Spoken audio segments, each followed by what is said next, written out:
Chapter 854. Only the freedom gained by sacrificing their lives could move them to tears. As for how to enjoy their freedom after sacrificing their lives, well, only the living would consider the problems of mortals. After sacrificing their lives, they would already be in heaven. However, no one would say, "Ask the Dragon Queen to stop giving us food." It would be best if she could arrange a few demonic dragons to chase after us after we leave to increase the value of freedom. Actually, it's not without a price. The war god hesitated. Everyone was excited. What price? Grazidan took out a folded square piece of paper from his waist, opened it, and handed it to Danzo. After we return to our homeland, we have to spread the truth of the long night to the people. When we reach Volantis, the pterodactyls will drop this leaflet. Danzo roughly read the contents of the paper and frowned. Don't you think this is more like Lalo's 10 sins? If we bring the Tiger Cloak army back to Volantis and announce the truth of the Supreme Priest colluding with the Archon to deceive the Red God believers and even the Red God Priest, the name of the Light King will be tarnished. But this is the truth. Grazidan shrugged and said helplessly. The 5,000 Tiger Cloak army can't be faked. The sealed black wall, the deceived people, and the abandoned believers are all real. Have you thought about it? You're not an ordinary person. Maybe you have the right to enter the black wall, Danzo said meaningfully. Grazidan smiled bitterly and shook his head. It's already dark. The black wall must have sealed the city. Let's not talk about whether they're willing to open the door for me. Even if they're willing, the angry people outside the city will tear me apart. Then, he glanced at the noble soldiers around him and said meaningfully, when they asked me if I was willing to be the commander-in-chief of the Volantis military region, the Dragon Queen told me something. If you want to avoid being a failure, don't stand on the opposite side of the strong. He let out a long sigh and said emotionally, based on my personal experience, this is a warning to the world. Everyone looked at each other. They couldn't quite resonate with war god Yuan Kai's thoughts. Just tell us what we should do, Zidane said impatiently. Grazdan said helplessly, the current situation is that there are close to 6,000 Tiger Cloak army soldiers and hundreds of thousands of commoners and slaves outside the Black Wall. You probably know better than I do what is inside the Black Wall. But at least we are now outside the Black Wall. We can't stand on the opposite side of the people outside the wall, right? Maybe you can sit in the middle. Be a peacemaker and ease the relationship between the people inside and outside the wall. A Volantis noble hesitated. Grazidan looked at him deeply and nodded. You can try. After all, the Dragon Queen only told us to announce the truth and maintain order in the city. She didn't tell us what to do or not to do. You've been reading for so long, and you're still not done. At this time, Zidane was impatient. He snatched the leaflet from Danzo's hand and looked at it for a while. He said in shock, so the root of the long night is the falling of the world. Our world is like a man after the age of 30. His condition deteriorates year by year, but he has to bear the burden of the earth fire that is becoming more and more ferocious with each passing day. Squeeze. Extracting the earth fire to forge the sun. Why do you make it sound so wretched? Grazidan said with dissatisfaction. My words are crude, but the truth is not. Everyone can understand what I'm saying, right? Zidane looked at the people around him. The middle-aged men above 30 nodded in realization. It's vivid and vivid. We all feel the same about the current state of the world. Zidane, please continue. The young men below 30 urged impatiently. After the last long night, the mother goddess of the lone river summoned the sun. Lalo didn't allow the sun to give birth to a new Lady of Light. Instead, he usurped the position of the King of Light. But his power was limited. He couldn't manage the sun well. As a result, the sun only lasted for 8,000 years before extinguishing. Sidon said. 8,000 years. That's not short, right? Many people didn't understand. Gracidon shook his head. It's very long for a human's lifespan. But in the entire history of the world, our era is only 8,000 years. It's too short. Think about it. How long did the first emperor of the barren land, Lord of Heaven, live? At least 10,000 years, a noble prisoner from the Jade Sea immediately said. Gracidon shrugged and said, that's it. In the last era, the Dawn Kingdom alone lasted for more than 10,000 years. And before the Dawn Kingdom, the Lady of Light existed. Otherwise, she wouldn't have been able to give birth to the Lord of Heaven with the Night Lion. In other words, before us, the history of the demigod kingdom lasted for at least 20,000 years. Even when the last long night came, the sun lasted for several years after shattering before slowly disappearing.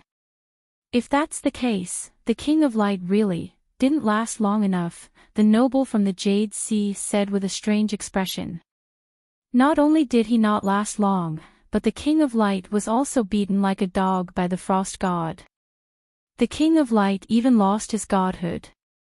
Now, LoveLore is just an ordinary dark demon god. He's fallen from the position of a true god. Sidon exclaimed. Hiss. Is this true? Everyone was shocked. In their shock and curiosity, they squeezed closer to Sidon and stuck their heads out to take a look at the flyer. He didn't last long enough, and he's still so weak. LoveLore is just like me. He's a short one. A mere noble beside Sidon was overjoyed to meet someone of the same kind. For some reason, he felt a sense of closeness to LoveLore, who he had never liked. We can't count on LoveLore in the long night this time. He's too useless. He was beaten up by the Frost God and fled, causing the Battle of Winterfell to fail. He's a sinner. If he had held on a little longer, the King of Foreign Ghosts might have been killed, and the long night would have ended. LoveLore is useless. To think that I used to believe in him so devoutly. He even lost his position as a true god. He's now just a slightly stronger demigod. It's better to believe in the 7 gods than to believe in him. You've seen the saint healing technique of the cultivators, right? That's a miracle. Why were the idols nowadays trying so hard to make their albums break world records? Why were the names and deeds of idols often seen in textbooks in recent years? Why were the management companies working so hard to let their idols go to the United Nations or some international organization to give speeches? No matter if the idols were really talented or not, they had to use facts that might not necessarily be the truth to constantly prove that they were strong and capable. Because only strong and capable people would be worshipped.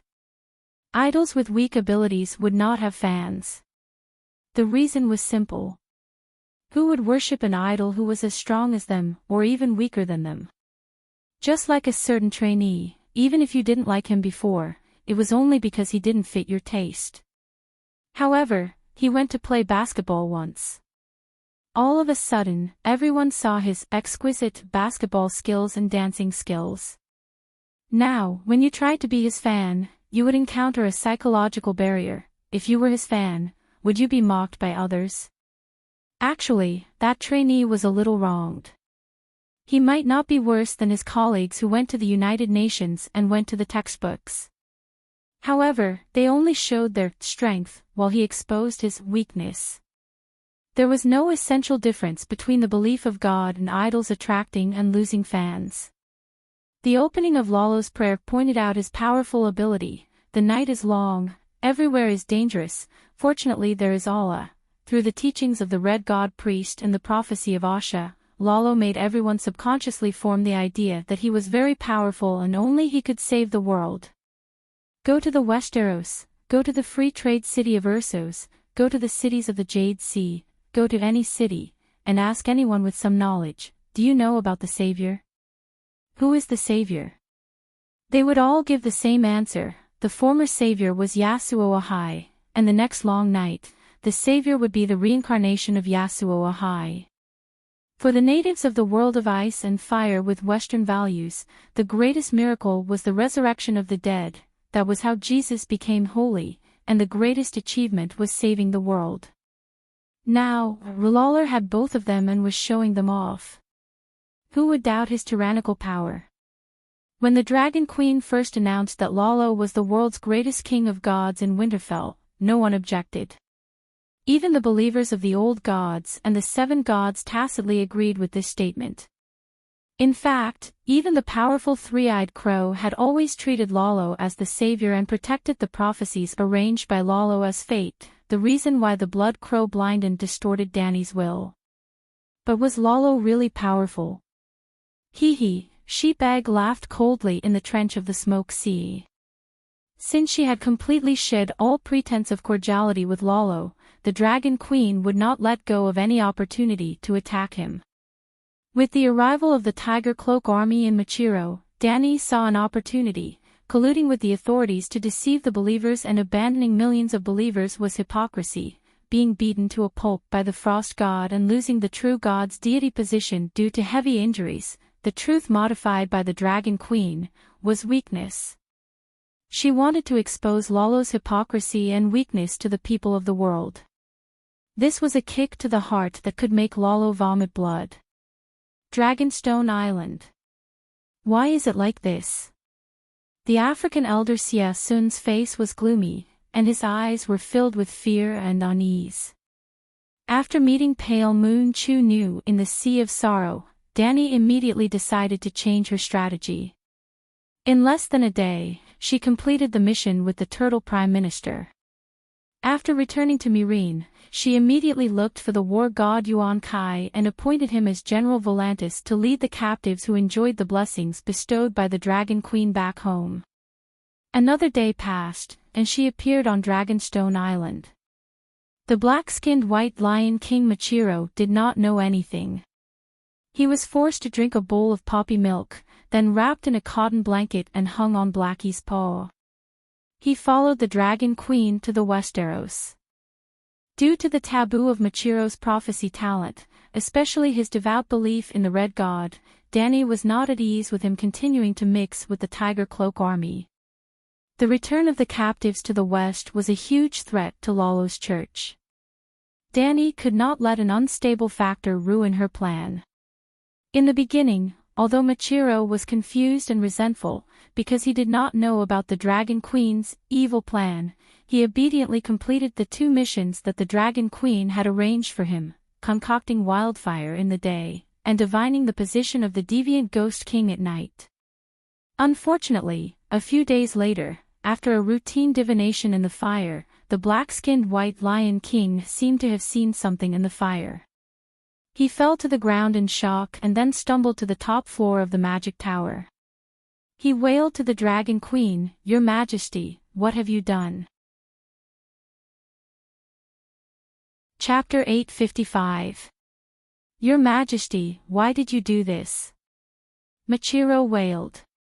The Dragon Queen stared at the light blue magic crystal ball in front of her without turning her head. What did I do? Lines of fire flew out of the crystal ball and circled around her as if they were alive. Like knitting a sweater with wool, the lines of fire formed an armor around her body. This was the fire armor, incomplete, that she had stolen from our healer. The dwarf had only written down 60% of it, so Dany had to slowly complete it, or even improve it further and make it into a powerful defensive spell suitable for her fire creation.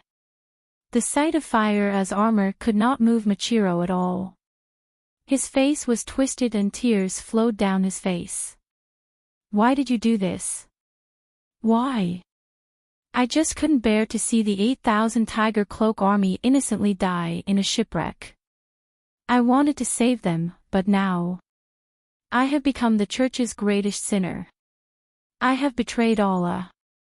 This time, Dany finally turned around and asked curiously, "Rollercoasters knows? I have lost the Light King's favor." The old man choked. Dany shrugged. Congratulations, you have escaped the sea of bitterness. Repent and be saved. Your Majesty, you. Black Panther Sia soon looked at the Dragon Queen in shock, as if he was looking at Satan who tempted Judas to betray Jesus. Danny ordered Eerie beside her.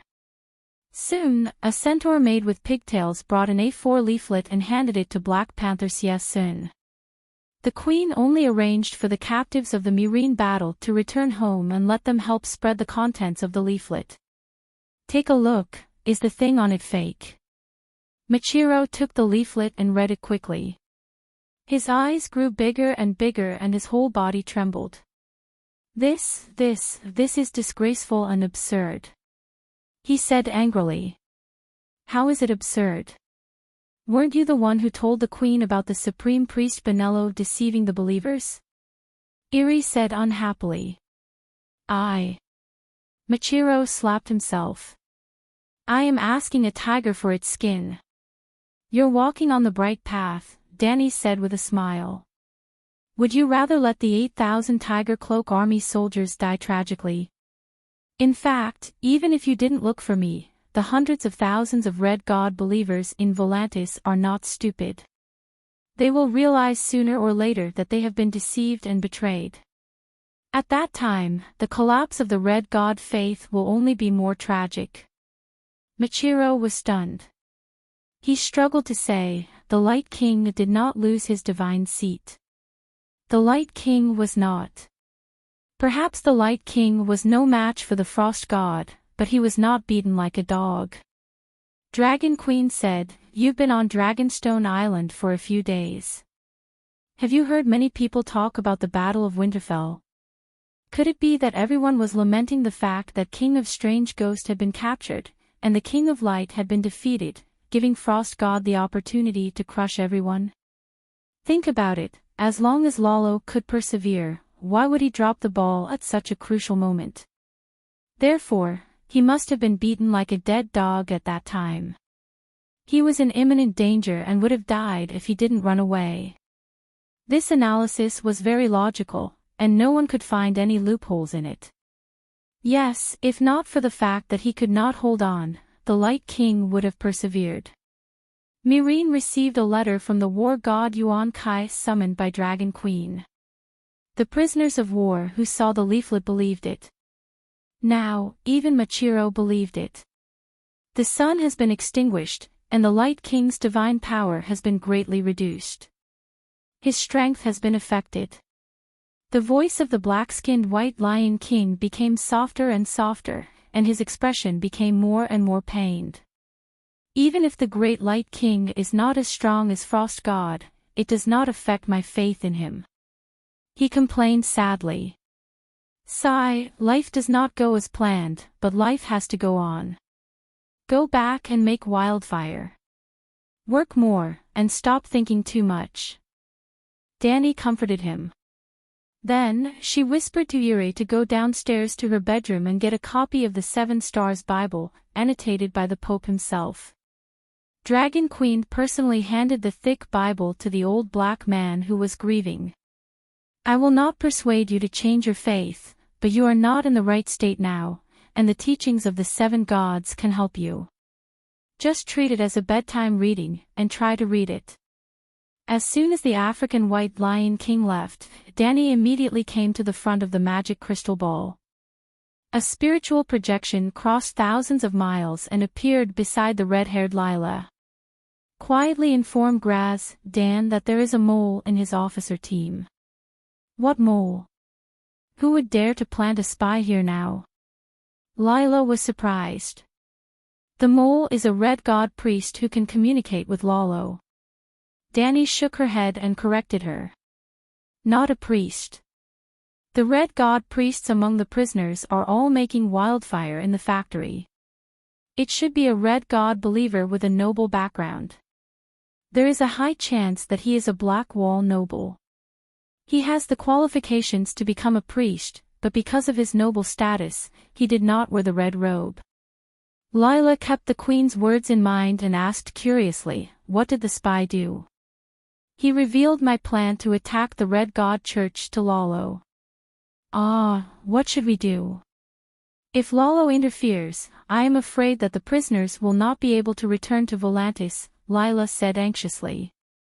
Danny's eyes flashed, and she sneered. I really hope that he will do it himself. How about this, you give the dragon-slaying crossbows to Graz, Dan, and let him disguise them as food and hide them in the team. Then, prepare more thick oak shields and fishing nets. After hearing what the Dragon Queen said about Lalo's flaws, the red-haired Lila's face turned pale. She could not help but think of John that night, how painful it must have been to stab him with a Vajra sword. After hesitating for a moment, Danny gritted her teeth and added, other than the Vajra sword, lend Graz, Dan a set of Vajra armor.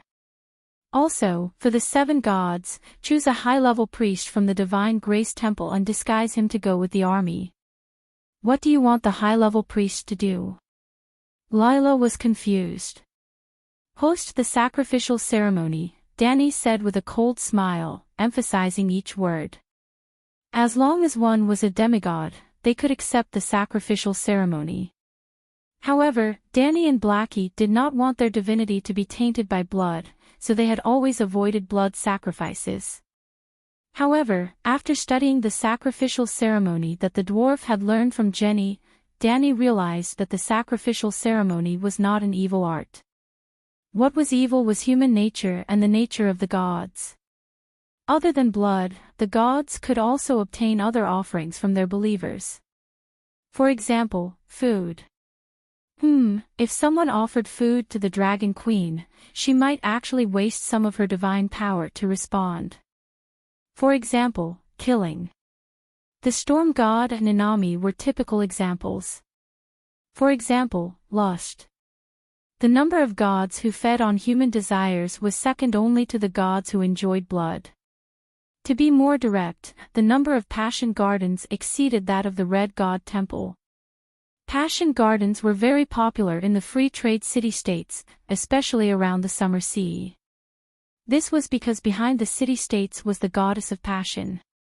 The goddess of passion was not a god. Just like the god of death had the black goat, the night lion, and the stranger, the goddess of passion was also a profession and a divine title. For example, in the Summer Islands, sex skills were sacred skills on par with archery. Not only were prostitutes not lowly, but they were also respected. Many people of noble birth on the island would spend some time in this ancient profession, just like many children of Westeros nobles who spent years studying in the City of Learning. To pay tribute to the venerable deceased, they would hold super multiplayer sports at the funeral. After studying the sacrificial ceremony of Sheep Egg, Danny learned 2 skills, God's Descent and Sacrifice. Sheep Egg often descended his will on his believers, and now Danny could do it too. However, Sheep Egg's targets were all his direct descendants, so it was highly effective and consumed little. If the distance was too far, the 7 gods' descent would consume a lot of energy, but the effect was not very good. The key was the sacrifice. Danny and Blackie did not need blood, nor did they need to kill or desire. They drew power, spirituality, divinity, from slaying demons, killing evil gods and monsters. Just a few days ago, Danny taught 2 divine spells to all the priests of the 7 gods in the world through the thread of faith. Just like when she taught holy healing, as long as a monk prayed devoutly in front of the statue of the Holy Mother, he would be blessed by the Holy Mother. Well, it was a bit like a system update. In the future, if a monk of the 7 gods used the holy fire to burn the remains of the undead, he would be able to sacrifice the spirituality of the undead to the great 7 gods. Most of the time, the 7 gods would only give him a few spell slots, divine power. But if the monk was lucky and sacrificed a big boss to the 7 gods, such as a demigod, then he would be rich. The 7 gods would reward him with spirituality, talents, special divine spells, Saint Seiya cloak, and so on. If this continued, one day in the future, a new profession might rise in the 7 gods' church, Demon Hunter.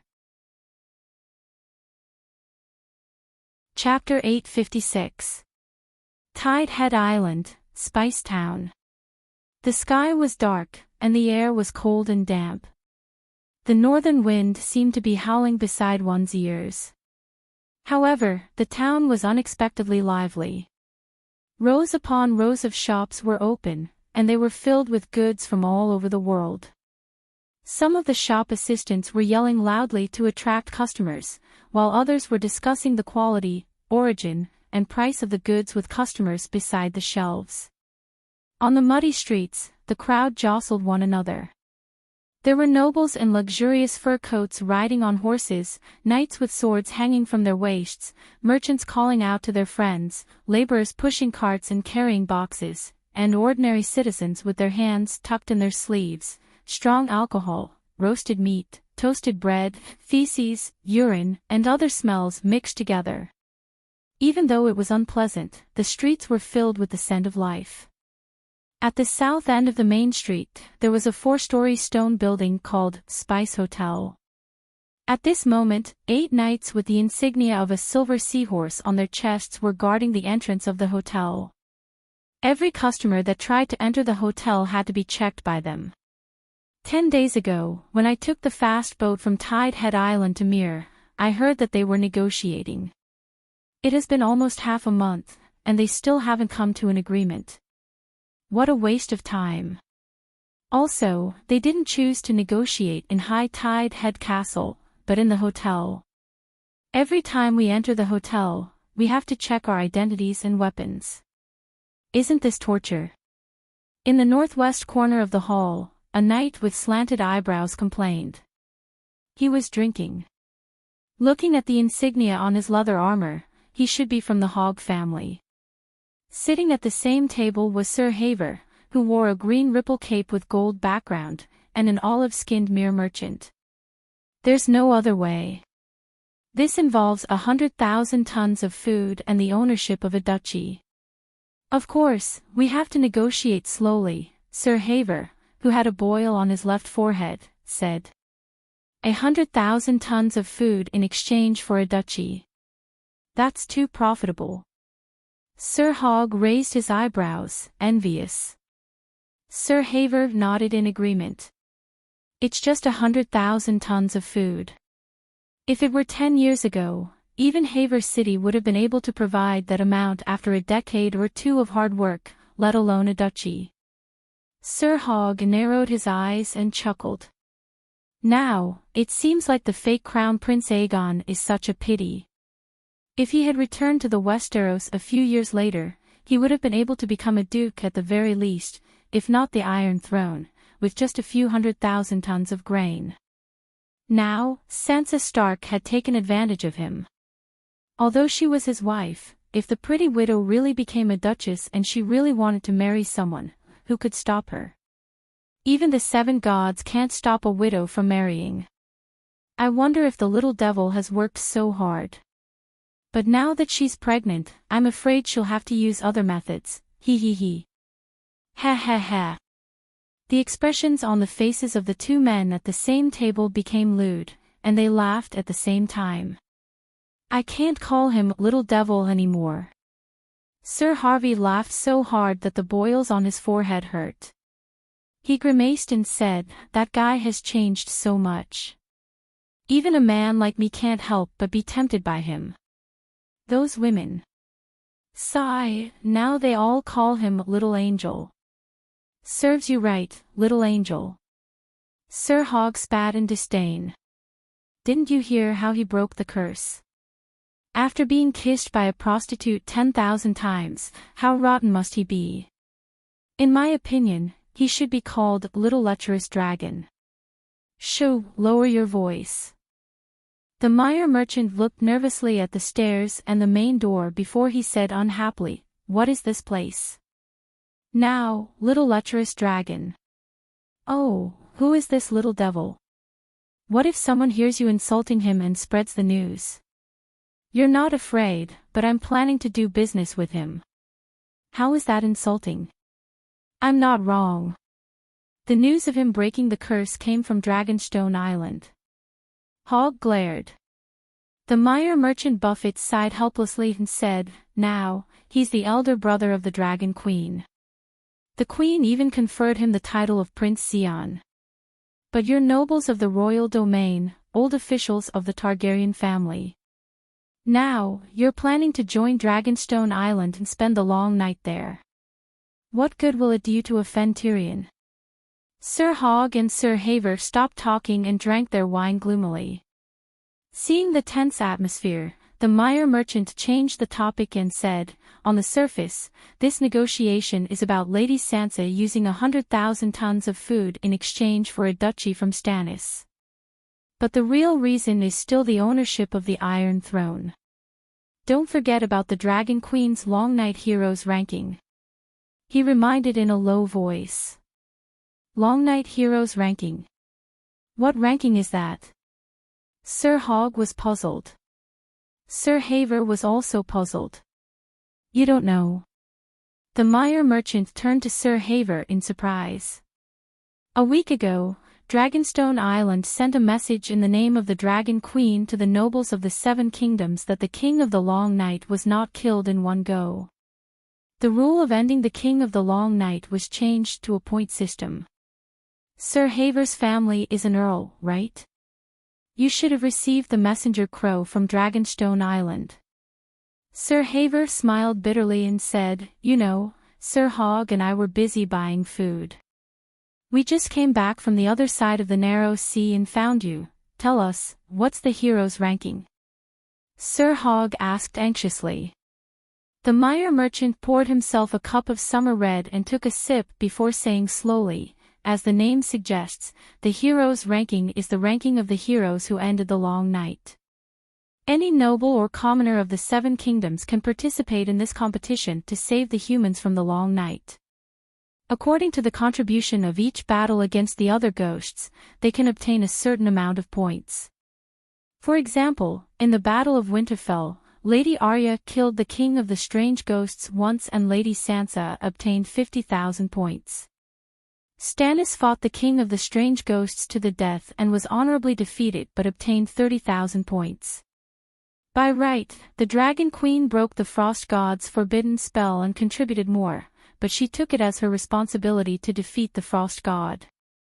Defeating the Frost God was not counted in the oath of ending the long night as king, so she only obtained 20,000 points. Currently, the top three on the heroes ranking were Lady Sansa, Stannis, and the Dragon Queen. Behind them were Princess Elaine of Dorne, Sir Jaime Lannister of the Western Territory, and even Count Tully. His eldest son died in Winterfell. Sigh, it was tragic. However, their points were lower, ranging from a few hundred to 1,000 points. Why is Sansa Stark ranked first on the heroes ranking? Wasn't her sister Arya the one who killed the other ghosts? Sir Hogg asked in confusion. Because Arya swore loyalty to her sister. It's just like when a soldier killed the King of the Strange Ghosts, the one sitting on the Iron Throne is his lord. Isn't that logical? The Meyer merchant smiled meaningfully. The two knights were enlightened. They also understood the reason why Davos and Tyrion had been arguing for so long. It was for the Iron Throne. I thought that the price of a dukedom was 100,000 tons of rations. Now, I realize that Stannis used other people's possessions to exchange for his Iron Throne.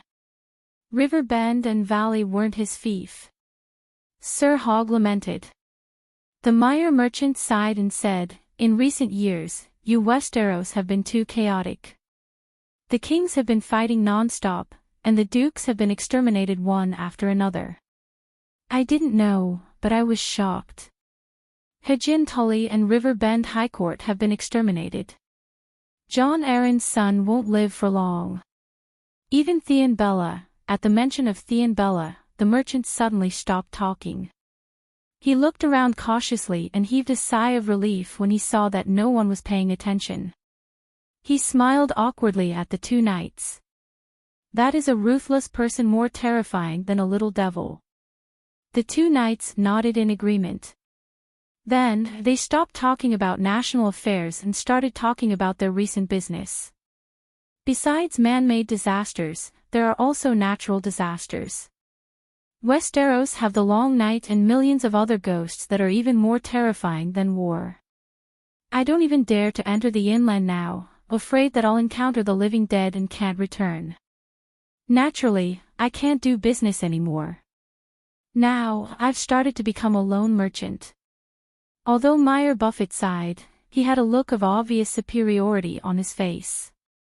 It was as if the Chinese netizens had seen the terrifying data of a certain virus patient across the Pacific Ocean on TikTok, or the beautiful scenery, or the monologue of a certain king of Crosstalk, or the news that the king of Crosstalk had finally fallen victim to a trap.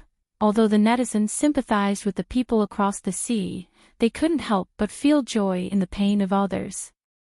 Business is difficult not only because Westeros are chaotic, but Essos isn't peaceful either, right? I wonder how many of the hundreds of ships you sent out to Slavers Bay have returned. At this moment, a few young women dressed as warriors sat down at a table. The petite and voluptuous woman in the lead interjected. You are. The Meyer merchant looked at the voluptuous woman with olive-colored skin, black hair, and black eyes. He was very friendly. Ah, Princess Ariane. The bald Sir Harvard didn't recognize them at first, but when he saw the distinctive style of the vipers and the emblem on their clothes, he immediately exclaimed. Sir Hogg bowed in a gentlemanly manner before sitting down again. He asked curiously, I heard that Dorne is setting up the third line of defense at the King's Pass. You're the commander. Why are you here at Tidehead Island? Ariane shrugged and said, I'm just here in name. The real person in charge of Nightsong City is Sir John Clinton. If you ask me, instead of spending so much effort setting up a line of defense, it's better to build a ship to cross the sea and take refuge in Essos. No matter how strong the other ghosts are, can they cross the sea? The Meyer merchant laughed. Chapter 857. Elaine frowned as she looked at the merchant and asked, did the long night affect the Essos continent? I'm talking about deviant ghosts. The merchant was taken aback and said hesitantly, I don't think so. Deviant ghosts are a specialty of Westeros. If the 400-kilometer-wide narrow sea doesn't freeze, how can those monsters cross the sea? In legends, deviant ghosts appear in barren lands. Have you heard of the last emperor of the Dawn Kingdom, the Bloodstone Emperor? Snake elder sister Opaya asked. I'm in the narrow sea trade. I've never been to the Jade Sea. The merchant shook his head. Recently, many nobles have arranged for their families to move to the other side of the narrow sea, Sir Harvey said softly. Tidehead Island is so prosperous because it's close to the King's Landing, but it's not connected to the mainland. Deviant ghosts can't cross over, the merchant said. Elaine said, Sir Barristan is building the Neck Lake defense line with the help of the swamps. Then there's the Trident River defense line. Even if deviant ghosts break into the Three River Basin, Dragon Queen's Dawn warriors will provide support. There's no need to worry. The news from the north is terrifying. I heard that Winterfell was frozen in a 2-kilometer-tall iceberg. Nighthawk looked at Elaine and asked, Your Highness, were you in Winterfell at that time? How did you avoid it? I was in the tomb. I didn't know there was a forbidden spell outside. I was in a daze and felt the air become extremely cold. Elaine's face was red.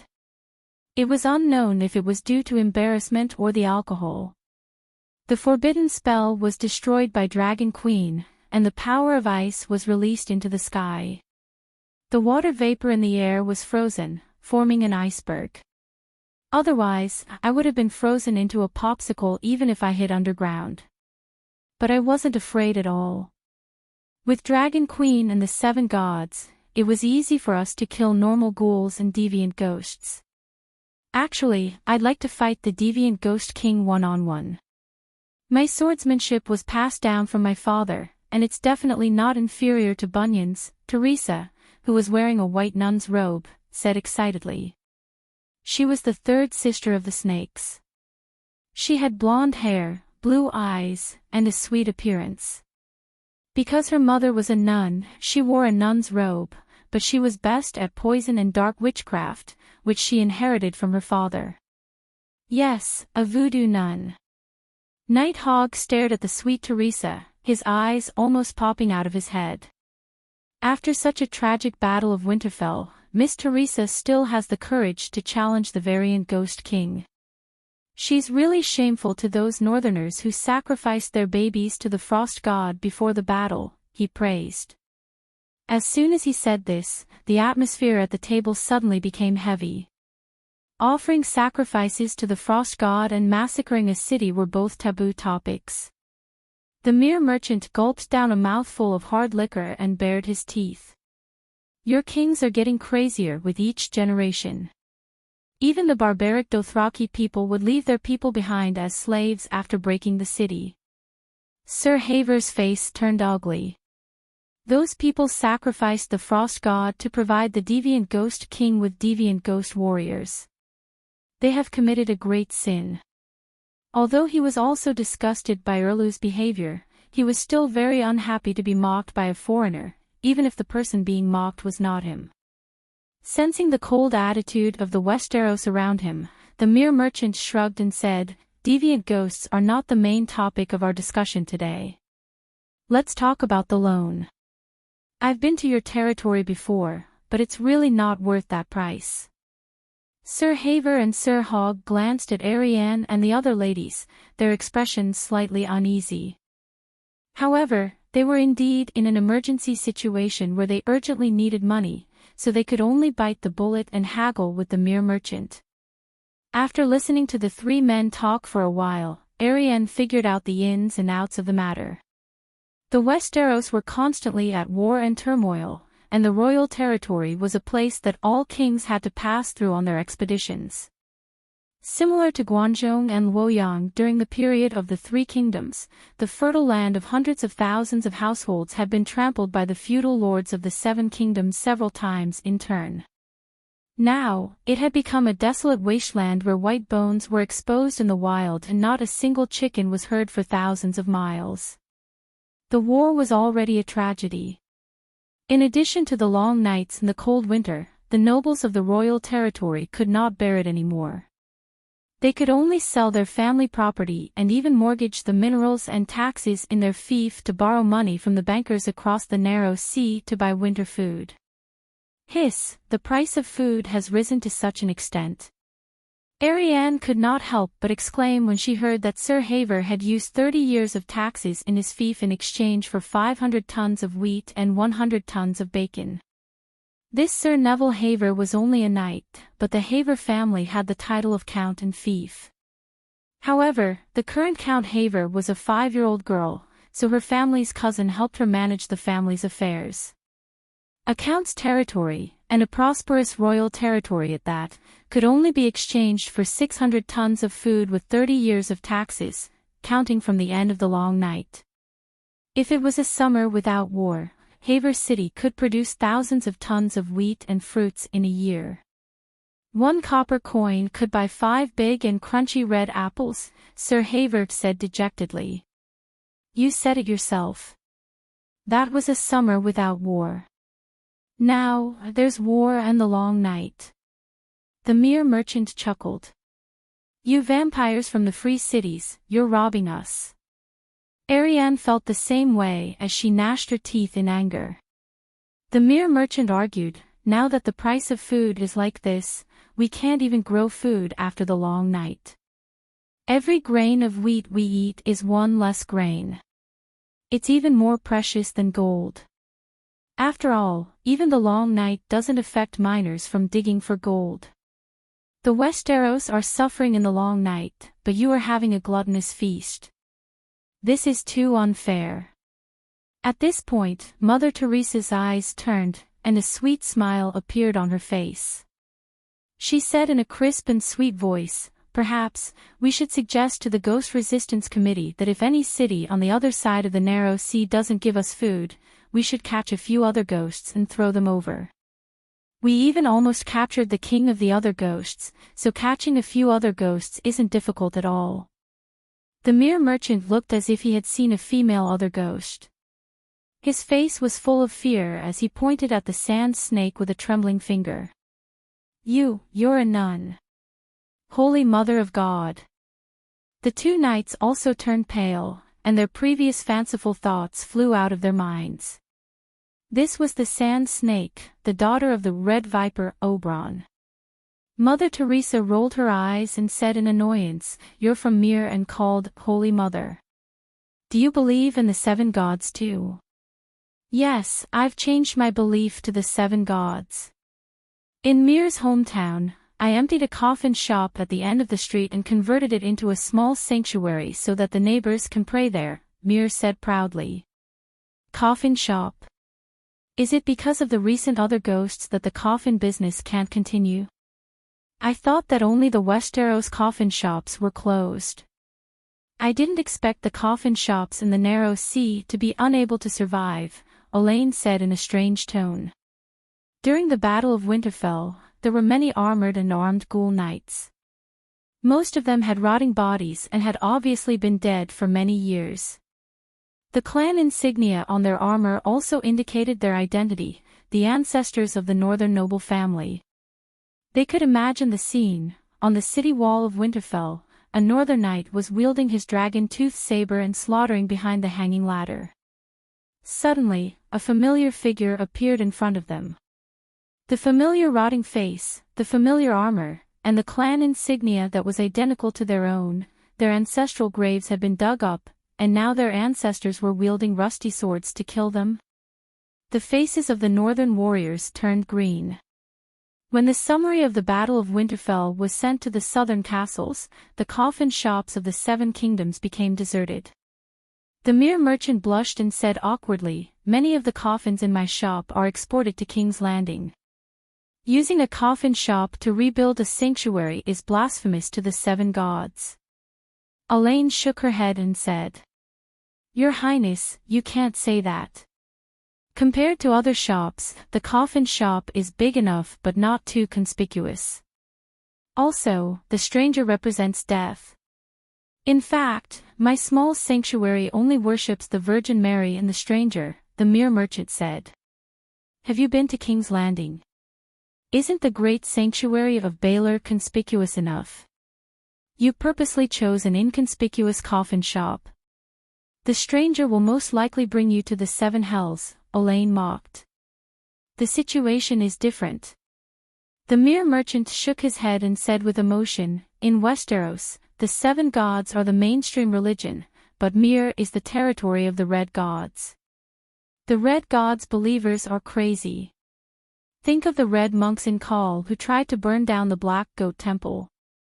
It's not that I don't have money, and it's not that I can't build a sanctuary in the middle of the street, but that would be too conspicuous.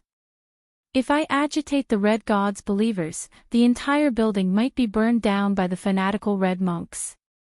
So, I intend to develop believers in a remote area.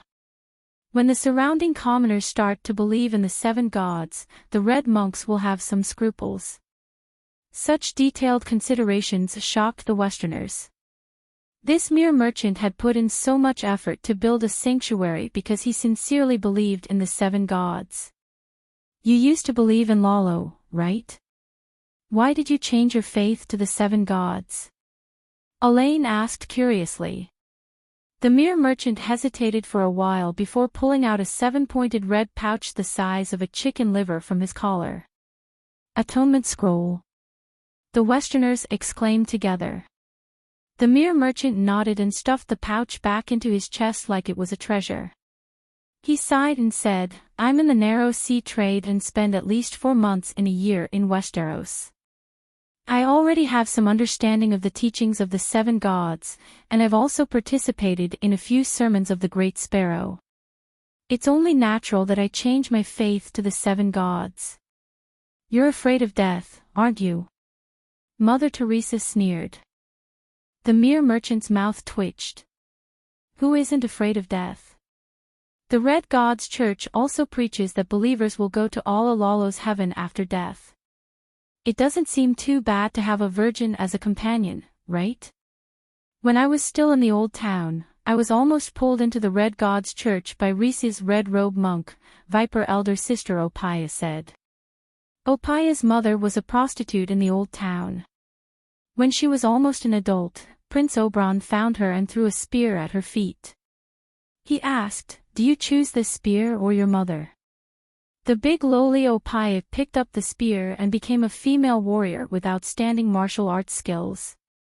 Her mother, on the other hand, died of alcoholism a year after losing her daughter.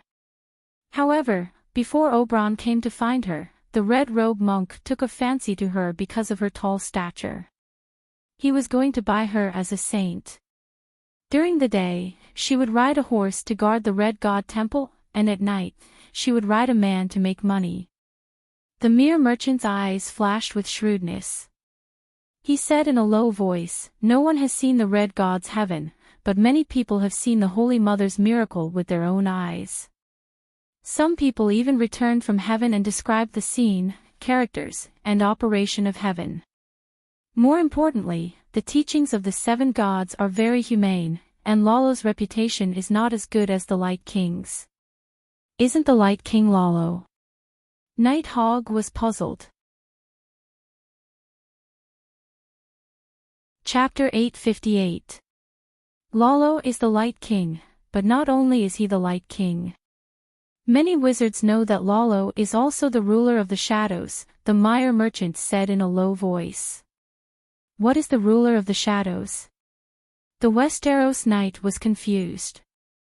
"The evil god of the Far East." After a pause, the Meyer merchant asked, "Sir Hogg, do you know about Aegon's death?" Sir Hogg was deep in thought. "The Light King likes blood sacrifices. Brother Maldini, who serves my family, often scolds Lolo as an evil god." The Meyer merchant's voice became even lower. "Princess Ariane, have you met Sir Richard Hope? I heard that he went to both the Red God Paradise and the 7 God Paradise. There are also rumors that the Red God believers did not have a good ending." Ariane looked at the merchant in surprise. "I didn't expect the news to spread so quickly. Even a foreign merchant like you knows about it." Although the Battle of Winterfell was tragic, many people came back alive. Just Dragonstone Island alone has more than 100 people. Tidehead Island is just next door, so it is normal for some news to spread, Teresa said disapprovingly. The Meyer merchant nodded and said, "I have business dealings with Dragonstone Island. I once heard from Earl Bronn Blackwater." Richard saw with his own eyes that his former companions were forged into chains and tortured day and night. They lost their humanity and became evil demons filled with hatred and violence. So it was Bronn. Sir Hogg had a complicated expression and said sourly, he was hated by Cersei and could only escape Stockworth Castle with his family. We even mocked him for finally getting his retribution. Who would have thought that this was not retribution? That guy was blessed by the Holy Mother. Stockworth Castle and the Hogg family's Wild Boar's Corner were neighbors. The two families even shared a forest, which was the forest Dany had prepared to spend the night in. A mercenary who picked up a piece of trash like Loras would not be envied. However, using underhanded means to inherit Stockworth Castle was envied and hated.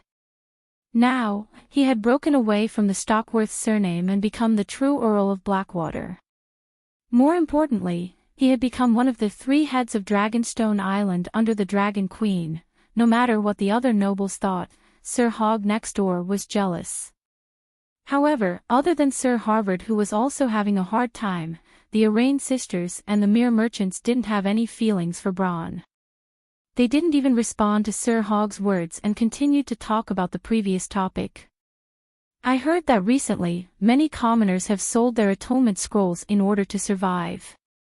Many of them have been taken away by the merchants of the free cities." Elaine asked. The mere merchant said with a strange expression, "Not a lot, but all. In the end, all the atonement scrolls that are sold will fall into our hands, except for some second-hand dealers who hoard the goods to make a profit from the price difference." After all, Westeros can get free atonement scrolls, so there's no need to buy them. You are blaspheming the gods. You will suffer retribution, Big Sister Sand Snake said coldly. The mere merchant nodded and said, I think so too, which is why I never take the initiative to buy Westeros atonement scrolls. Not taking the initiative. The mere merchant glanced at the two knights opposite him. Even the nobles can't live happily. They can only sell their properties and mortgage their fiefs for taxes. What can the common people do? The two knights, Hogg and Haver, blushed and cursed the bald merchant inwardly for being so tactless. Teresa frowned and asked, how many gold royals can one atonement scroll be exchanged for? Gold royals are useless. Commoners only need food and clothes, a few kilograms of wheat, a few loaves of bread, a bottle of fine wine. There are also people who use an atonement scroll to exchange for a ticket to leave Westeros, the mere merchant said with a sigh. That's too foolish. How long can a few kilograms of wheat last? Even if they go to the free cities, there's no sun, no food, no work. They will still starve to death. They can't even go to heaven after death. That's too foolish. Teresa was angry and anxious. Her pair of tall calfskin boots stomped on the floor loudly, as if those fools who only cared about their lives and suffered great losses were her relatives. It's easy to overlook the true value of something that's too easy to obtain. Thus, they won't cherish it. The mere merchant drank a corner of honey wine, bared his teeth, and sighed. An atonement scroll that can allow one to go to heaven unconditionally is definitely a rare treasure in the world. If there's only one atonement scroll in the world, you can find any king and exchange it for a piece of land, a city, or a title that can be passed down for generations. But now, there are millions of people in Westeros. Almost. At least, the Dragon Queen promised to give one to everyone, regardless of status or age. Teresa stood up abruptly and hurriedly left her seat. Elaine pulled her back. What are you doing? The nun in long boots said anxiously, I'm going to Dragonstone Island to find the Dragon Queen. I can't let the atonement scroll leak out. Faith cannot be blasphemed. The Holy Mother cannot be disrespected. Heaven is not a bathhouse. You can't enter it just because you have a ticket. The negotiation upstairs is about to end. Wait a little longer. We'll sit on Tyrion's terrace and go to Dragonstone Island together, Elaine advised. Teresa sat down angrily. Her face was gloomy and she did not speak. Nighthawk comforted her gently. Actually, this isn't something that happened in a day or two. The Dragon Queen should have known about it a long time ago. They gave up their long-term happiness for the sake of living a few days in front of them. The commoners have always been so short-sighted and stupid. Even the merciful Holy Mother can't save them. Miss Nunn, you don't have to be so agitated, Sir Havert said disapprovingly. These words made Teresa, who was already in a bad mood, even angrier. You're a noble. You don't seem to have much foresight. Sir Havert did not expect a noble lady to be so rude. He had wanted to comfort her. Even if some of his words were not to her taste, she should not vent her anger on him. How am I not foresight? He asked with a sullen face. He was the acting mayor of Haver City and the guardian of the young count. His status was not lower than a nameless sand snake. Teresa mocked, what's the Holy Mother's original intention for distributing the atonement scrolls? The commoners have used up all their atonement scrolls. Who will help you defend the city? Who will fight the other ghost army to the death? 30 years of tax rights for only a few hundred tons of food. What's the difference between that and the commoners' atonement scrolls for a few dozen kilograms of wheat? Sir Haver was so angry that his face turned red, but he could not find any words to refute. He glanced at Elaine, hoping that the Dornish princess could control her maid cousin. Yalian and the sand snakes, however, were all smiles, as if they were watching a good show. Buffett, the contract has been signed. Remember to ship the food to Tidehead Island on time. Sir Haver stood up and left his seat with a cold face. Hogg also stood up and gave an apologetic smile to Yolaine and the other ladies before leaving. Teresa was not ashamed during the whole process. Instead, she raised her head proudly, as if she had vented all her displeasure.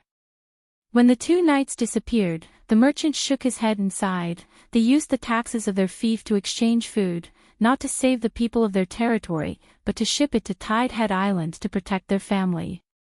The smile on Teresa's face disappeared. They moved their family to Tidehead Island. The merchant lifted his chin and said, "Look at the current Tidehead town. There are so many people, so many carriages, so many goods, and so many hotels. Most of the customers are nobles and their servants. At the cliff where Tidehead floating wooden castle, Valerian Castle, is located, there are hundreds of small villas being built. They belong to the nobles of the 7 kingdoms, and the Haver family is one of them. Their family is very small, and they only have a 5-year-old daughter. Including their cousins, servants, and guards, they have less than 40 people. 600 tons of food is enough for them to eat for 100 years. The long night won't last for 100 years, right? Sir Haver is not without foresight. He has already prepared for the worst, and his arrangements are enough to ensure that the Haver family's lineage will not end in the long night." Teresa's sweet face was covered in a layer of gloom. Yolaine sighed and said helplessly, "The Battle of Winterfell has at least sent 2 messages. The Frost God has forbidden spells and is very scary. The Dragon Queen can resist the Frost God and is very safe by her side. Therefore, instead of hiding on the other side of the narrow sea where they are unfamiliar with, it is better to build a winter villa on Tidehead Island. At least, they will be surrounded by familiar faces and can maintain their noble's dignity and status." After a moment of silence, Teresa suddenly asked, "Are there any nobles involved in the sale of atonement scrolls? What do you think?" "They are so poor that they have to mortgage their fiefs and tax rights," Yolaine said sarcastically. Teresa looked at the merchant and said, "I should pray to the Holy Mother and ask her to set restrictions on the atonement scrolls so that the red light normal atonement scrolls can lock onto a person's soul waves like the Grey Light Warrior edition." "You can use divine spells?" The merchant was shocked and his tone changed. There were many monks and nuns in the 7 kingdoms, but only 1 in 100 was blessed by the Holy Mother, who could use divine healing. Many brainless bishops were fired by the local lords because they could not use divine spells for a long time. They appealed to the great cathedral of Baylor and asked for a new bishop. Teresa smiled proudly and said, "During the Battle of Winterfell, my bravery and fearlessness moved the Holy Mother." Actually, it had little to do with bravery. After seizing 2% of the Green Prophet seal from the deviant Ghost King, the 7 gods controlled more Westeros' heavenly axioms. The connection with the believers became closer and the efficiency of transmitting the power of faith became higher. Correspondingly, the requirement to become a priest, piety, began to decrease. Although Teresa was a red-chained snake with a sweet appearance but a dangerous heart, she had been trained as a nun since she was young and her piety was not low. "Actually, I suspect that the purchased atonement scrolls can't let people go to heaven," the merchant said hesitantly. "The red light atonement scrolls can be transferred to others. The Holy Mother won't care if they are paid for or not, right?" Yolaine said. "Why does the Holy Mother give out atonement scrolls?" "Defeat the deviant ghosts and go to heaven," Buffett reminded. Yolaine looked at the merchant in surprise and immediately understood what he meant. "I almost forgot. The Holy Mother's divine might is infinite. How can she not know where your atonement scrolls came from? Even if you go to heaven, you can still be kicked into the 7 levels of hell," Buffett said with a sigh. Yolaine sized up the merchant with a solemn gaze. This was a shrewd person. Not only did he not leave, he even spoke with them despite their shallow friendship. She was a princess and could not be bothered to play mind games with a merchant. She asked directly, "What do you want to do?" "Actually, I also want to defeat the deviant ghosts." "Be more direct." "I want to serve Prince Sion. I hope that Princess Yolaine can introduce me to him." The merchant gave a flattering smile. "You want to serve Tyrion? Why are you looking for me? Don't you know Bronn? Aren't you going to be engaged to Prince Sion?" Chapter 859. On the third floor of the Spice Inn, in a spacious but simple living room. Under the chandelier, there was a square wooden table.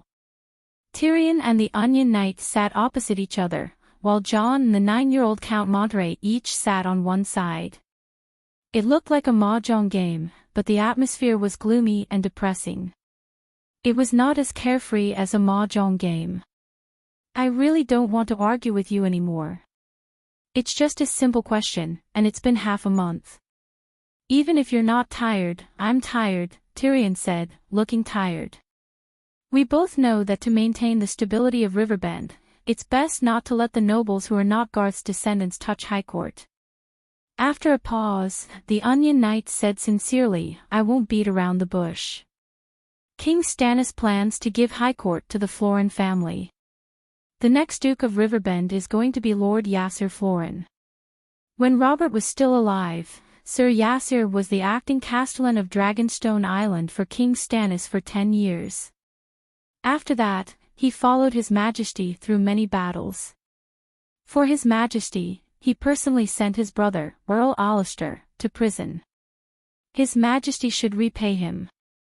As far as I know, Yassir did not go to the battlefield to kill the enemy, nor did he do anything like you. If you really want to repay him, Duke Hellenberg is more than enough," Tyrion said calmly. Jon also said, "Yassir married the daughter of royal blood, Glick. I'm not saying that the barbarians are not worthy of the position of Duchess of Riverbend, but as you said, the Greenhand family of Riverbend is very xenophobic. The 100,000 barbarians were a powerful force. Dany did not want to play the game of hegemony in the Westeros, so she did not want to take in the barbarian army. But on the wall, Jon and Stannis had been trying to take in the barbarians. Jon relied on his charisma, protagonist aura, to convince Tormund and the other barbarian leaders. Stannis's charisma had always been negative. Even the Southerners did not like him, let alone the barbarians. So, marriage with the barbarian leaders became one of his options. Like Robb, when the king had a wife, he would let the king's relatives marry. Asser Florent had taken a fancy to the gallant Valor, who was Mance Rayder's sister-in-law. However, Wa didn't like him, and Mons didn't like Erlu. Asser settled for the next best thing and chose the descendant of the previous king of Savages, Redbeard. However, the king of Savages did not have an inheritance system. The descendants of the king of Savages were the same as the late Khall's son. They did not have much value. However, the southern nobles wanted to rule over the barbarians, so they naturally found an obedient royal family among the barbarians. As it turned out, not many Savages recognized the so-called royal blood. They did not even care about Manslade, the current king of Savages, let alone the descendants of the previous king of Savages. Now, the worthless marriage had become a burden to Asser. As Jon said, Sansa was not a descendant of the Green Hand, but she and Aegon had an extraordinary background. At least, they were better than the second son Asser and the female barbarian. Sir Asser plans to dissolve the marriage and send his current wife to the Sisters of Silence. Then he will marry Margaery Tyrell. If Margaery dies, he will marry the youngest daughter of Count Randall Tarley, the Onion Knight said awkwardly. There were many organizations under the Church of the Seven Gods.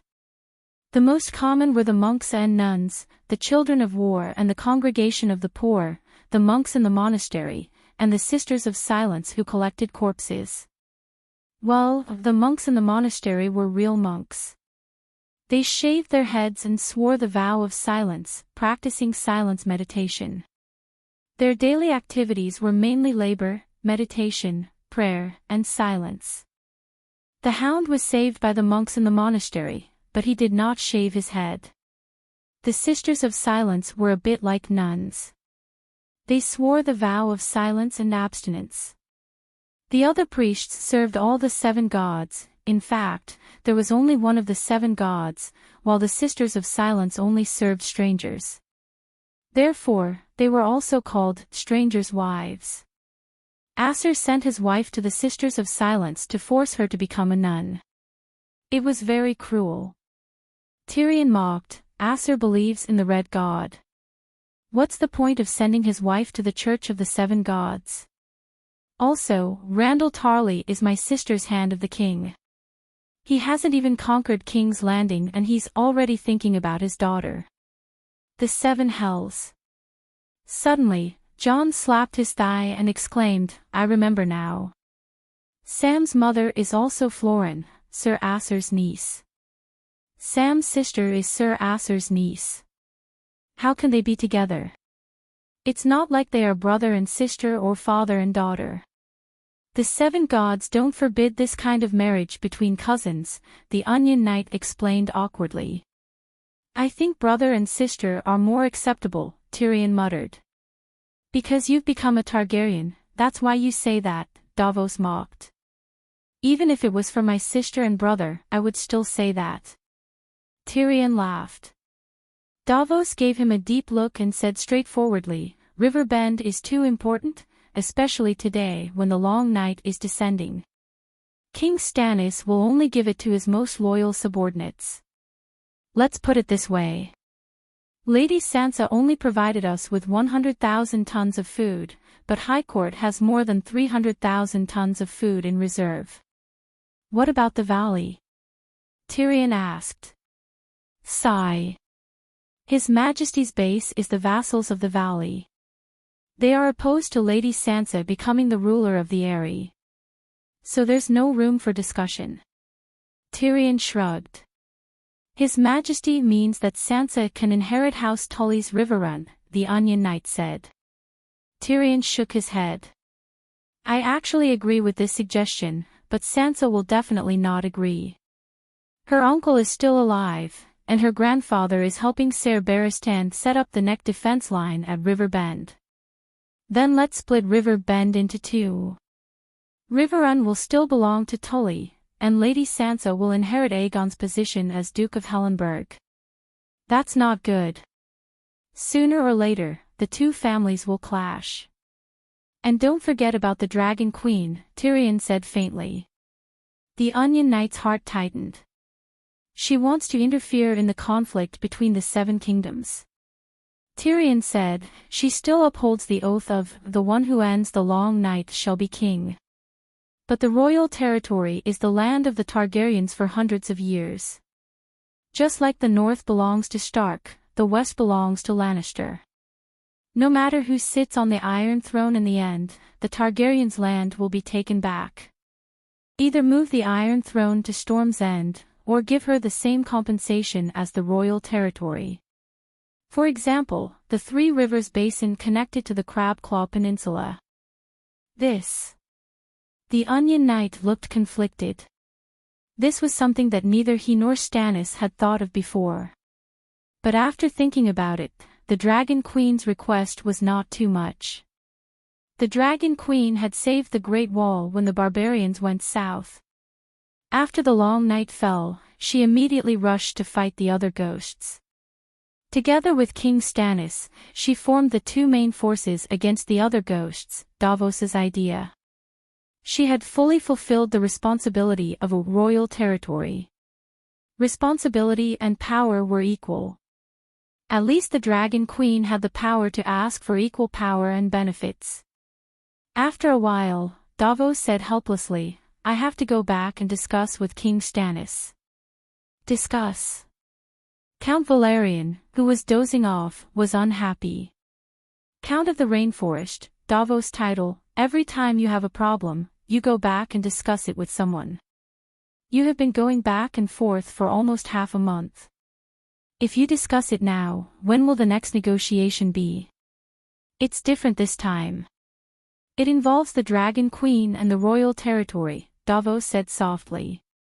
Monterey sighed like an adult and said, Count, I am young and not as knowledgeable as you, but I know the history and traditions of the Westeros. Before Aegon the Conqueror came, the King's Landing was a hill covered by forest. Most of the royal territory was barren and undeveloped. It was the Targaryens who turned the barren land into the prosperous cities and villages it is today. According to tradition and law, the royal territory should belong to the Targaryens. There is no need to discuss this. Otherwise, why would the Green Hand faction want to rule the Riverbend? Why would Stark become the king of the North? Why would the western region belong to Lannister? There is also Storm's End, Eagle's Nest, Sun Halberd City, and many other counts' territories that have been passed down for thousands of years. If you break this tradition, the Seven Kingdoms will fall into chaos. Davos was speechless. Tyrion winked at the young count and said with a strange smile, I thought that a notary like you only knew how to doze off. The young count's face flushed red. He lowered his head and said softly, I woke up hungry. Then let's go eat.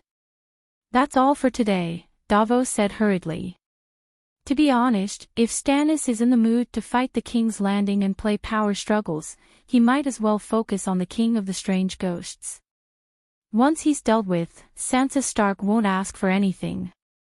If the King of the Strange Ghosts is killed by someone else in the end, all his plans will become a joke. Tyrion sighed. Davos said meaningfully, I'll also be honest. If it wasn't for the Dragon Queen tormenting a direct descendant of the mediocre king, His Majesty Stannis wouldn't care about Lady Sansa's little tricks at all. If it wasn't for the appearance of a super bastard of Aerys like you, if you didn't work together with Lady Sansa, it wouldn't have mattered if Riverbend was given to Aegon's posthumous child. Tyrion's eyes flashed. You think the Dragon Queen is plotting something? What is she scheming? It can't be the Iron Throne, right? Davos stood in front of the table without moving. He looked down at the imp and said calmly, I also want to know why she has to provoke His Majesty Stannis. She knows that you and Lady Sansa aren't satisfied with the peace, but she still gives you the chance to stir up trouble. It's as if she's encouraging you to participate in the game of power and go against His Majesty Stannis. You say it like she's encouraging her crazy father to strengthen my poor mother and give birth to a bastard like me. Tyrion smiled bitterly. Davos looked him in the eye and said, no matter what, His Majesty Stannis will not allow two Targaryens with ulterior motives to hide and scheme in the dark while he's fighting against the other ghosts. Frankly speaking, His Majesty Stannis will not stir up trouble in the Seven Kingdoms. He will only target the Targaryens other than the Dragon Queen, which is you and Sansa. As long as you give up your pursuit of the Iron Throne, or swear loyalty to His Majesty, or leave the Westeros, the world will be at peace and the kingdom will unite to fight against the other ghosts. Loyalty, sure. Aren't we talking about the price of loyalty now? Satisfy our demands, and Sansa and I will immediately shout, Long live the king, long live His Majesty Stannis. Tyrion raised his fist and shouted. Davos turned and left. Wait! Tyrion chased after him. As he went down the stairs, he whispered in a volume that only the two of them could hear, I have a suggestion that will benefit both of us. Are you crazy? You dare to ask for Storm's End? No, just a mortgage. The dwarf's voice became even lower. You want to imitate your ancestor, clever Lon. Just like how Lon swindled Casterly Rock, you want to swindle His Majesty Stannis out of Storm's End. Davos said coldly. No, my ancestor is the Dragon King of Valeglia. If he wants something, he will fight for it. He will never lie, Tyrion said seriously. Chapter 860. Watching Davos pterosaur disappear into the distance, Elaine tilted her head and asked suspiciously, "Are you really going to swear loyalty to Stannis?" The dwarf looked around. Seeing that there were many people around, he deliberately lowered his voice and said, "Stannis has the two-headed demon dragon, and my sister has clearly separated from me. It's not a loss to surrender in exchange for the position of Duke."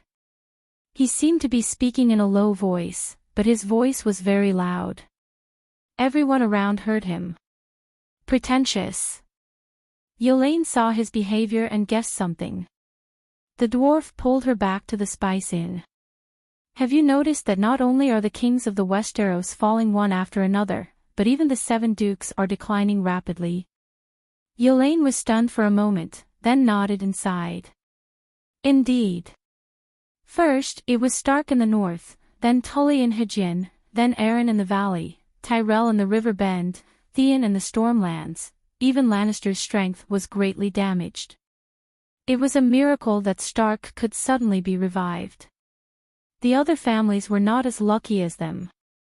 Of the 7 kingdoms, only our Dorne is intact. Now I understand my father's painstaking efforts and wisdom. Your father is overcautious and tries his best to be safe. He's a typical conservative ruler. If it were any other time, he would definitely regret it for the rest of his life. However, the Westeros have been experiencing unprecedented changes in the past decade or so. All the opportunities have turned into crises in the end, and indecisiveness has become an advantage. The less you do, the less you make mistakes. The less you fight, the less you lose. Dwayne was lucky. He didn't do anything, but he was lucky enough to avoid most of the shit, Tyrion complained. Elaine elbowed Tyrion's shoulder and scolded jokingly, "A few days ago, you were praising my father in front of Flowing Water Garden, saying that his wisdom was as deep as the abyss and that he was astute." In fact, she agreed with the dwarf's point of view. Prince Dowling did not hide his thoughts from his eldest daughter, so Elaine understood that her father was not without desires. He had a deep desire to take revenge and make a killing in the Game of Thrones. If she had no desire for power, she wouldn't have signed the sacred marriage contract of Arrayne and Viserys with William Darry more than 10 years ago. She wouldn't have been tempted when Lonley raised his troops. She wouldn't have purposely sent her eldest son, Quentyn, to Slaver's Bay. She wouldn't have joined King Aegon's True Dragon Alliance. Speaking human language is my basic talent. Moreover, I have other requests for father-in-law. Of course, I have to use the sweetest flattery to make him agree to my request. Tyrion hugged Elaine, stood on his tiptoes, and leaned his mouth against her cheek. Seeing this, Viper and the others behind him only smiled ambiguously. They stopped in front of the private room and turned to the empty table in the middle of the hall. "Unfortunately, your flattery isn't sweet enough." The dwarf's handsome face made it impossible for Yen to refuse. She took the initiative to move her sexy, plump lips closer. After kissing for a while, Tyrion tried to listen to the conversation outside the private room. Then, he explained, "The decline of the Duke's family is our chance. The Iron Throne is unique and very dangerous. However, there are several dukedoms. Fighting for the position of Duke and showing limited ambition can actually make us safer." "We? You and who?" Elaine pushed the dwarf away. The amorous feelings on her face immediately turned into cold mockery. "Actually, she was originally your wife. Now that her husband is dead and you've become handsome and tall, the two of you can talk about old times. That damned Aegon is watching from heaven every day. He probably won't say anything." Tyrion instinctively looked up at the ceiling. He seemed to be looking for King Aegon, who was staring at him. "Since you've said so, how would I dare to have any improper thoughts?" he said with a bitter smile. "Don't dare." Elaine sneered. "So, you've really thought about it?" Tyrion hesitated for a moment. He nodded and sighed. I mentioned this to Sansa, but she rejected me. She rejected you, and that's why you came to me. What do you take me for? Elaine was so angry that her face turned white. I only feel pity for Sansa. They're orphans and widows who need someone to take care of them, and I have the responsibility to take care of them. I proposed to you out of love. If I didn't love you, why would I be so sincere and tell you a secret that no one should know? Tyrion ignored the struggle of the person in his arms. He hugged her tightly and said affectionately into her ear. Gradually, he felt her struggle stop. He smiled proudly in his heart. He sighed as if a heavy burden had been lifted off his shoulders. You don't know how complicated my feelings were when Sansa rejected me. That kind of relief was immediately followed by guilt, until I met you. You comforted me and dispelled the long night that shrouded my heart. Your love is the red sword of heroes. You're my savior. Stop it. You're so mushy. Elaine's eyes were watery. She giggled and hit his chest. Tyrion did not listen to her and stopped. Instead, he went even further. He bombarded her with even more mushy words of love. After a while, Elaine suddenly pushed away the man who was messing around on her chest. She calmed down and frowned. What responsibility do you have for that little bitch Sansa? Is the child in her belly yours? Don't talk nonsense. How could I have a chance? I mean. The dwarf sighed. He pulled a chair over and sat by the window. He had a complicated expression. Back then, I saw Dany Rice's attitude towards Lannister and Casterly Rock. That was why I encouraged Aegon to leave Slaver's Bay. I was also the one who helped Aegon devise a plan against Stannis. If you didn't encourage him, Aegon wouldn't have left. Elaine asked. The dwarf shook his head. He would have left sooner or later. In Slaver's Bay, he will never get what he wants. However, if he had left after the Battle of Meereen, the outcome might have been different. Going north to Winterfell and the plan against Stannis had nothing to do with me. However, I am Aegon's Hand of the King. Obviously, I have failed in my duty. You really think of yourself as John Clinton, Elaine sneered. As the Mad King's Hand of the King, John Clinton had done his best. However, he was still brooding over the Battle of the Bell. He felt that he had let down the Mad King, Targaryen, and his Silver Prince. Tyrion shrugged and said, I won't spend more than 10 years to raise a child. Unless she becomes the queen and I become the regent. However, I won't lose anything by helping her. If Sansa really gets what she wants, I will also benefit greatly. What benefits do you want? Elaine narrowed her eyes. Tyrion rolled his eyes and said, perhaps I can obtain a dukedom. As I said before, the Westeros are going through unprecedented changes. Many duke families have withered and can't sit on the Iron Throne. Can't they get a duke to play with? Don't be fooled by my sister's prowess. The 3 cities of Slaver's Bay aren't even as big as Riverbend. You want Riverbend? Elaine was shocked. It's not that I have to get Riverbend. When I was walking by the river, a few bleating sheep rushed down from upstream. Then, I fished up the sheep closest to the shore. Its name is Riverbend High Court, Tyrion said as he gestured with his hands. Why Riverbend? Elaine was puzzled. My dear, it's a long night. The long night hasn't ended. In fact, the cruel reality has just begun. Tyrion stroked the woman's curly hair and laughed in a low voice. The Western region, Dorne, and the Valley are all dangerous places. Riverbend, on the other hand, is a large plain. I don't need to do anything. Those proud descendants of the Blue Hand are fated to disappear in the flood of ghouls. Elaine's eyes widened.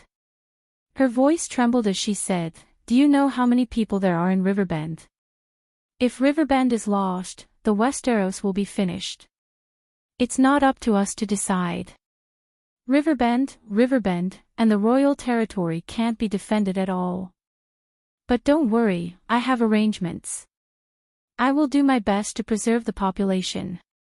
Tyrion smiled bitterly. Yelaine's heart skipped a beat. She asked, "Is this your sister's judgment, or her decision?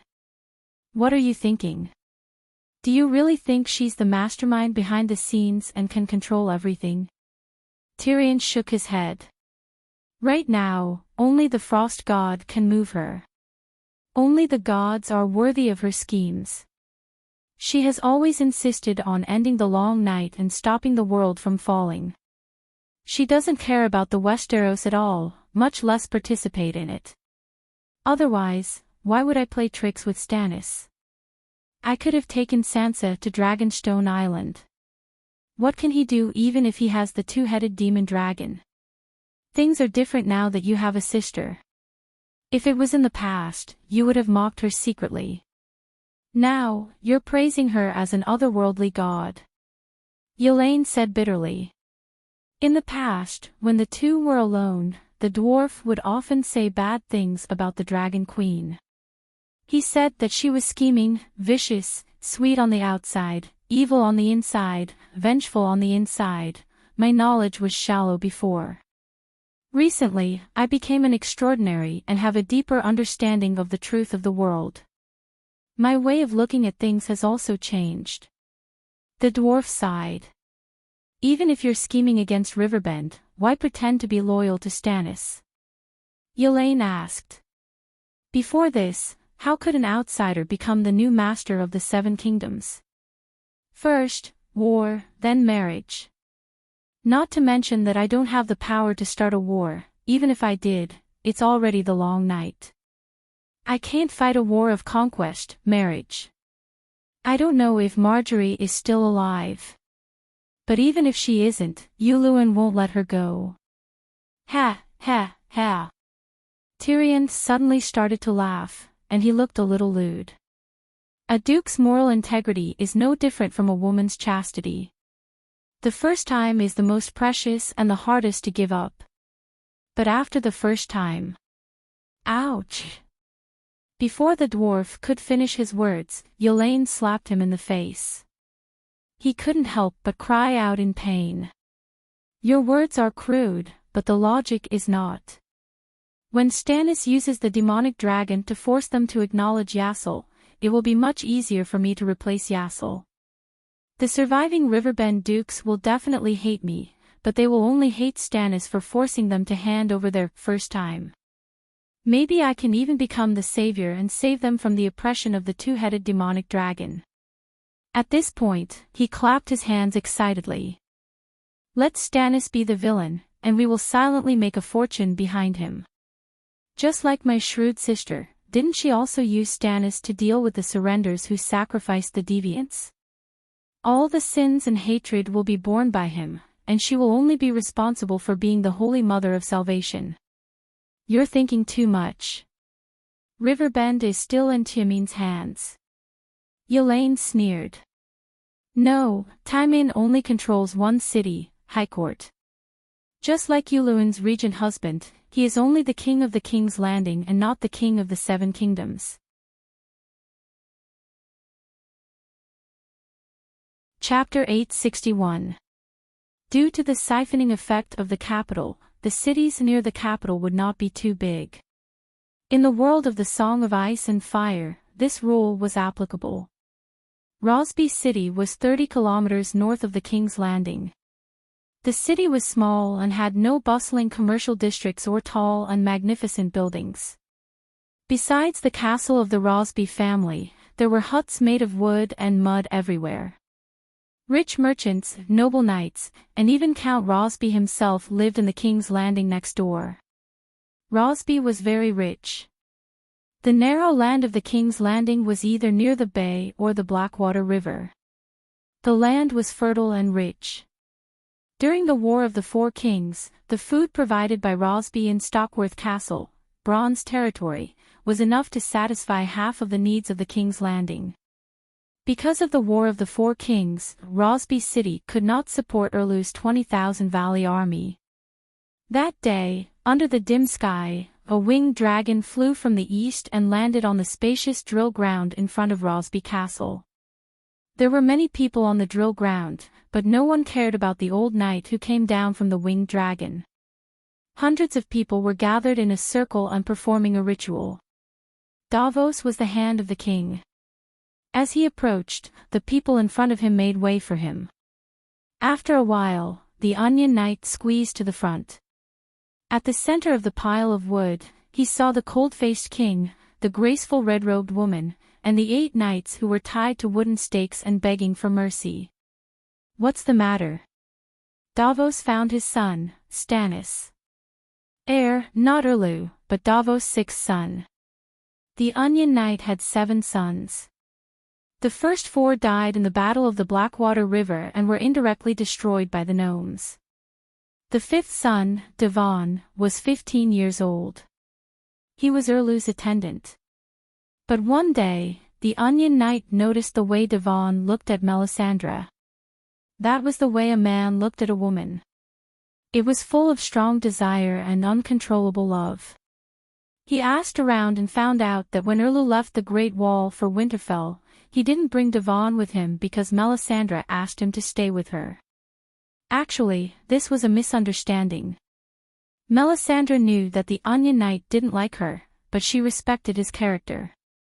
The reason why she left Dai Fong behind was not because of the loneliness that Davos was worried about, but because the red-robed woman knew that Erlu's trip would be dangerous, and Dai Fong would most likely never return. She pitied Onion Knight because 4 of his children had died at the Blackwater River. That was why she wanted to protect Dai Fong. She understood Dai Feng's love for her and was happy about it, but she didn't do anything to him. Davos did not know the twists and turns of the story, so he left Dai Fong in the rainforest with the excuse that he had left home to visit his mother. Out of loyalty to Erlu, he brought his 13-year-old son to serve Erlu. The 6th was named Stannis, and the 10-year-old 7th was even more awesome. He was named Stephen, Erlu's father's name. They are Bravo's mercenaries. They disobeyed His Majesty's orders. Not only did they leave the area they were stationed at, but they also kidnapped a 14-year-old peasant girl in a village 3 miles away and, little Stannis' childish face was filled with anger, and the way he looked at the mercenaries on the pillar was filled with a kind of fanaticism that made Davos' heart skip a beat. This child had only been with His Majesty for a few days, and he was already looking forward to being burned alive. Davos thought worriedly. Erlu stood quietly in front of the pillar, listening to the pleas of every prisoner before he turned around. His gaze first swept across the short and stocky Sir Song-gu and Sir Richard with the scarred face. Without any hesitation, he continued to look behind. "Sir, can you do it? Your Majesty, your faith is the one I serve." A simple and stout middle-aged man with protruding ears said in a deep voice. "Then let's begin." Erlu sighed softly. In the past, the ones who led the blazing red heart knights in the sacrificial ceremony were Gordy Fallon and Richard. After Gordy was slapped to death by Great John, Sir Song-gu took over. Now, although Richard still wore the blazing red heart cloak, there was a bright white heptagram on his chest. Even though Song-ji's attire was no different from before, he had died once, and his soul did not report to the Light King.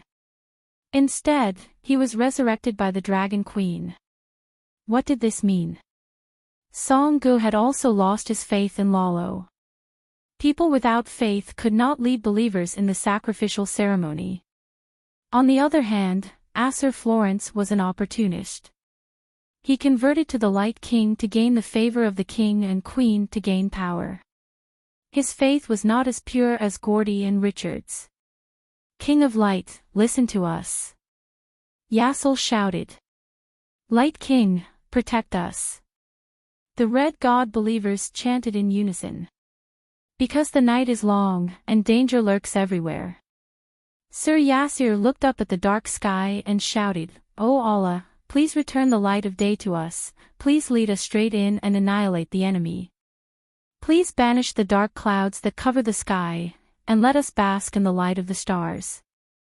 The believers prayed, Light King, protect us and banish the merciless darkness. With a look from Melisandre, the firewood around the 8 stakes burst into flames. The sacrifices began to howl and curse. Lolo, Sir Asser raised his voice. We offer you 8 sinners. Pure and sincere, worshipping Allah. With their blood, we offer sacrifice. With the help of God, we swear to destroy the enemy. Please accept this sacrifice and lead us to the King's Landing to purge the heretics. Light King, accept the sacrifice. Hundreds of voices shouted at the same time. The flames greedily licked the skin and hair of the sacrifices. Their pleas turned into an incomprehensible, high-pitched wail. As soon as the sacrificial ceremony was over, Davos hurried to find Stannis. Your Majesty, you want to attack the King's Landing. This is different from what we planned. He asked anxiously. I don't want to wait any longer. The people of the King's Landing may not have food, but the Red Keep must have a lot of food. Your plan to cut off food won't work. Once the food from the valley in Dragonstone Island arrives, I'll attack, Stannis said softly. If he used the pterosaurs to throw wildfire bombs, the Onion Knight would be able to break through the King's Landing before Erlu returned from Winterfell. But he didn't do that.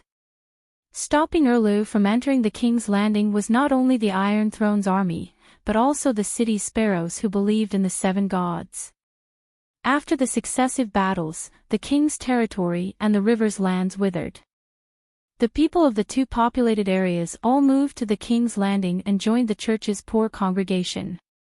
At this time, they were clean from head to toe. They had nothing but faith.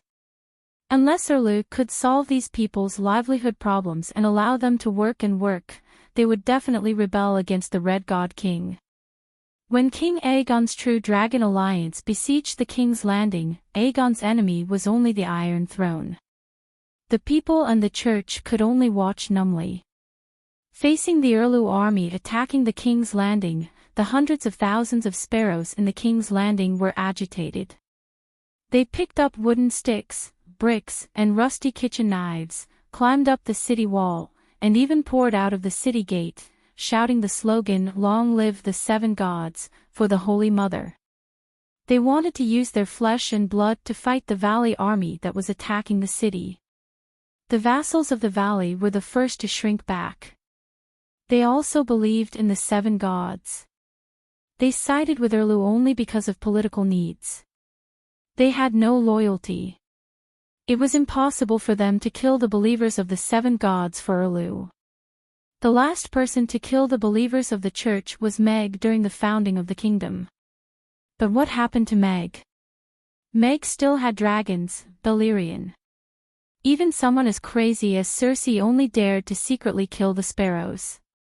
Other than the sparrows, the countless old, young, sick, and weak refugees squeezed under the city walls were also a big problem. King's Landing was crowded with people. If they burned the city with kerosene bombs, many innocent people would be affected.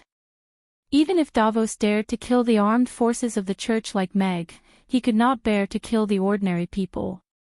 Therefore, he only blocked the land passage between King's Landing and Highland, blocked the sea passage of Blackwater Bay, cut off the food supply into the city, and forced the starving people of King's Landing to open the city and surrender. Then, he comforted the believers and people who had fainted from hunger with food. Your Majesty, if you burn King's Landing and kill the people, the vassals of the Valley will no longer be loyal to you. The mercenaries hired from Bravos are not trustworthy at all. They even want to terminate the employment contract and escape back to Bravos, where there are no other ghosts. At that time, even if the city gates of King's Landing are open, you will have no soldiers. How will you occupy King's Landing? How will you rule the country? Davos advised bitterly. Without a base, this was indeed one of the problems that Erlu was facing. As the Duke of Dragonstone Island with a small territory, he did not have many confidants to begin with. After wandering around the northern region, he lost Storm's End Castle and Dragonstone Island. He was completely alone, with only a few hundred knights of Red Heart. The Bravos mercenaries, the northern region's 2,000 cavalrymen, and the vassals of the valley seemed to be powerful, but he could not rely on them as a foundation. In the past, Erlu would have clenched his jaw and ground his teeth. But now, he was pale and lifeless. His shriveled cheeks did not even show a trace of emotion. He only said indifferently, "Davos, I don't have time to waste. It's night now, and the other ghosts are infiltrating Neck Swamp and going south to Hijin. If you are indecisive, you will be in trouble." Davos sighed helplessly. What about the poor and the refugees? A dim light flashed in Erlu's deep eye sockets. He said, "As long as the people can temporarily fill their stomachs, they won't care if the Iron Throne is an angel or a demon. They love Marjorie, who murdered her husband, and call her Holy Mother Marjorie because the High Court brings them bread and cheese. They accept the rule of the bastard Tommen and the criminal Cersei because the food from the High Court can sustain their lives. I believe in the Red God, but are you Luin a devout believer of the Seven Gods?" Erlu patted the king's hand's shoulder and said indifferently, "The people are much easier to deal with than the nobles. As long as they don't starve to death, they are the most obedient people. The nobles' desires are endless. It seems that they will never be satisfied unless they sit on the Iron Throne. For example, that woman, that dwarf. Have you reached an agreement?" Tyrion rejected the suggestion of dividing Hijin into two. Davos explained the details of the negotiations that afternoon. Dany Rise can give up the Iron Throne, but she wants to inherit the Targaryen ancestors' land, which is the king's domain. If the new king is unwilling to move away from the King's Landing, he can compensate with other lands close to Dragonstone Island, such as the Three Rivers Basin. The Targaryens are just outsiders. What land do they have? Erlu said coldly. Your Majesty, forgive me for being blunt, but your ancestor Theon Bella and Aegon the Conqueror are in cahoots, Davos said awkwardly. They are all foreign bandits.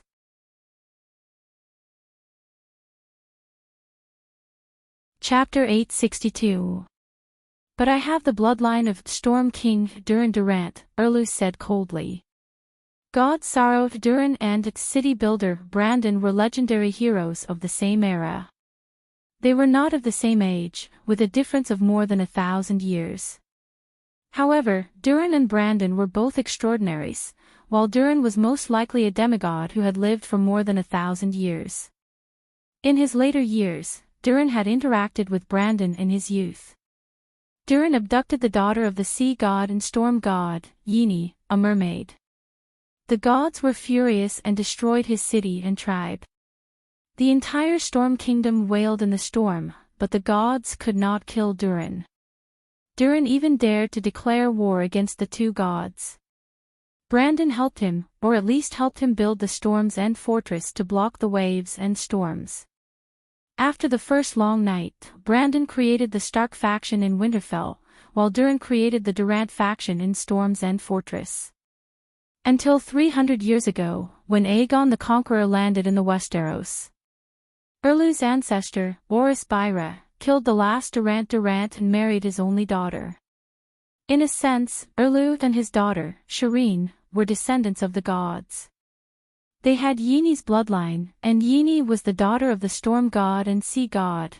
Many nobles with thousands of years of history still lost their lands and castles. No one cared about what happened to them because they were insignificant.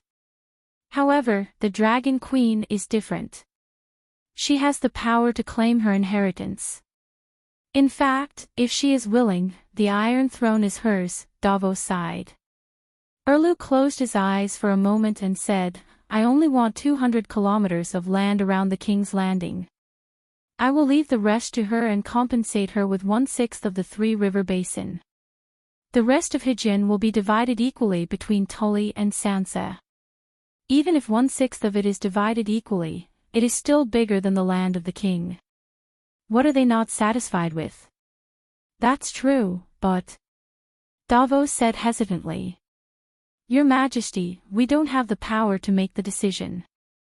Tyrion refused to divide Heartfelt County equally. What he wanted was a complete duchy. We haven't even taken down the King's Landing, and we're still far from unifying the Seven Kingdoms. To put it bluntly, you don't even have the qualifications to make Madame Sansa and Tyrion submit to you. Now, they are proposing to exchange their loyalty for a dukedom. It may be difficult for you to accept, but for them, is it the best choice? In the worst-case scenario, they would bring the food to Dragonstone Island and continue to watch from the sidelines, waiting for the opportunity to kill the variant Ghost King.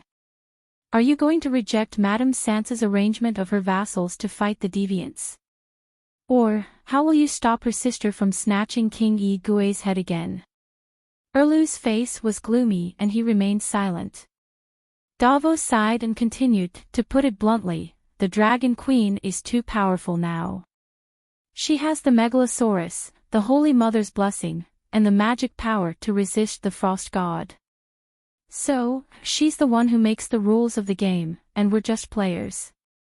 The rules she made, the one who ends the long night is king, are simple and fair, so it's easy for the people of the Seven Kingdoms to accept. You took down the King's Landing and sat on the Iron Throne to better unify your forces and strive to become the first on the Heroes of the Long Night list. But Stark has the King of the North, Jon, the Three-Eyed Crow, Bran, and the powerful assassin Arya. Madame Sansa has the ability and opportunity to fulfill the promise of the one who ends the long night is king. We're afraid of her, so if we make her submit, we'll eliminate one of our biggest competitors. The price of a duchy is not too much. Erlu's face was gloomy as he paced back and forth by the fireplace. Davos stood at the side and looked at him. The king was thinner than before. In the past, only his cheeks were thin, but his body and limbs were strong and powerful, not losing to any knight. But now, Davos could see the dark green, almost black veins protruding from the king's hands. The armor he had worn for decades now seemed to be loose. What was more terrifying than his thinness was his mental state. His sunken eye sockets were so deep that an egg could be stuffed into them. The dark circles under his eyes were like bacon that had been smoked in a chimney for half a year. Davos knew that ever since his resurrection, his king could barely sleep. Or rather, he did not need to sleep, and he barely ate. Davos wanted to know where the energy the king needed for his daily activities came from if he did not sleep or eat. Do you know why I refuse to give the valley to Sansa? The valley is not my fief. Stannis suddenly stopped and turned around to ask. Davos was stunned for a moment before he said, for the sake of balance, if the valley belongs to Sansa Stark and Heartfelt still belongs to Tully, then the alliance between Heartfelt, the north, and the valley will be formed again. The royal authority will be seriously threatened. This was not the first time they had discussed this issue. The king's hand spoke smoothly. That's right. I haven't forgotten how Targaryen lost the War of the Usurpers. Erlu nodded. Your Majesty, with all due respect, you should only consider the king's problems when you are king. You are not king yet. Davos looked at the king expectantly after he finished speaking. He hoped that the king would glare and grit his teeth to vent his anger. He was disappointed once again. The king's gaze only grew darker and gloomier, making him panic. So he quickly said the imp's suggestion before he left. Your Majesty, Tyrion hopes to protect Lannister's position. As long as you do not attack the west before the end of the long night, and after taking the King's Landing and capturing Cersei, hand her over to him unharmed, he can persuade Sansa to make concessions. What kind of concessions? Erlu asked. He can persuade Sansa to give up the valley and the river, but you will have to pay 5 million gold royals for the 100,000 tons of food. 5 million. Erlu thought for a moment and said, this price is not too expensive in the long night, so I can agree to it. But can he make the decision for Sansa? I only need Sansa to submit to me. I don't care about Tyrion himself. For a moment, Davos's expression became very strange. He said that Sansa is his lover now, and that his handsome face and the 12 cries of spring are guaranteed to make her listen to him. He blushed and hung his head as he stammered. Shameless. Erlu cursed. Shameless indeed, but he is very handsome now. He can make many girls blush and shout when he walks down the street. He should be able to sleep with, persuade Lady Sansa, Davos said. I remember there are only 7 cries of spring, Erlu said doubtfully. Your Majesty, Davos suddenly raised his head and looked at his king, his face full of shock.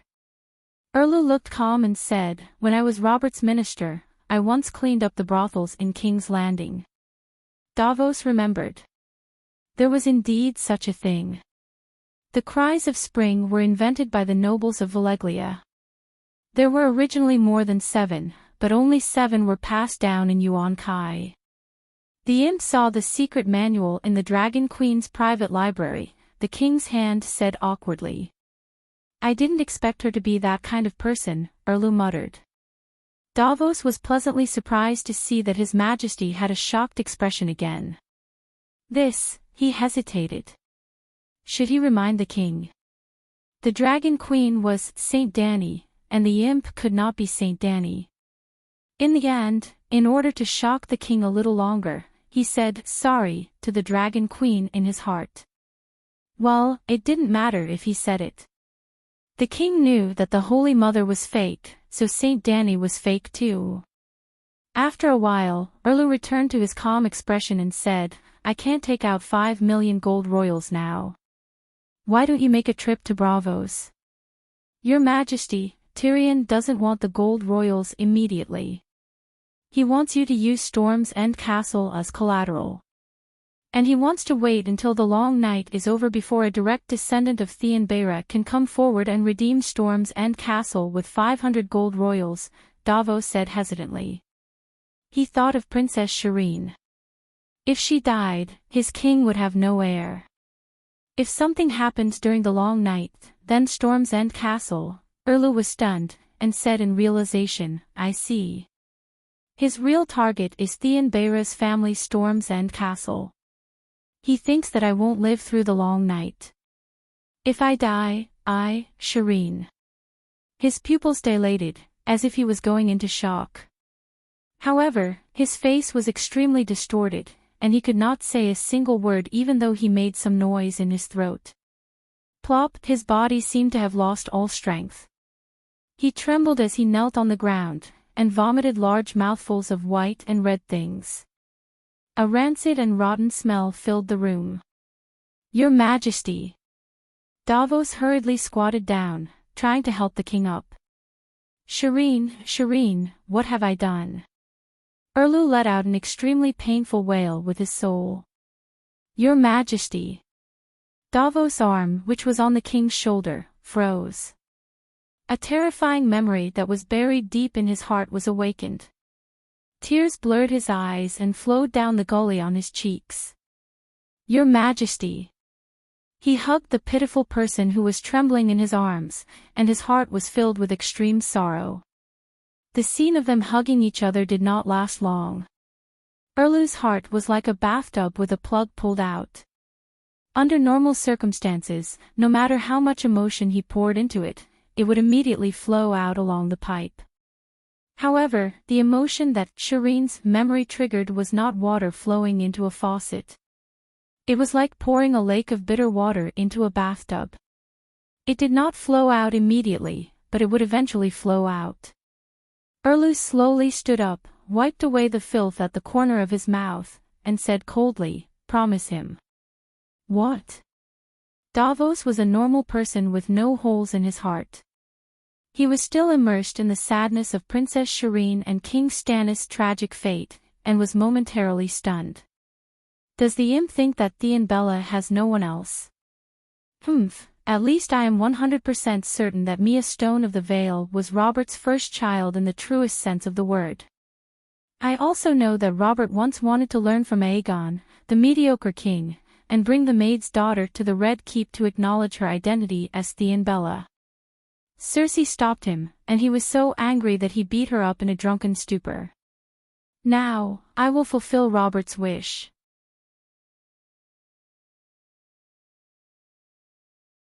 Chapter 863.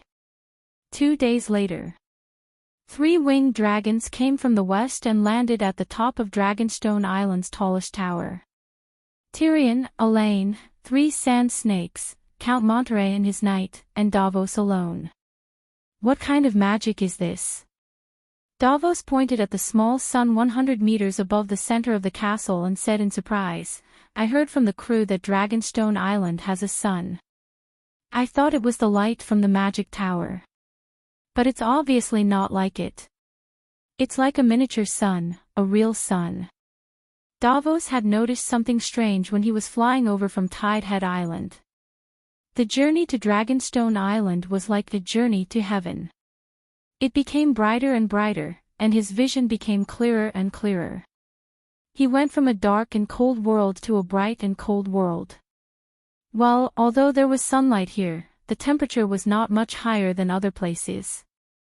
Standing at the top of the Flying Dragon Pagoda, the northern wind whistled past, tearing apart his thick fur coat and crazily sucking in every bit of heat from his body. However, his exposed skin could still clearly feel the warmth of the sunlight, the long-awaited warmth of the sun. Actually, the small sun was only the size of a wash basin. But it was like a small candle that lit up the entire room. The faint golden sunlight from the small sun almost covered the entire Dragonstone Island. Even the sea was no longer dark. He could see the familiar blue sea again. Inexplicably, even the uncouth Davos felt touched. It's so beautiful that it's intoxicating, he looked at the small sun and said sincerely. Hee, am I really beautiful? The small sun spoke and even moved. Under Davos's stunned gaze, the small sun moved to a spot 10 meters above his head. A little girl's face opened in the middle. It was not very beautiful, but it was strangely cute. Holy Mother, it's so scary. The sun has a face and can speak. Is this the fairy sun? Davos exclaimed and retreated. Ha ha ha. His lovey-dovey look amused those who had seen fire fairies before. The small sun glared at Davos, then closed its face and became a small shining sun again. This is an elemental life form created by Her Majesty, the Fire Spirit. Larissa, who was wearing a blue mage robe with a flame pattern on it, walked up the stairs and explained to the Onion Knight with a smile, the fire elf can turn into a small person, a big crow, a big fireball, and a small sun. It's currently in its small sun form.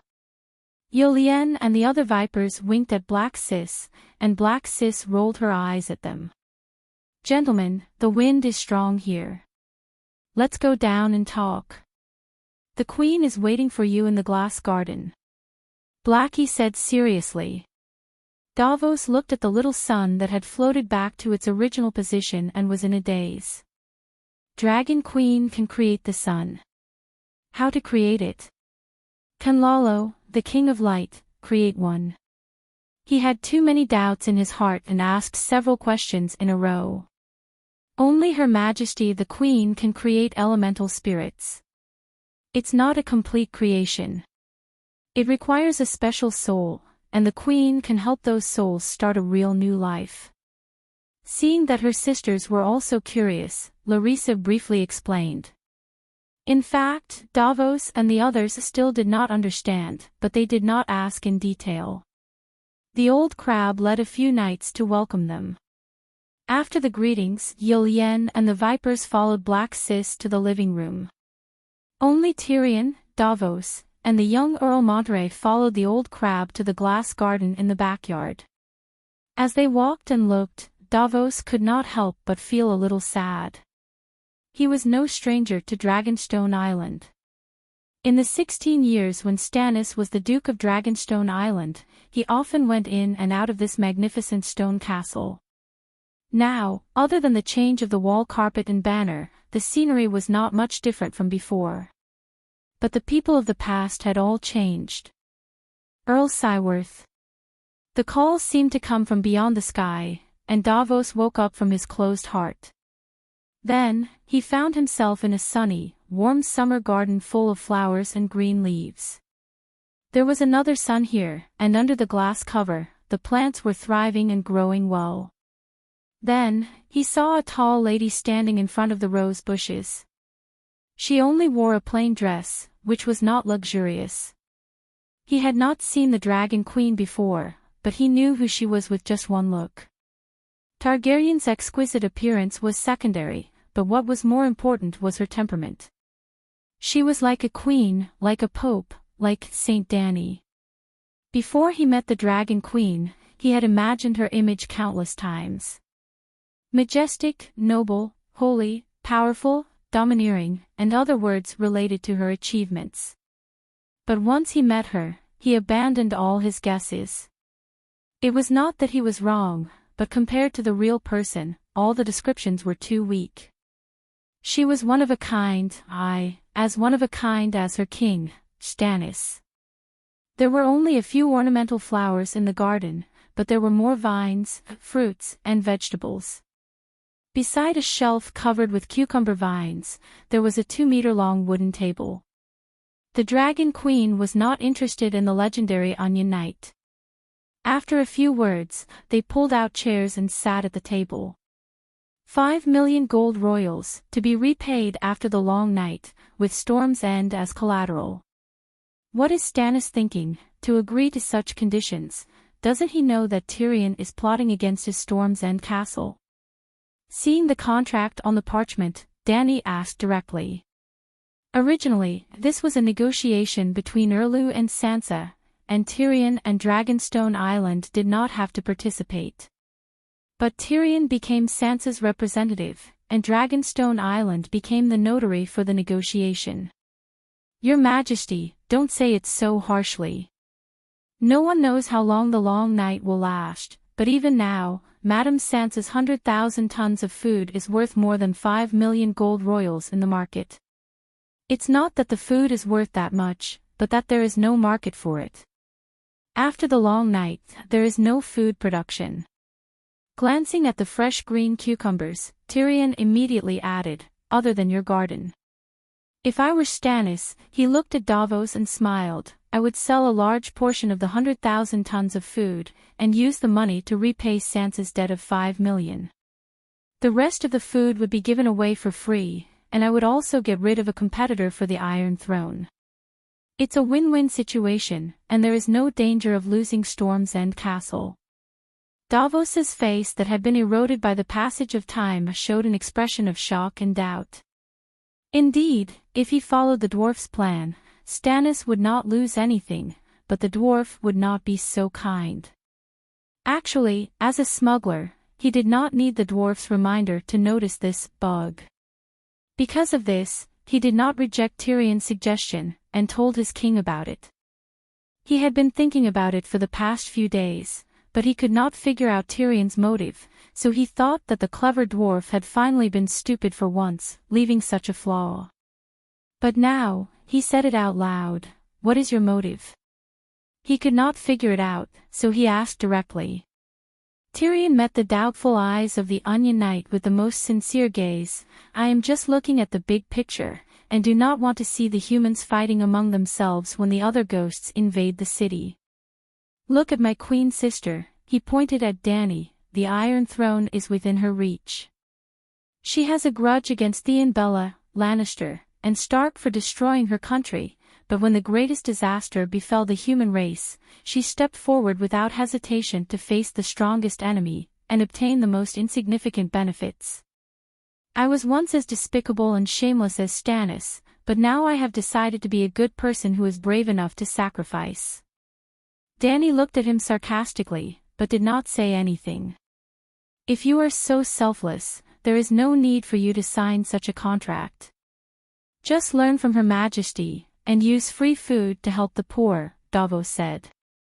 Being despicable is the passport of the despicable. I want to be noble, but I don't want to be noble as my epitaph. The dwarf shook his head. You are not here to negotiate. The negotiation has already ended at Tidehead Island, and I am only here to witness the signing of the contract. If the negotiation is not successful, you can go back to Spice Town. Danny said impatiently. Davos looked at the dwarf deeply, picked up a pen, and wrote his name on the parchment, then used the king's hand seal to leave a mark on the name. After Tyrion finished signing, the Onion Knight said coldly, no matter what scheme you have, it will not succeed in the end. His Majesty Stannis has already acknowledged Mia Stone's identity. She is a super illegitimate child, just like you. Not only does she have the right to inherit Theon Bella, but she is also the real Duke of Storm's End. Mia Stone. Tyrion was stunned for a moment, then he smiled naturally and said, I know her. That appearance, that physique, she is indeed Robert's child. What a pity for the best young swordsman of the valley. Best swordsman. Davos was confused. Tyrion smiled and said, Your Crown Princess's ex-boyfriend, Sir Michael Redford, is known as the best swordsman of the valley's younger generation. He is the youngest son without the right to inherit the Crown Princess, but in the end, he disliked her identity as an illegitimate child and married the youngest daughter of Bronze Yohn. How do you know so much? Davos asked cautiously. Tyrion waved his hand and said, As a dwarf, I have to have some advantages outside of my body, such as insight and memory. Davos knew that he could not get any more useful information from the dwarf, so he put away the Book of Holy Covenant and turned to Dany and asked, Your Majesty, His Majesty Stannis has decided to launch an attack on King's Landing as soon as the food from Dragonstone Island arrives at Blackwater River. What do you think? From the beginning of the negotiation to the signing of the contract, more than half a month had passed. The food from Tarth Island was stored on Dragonstone Island. I have no objections. Dany shook her head. The followers of the Church of the Seven Gods at King's Landing are very hostile to His Majesty Stannis. I'm afraid there will be many casualties. Davos said carefully. Then don't attack King's Landing. Dany said. The arrow is already on the bow. Davos smiled bitterly and shook his head. Then why are you asking me? You are the Pope, I don't know if you can persuade. Davos lowered his head, unable to continue. Dany seemed to be very easy to talk to. I have long passed the Holy Mother's oracle that the Church is not allowed to interfere with the politics of the mortal world, unless the king gives the first order against the Church.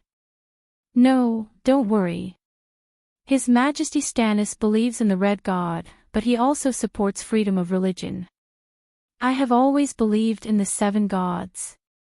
Davos quickly said. Freedom of religion.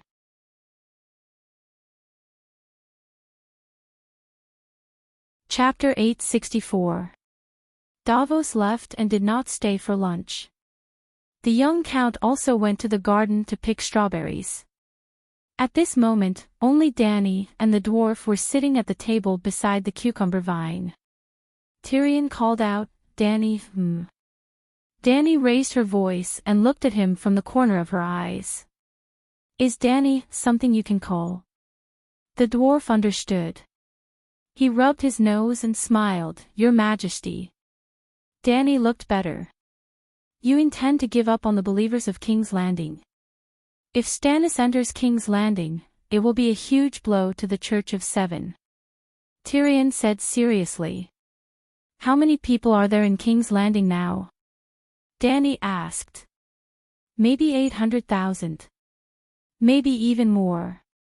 The people of Hygien, the royal domain, and the Stormlands are all moving to King's Landing.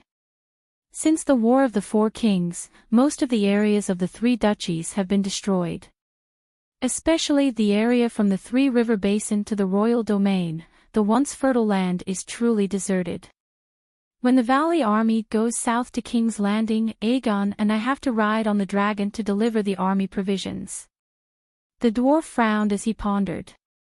Even in the ancient Celestial Empire, where the government was the most efficient, there were still people who could not survive the winter and ran to the nearby cities to beg for food. In the world of the Song of Ice and Fire, the tradition of going to the city to avoid the winter was carried to the extreme. Ordinary farmers did not have the ability or the awareness to store food for several years of winter on their own. Even the nobles only received the seasonal forecast from the City of Knowledge before winter, and then used the remaining 1 or 2 years to store food. If the scholars of the City of Knowledge did not notice the change of seasons by observing the stars, the people of the Seven Kingdoms would not even know when winter was coming. By the time they felt the temperature drop, it was already too late to store food. Every winter, not only the people of the Northern Territory gathered at the nobles' castles, but also the people of Hajin, the Royal Domain, and the Stormlands. In summer, including the floating population, King's Landing had 500,000 people. In winter, the number would fluctuate between 500,000 and 1 million. It was no longer winter, but a long night. The people of the Royal Domain were not the only ones flocking over. The people of several kingdoms could not survive. Have you ever seen a sardine barrel? King's Landing was now like a barrel full of people, a barrel of explosives, and no one could save them. Even I can't support so many people. Moreover, King's Landing will definitely fall when the deviant ghost army moves south. Danny said helplessly. Why? The King's Landing is right next to Dragonstone Island. We can provide reinforcements at any time, Tyrion exclaimed. How high are the walls of King's Landing? Danny asked. Tyrion thought for a while and said, the side near the Blackwater River is shorter. The standard height is 8 meters, but the north side is more than 12 meters, and the highest is 15 meters. You've been to Winterfell. Do you know how high the Winterfell walls are? Why must your cultivation be so high? Danny reminded. Tyrion was shocked, but he understood what was going on. King's Landing was a normal ancient city, and its walls were about the same height as the ancient Celestial Empire. This was because King's Landing was located at the bay, which was closer to the south. In winter, the temperature was much higher than in the north, and there wasn't much snow. In an ordinary winter in the north, even on the plains, there would be 12 meters of snow. Because of the thick snow, the night watchers lived underground, using the worm tunnel to pass through various buildings. We can use the dragon flame to burn the snow, Tyrion said. Perhaps Stannis thought so, but King's Landing is too big. Danny sighed. King's Landing included 3 large hills, with a total area of more than 50 square kilometers. Even if Aegon Hill faced the bay, there was still a 40-kilometer-long wall to defend. Winterfell only has a 1.5-kilometer wall, with more than 5,000 soldiers taking turns to defend it, and more than 8,000 soldiers as reserves. Even if King's Landing has a large population, and every citizen is a soldier in an emergency, King's Landing has no danger to rely on. The cost of defending it is very high, and it won't last long. Tyrion frowned and said, if that's the case, do you have any plans? We can't just give up, right? There are hundreds of thousands of people in the city. As for King's Landing, we've discussed it a few times in the Ghost Resistance United Front Committee. My suggestion is to evacuate the people immediately. Tidehead Island can take in 200,000 old, weak, sick, and young, and the young and strong south to Storm's End Castle. Storm's End Castle will have 50,000 people, and the rest will be divided into 2 groups. One group will go to Brittany's Taz Island, and the other group will go to Dorne along the Bone Road. Sansa is so lucky. Danny had to sigh. I didn't realize it before, but now I realize that Taz Island is the largest island in the narrow sea. It's 200 kilometers long and 100 kilometers wide. It's very close to Storm's End Castle, Dragonstone Island, and King's Landing. It's like Noah's Ark in the long night. The reason why I asked for Theon's Wind's End Castle as collateral is because of Taz Island's geographical advantage. Taz Island is the rear, and Storm's End Castle is the front line against the other ghost army. We'll probably be the ones to survive until the end. Tyrion smiled as he explained his plan. You? Dany glanced at him. Sansa seems to have rejected your proposal, and you're dating the Princess of Dorne. I heard that you're getting engaged soon. Sansa, she... Tyrion's expression became very complicated. Compared to when she married me, she's a completely different person now. When she was in King's Landing, her life and freedom were controlled by others, and she understood the value of power. Even if she didn't experience it, she had seen how others used power to manipulate others, including her own fate. In the valley, with Littlefinger by her side, she began to learn how to seize and use power.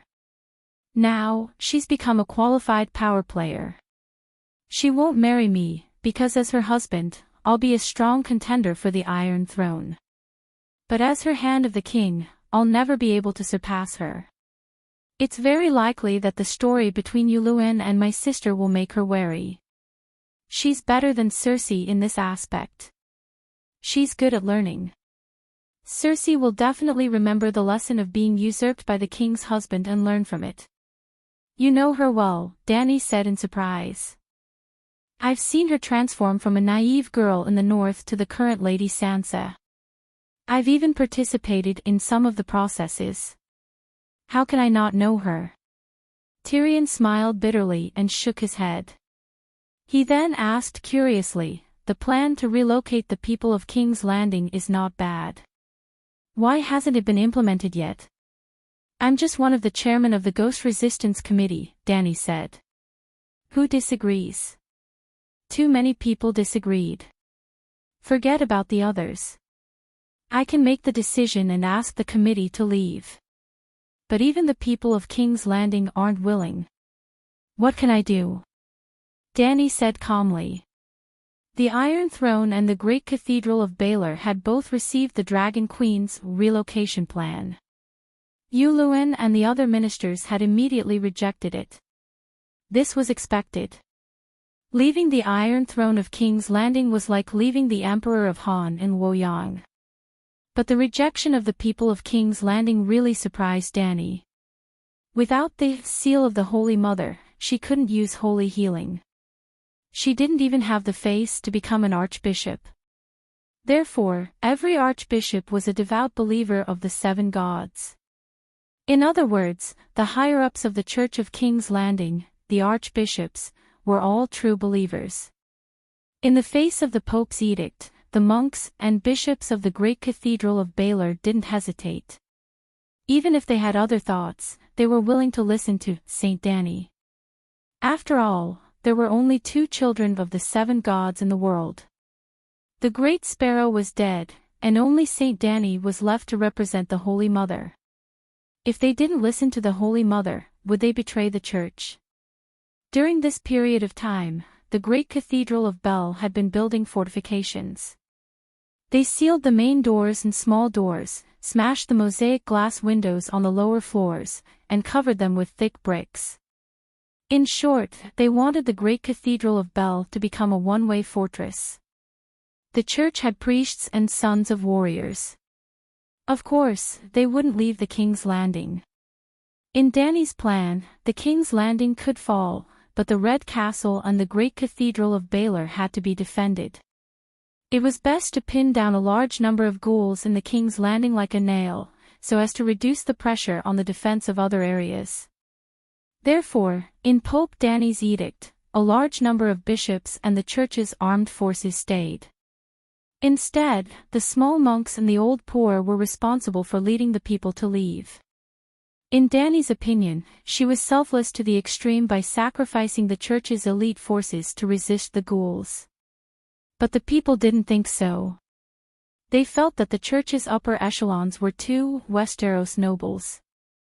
They hid in the King's Landing and enjoyed their lives, while the believers with no status fled thousands of miles and died in a foreign land. Dany felt that it was inconceivable, but it was human nature. In the hearts of the people of the Seven Kingdoms, the King's Landing was the capital of the Seven Kingdoms. The most normal thing for the Dragon Queen to do was to lead the 5 Megalosaurus and all the relief food to move the nest to the King's Landing. While sitting on the Iron Throne, she would also protect the hundreds of thousands of people in the capital. Didn't you see that the King of the Red Gods was still standing outside the King's Landing gate, drooling? Yes, during the early siege, many bishops and nobles who believed in the 7 gods wrote to Dragonstone Island, asking the Dragon Queen to move to the King's Landing and chase away Yuluin and the pagan king outside the city, so that she could be the king of the 7 kingdoms. Stannis' attack on the King's Landing this time, I'm afraid that many people will die. Tyrion could not hide the worry on his face. Dany stared at him and said, I thought you didn't care about the lives of the people. Back at Slaves Bay, you were very cold, and never cared about how many slaves died in the war. Tyrion was stunned for a moment, then he smiled and said, I'm a Westeros, isn't that normal? Just like the free cities on the other side of the narrow sea, they knew that the long night was coming, but not only did they not help, they even speculated with the Westeros and profited from the disaster. At this point, he remembered something that his sister-in-law Teresa had mentioned, so he said, Do you know that the Atonement Scrolls are being sold? The merchants on the other side of the narrow sea are using food and wine to buy the Atonement Scrolls in the hands of the people at a low price, and then sell them to the free cities at a high price. I know. Dany's lips curled into a strange smile. Why didn't you stop them? This is blasphemy against the 7 gods, and it's also ruining your plan of fighting the deviants and going to heaven. Tyrion was puzzled. Did you notice that the wind has been very strong recently, and it's always the north wind? Dany asked out of the blue. It's the long night, of course it's the north wind. The north wind brings the cold air from beyond the Great Wall to the south, this is what you told me. Then have you seen the huge windmill leaves above the Sea Dragon Tower? Dany laughed. The dwarf was at a loss for a moment, then he suddenly remembered the physics book that he had been reading every night recently. You use the windmill to drive the printing press, and print the Atonement Scrolls day and night. Tyrion was first enlightened, then his face was full of shock. How does your brain work? Even in the long night, you can still find something to exploit from the disadvantages.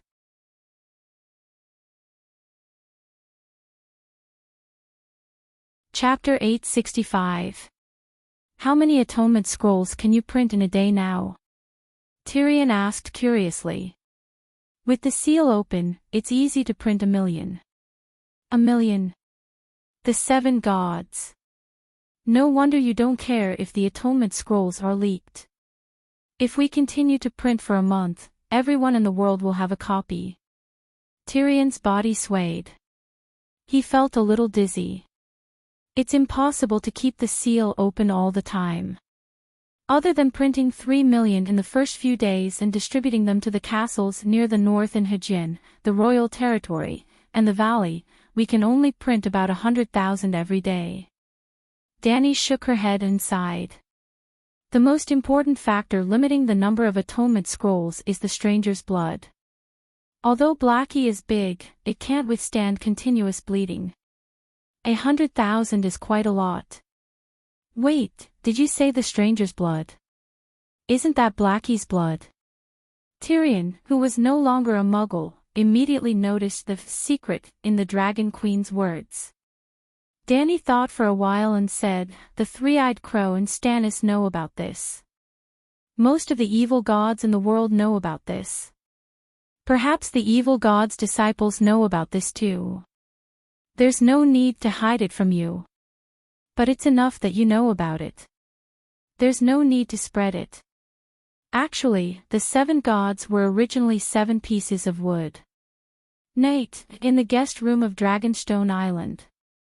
Under the dim candlelight, Elaine's oily, delicate skin reflected the light as her body moved up and down. After a while, her voluptuous body stiffened. Slap. Elaine slapped Tyrion's handsome face and scolded him softly. What's wrong with you? You've been absent-minded since lunch, and you've been muddle-headed for the whole afternoon. Where's your usual majesty? Tyrion looked at her in a daze. He looked at her pretty face, which was full of desire. He looked at her mouth opening and closing. It was as if nothing entered her heart, and he did not hear anything. Seeing him like a wooden puppet, the woman pinched his crotch again. It was as if she was pulling a rubber band. Oh whoa! With a miserable howl, the dwarf was finally angry. I'm not in the mood today, and I don't have the energy. Why do you have to torture me? Even the cows in the corral can't be taken out to plow the fields every day. The dwarf was angry, but Yen was a little dispirited. She gently rubbed his wound and asked curiously, My Dragon King, what happened? You don't look right today. Hearing the woman gently call him Dragon King, the dwarf's anger subsided a little. Well, dwarfs have a fetish. They like to be called majestic by women when they are making love. It's just like how normal people would call, my dear, you're so beautiful, or you're so great. For example, he liked Shui calling him Lannister's giant and the Great Lion. After following him for a while, Yen also discovered this little secret. However, the name Lion was changed to Dragon King, while the name Giant remained the same. I'm fine, it's just that. Tyrion hesitated for a moment before shaking his head with a bitter smile. I have something to do, but it has nothing to do with you, so I can't tell you. Why can't you tell me? Does it have something to do with that little bitch on Taisai Island? Yen's expression changed as she said warily. Speaking of this, she suddenly remembered something and asked, You originally planned to sign the holy contract in the morning and ride the dragon to Taisai Island in the afternoon to report the results of the negotiation to that bitch. Why did you change your mind? Tessa. Tyrion shook his head and said, My holy knight's seal is broken. Although Tessa remembers me and has feelings for me, I can't control her heart to heart anymore. If I take off rashly, I might be in danger. Why did the holy knight seal break? Yen was puzzled. There's something wrong with my faith. What's wrong? Yen was even more curious. The dwarf pushed away the woman who was crawling on his chest in annoyance. Sigh, don't ask. Help me find a 7 Stars Bible. I want to rebuild my worldview, outlook on life, faith, and life values. Yen was confused. She got up in a daze and said, Teresa is next door. She's a nun and always carries the 7 Stars Bible with her. I heard that it was annotated by St. Bailey himself. His notes are on it. My uncle spent a lot of money to buy it from a cultivator family in the Starry Church. No! Tyrion shouted with a twisted face. St. Bailey can't do it. I want the new 7 Stars Bible written by St. Danny. Yen thought that the dwarf was being unreasonable. She stood in front of the bed and said angrily, What's wrong with you? Isn't the 7 Stars Bible the same? Tyrion shook his head and said, Hearing your words, I know how shallow your faith in the 7 gods is. You don't even know that the 7 Stars Bible has been revised. No wonder your sister Teresa only became a 3rd-generation priest recently. She chose the wrong teaching material. Go find Larissa and ask her to find the latest edition of the 7 Stars Bible from the Queen's study. It's best if it has annotations. I want my sister to annotate it herself. After I finish reading it, I'll give it to Teresa. I guarantee that she will become a white bishop in 2 years. Yen still stood there and looked at the dwarf with a strange expression. She said softly, is your ancestral mad blood acting up? The dwarf glared at her and said impatiently, "Go and call Larissa. She will understand what I mean." Although Yulien was confused, she still put on a robe and slippers. She walked to the door and rang the bell. After a while, the maid came and asked a few questions. She then closed the door. About a quarter of an hour later, the maid brought a brand new Bible with the smell of castor oil. So there really is a new Bible. Yulien walked back and flipped through the pages. "I want the manuscript. Why did you give me a new one?" The dwarf was dissatisfied. Larissa said that the original manuscript is in Slave Bay. After coming to Dragonstone Island, Danny and Rise have been practicing witchcraft in the Magic Tower. They don't have the time or the mind to study the teachings of the 7 gods. There is one with your sister's annotations, but it was given to the red-robed monk, Machiro. Yulien and the dwarf lay side by side. Their chests were cushioned by a feather pillow. Their heads were leaning against each other as they read together. Interesting. Tyrion thought that it would be boring, but he gradually became fascinated. He became more and more energetic.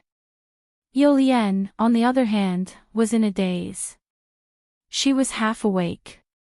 "What's interesting?" She opened her misty eyes and asked in a muffled voice. "The book describes the birth of the universe, the creation of the world, and our current human era." The description is very, the dwarf thought for a moment and sighed. "It's very scary. It's all true. They directly expose the secret in the Bible for everyone to see. It's too scary. These gods and gods are strange. They change the soup but not the medicine. Their main purpose is to scare the believers and make the gods seem more sacred and great. It's fine to just casually read about it.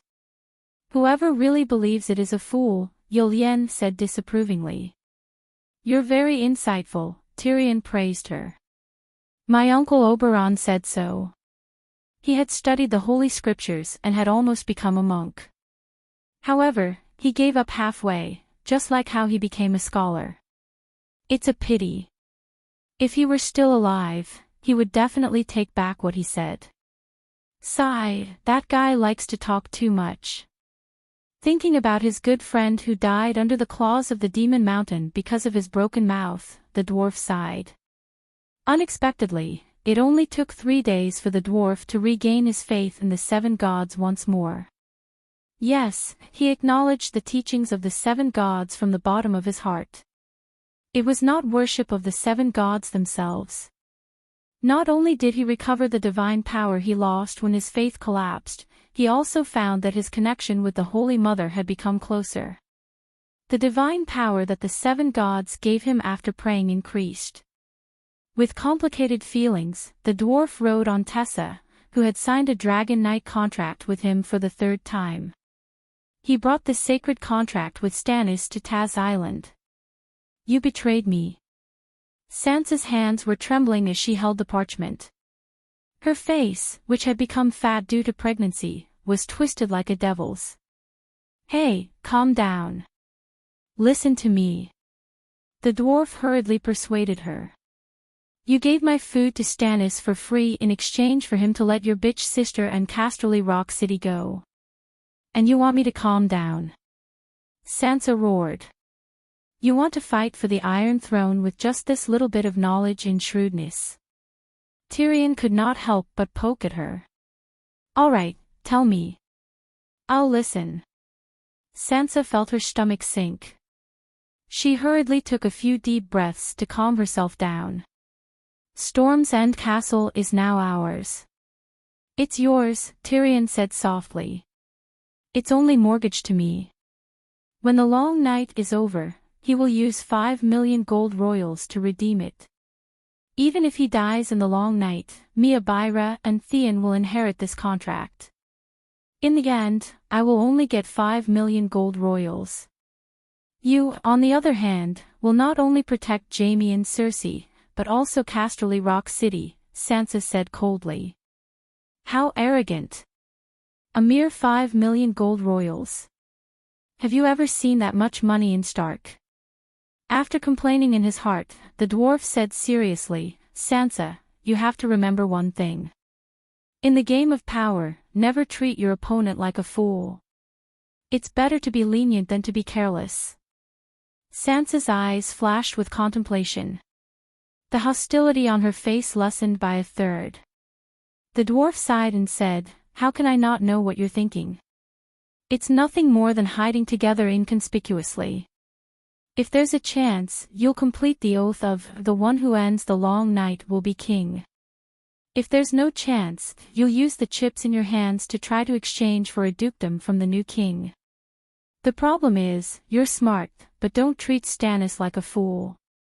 He's a stubborn person and has even been bewitched by the Red God. However, he still has 20 years of experience in the game of power. The other kings have withered, but he lives alone. Oh, he died once in Winterfell. Be more direct. What's wrong with my plan? Sansa said coldly. How did the Targaryens lose the Iron Throne? Tyrion didn't expect her to answer. After asking a question, he continued, in the War of the Usurpers, the Mad King and Rhaegar didn't make any tactical mistakes. The reason they lost the Iron Throne was because they weren't as strong as the alliance of the Four Kingdoms. If you obtained a dukedom, together with your brother Jon Stark and your granduncle Blackfish Tully, you would have formed the terrifying alliance of the three northern kingdoms. Because you're still under the banner of the Targaryens, you're a potential ally of my sister. The alliance of the Four Kingdoms is even more terrifying than the Four Kingdoms. It would drive any king on the Iron Throne crazy. Why would Stannis allow it? He has no choice. I have the initiative. At most, I'll leave the Westeros and watch from the sea, waiting for an opportunity, Sansa said stubbornly. Naive. You think that the free cities are all good people? Or do you think that you're more powerful than the Dragon Queen? Food in the long night is more attractive and unscrupulous than the miraculous megalosaurus that has reappeared in the world. After all, the food is eaten by humans, but the megalosaurus will eat humans, the dwarf sneered.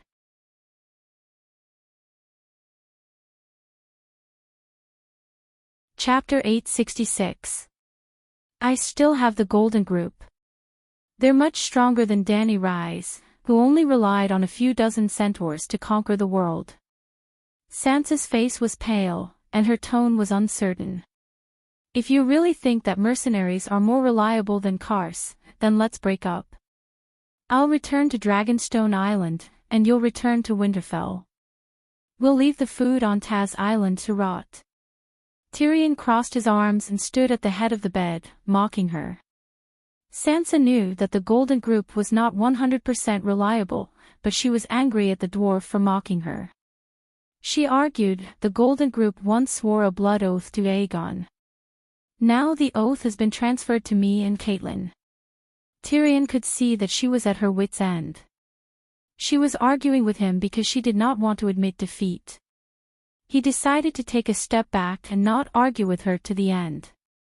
If you don't have a trustworthy group, then try to build your own. If you don't understand, I can help you.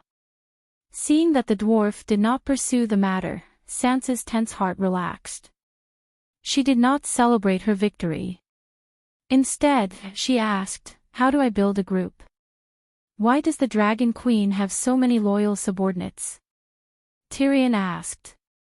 Because of the megalosaurus, Sansa said. What did you learn from Littlefinger? Don't tell me he only taught you Spring Cry. The dwarf looked at her strangely. What nonsense are you talking about? Sansa was anxious, angry, and embarrassed. I was still a virgin when I married Aegon. Brother Meribad can testify for me. Why am I talking to you about this? She covered her face with her hands, embarrassed. That's enough.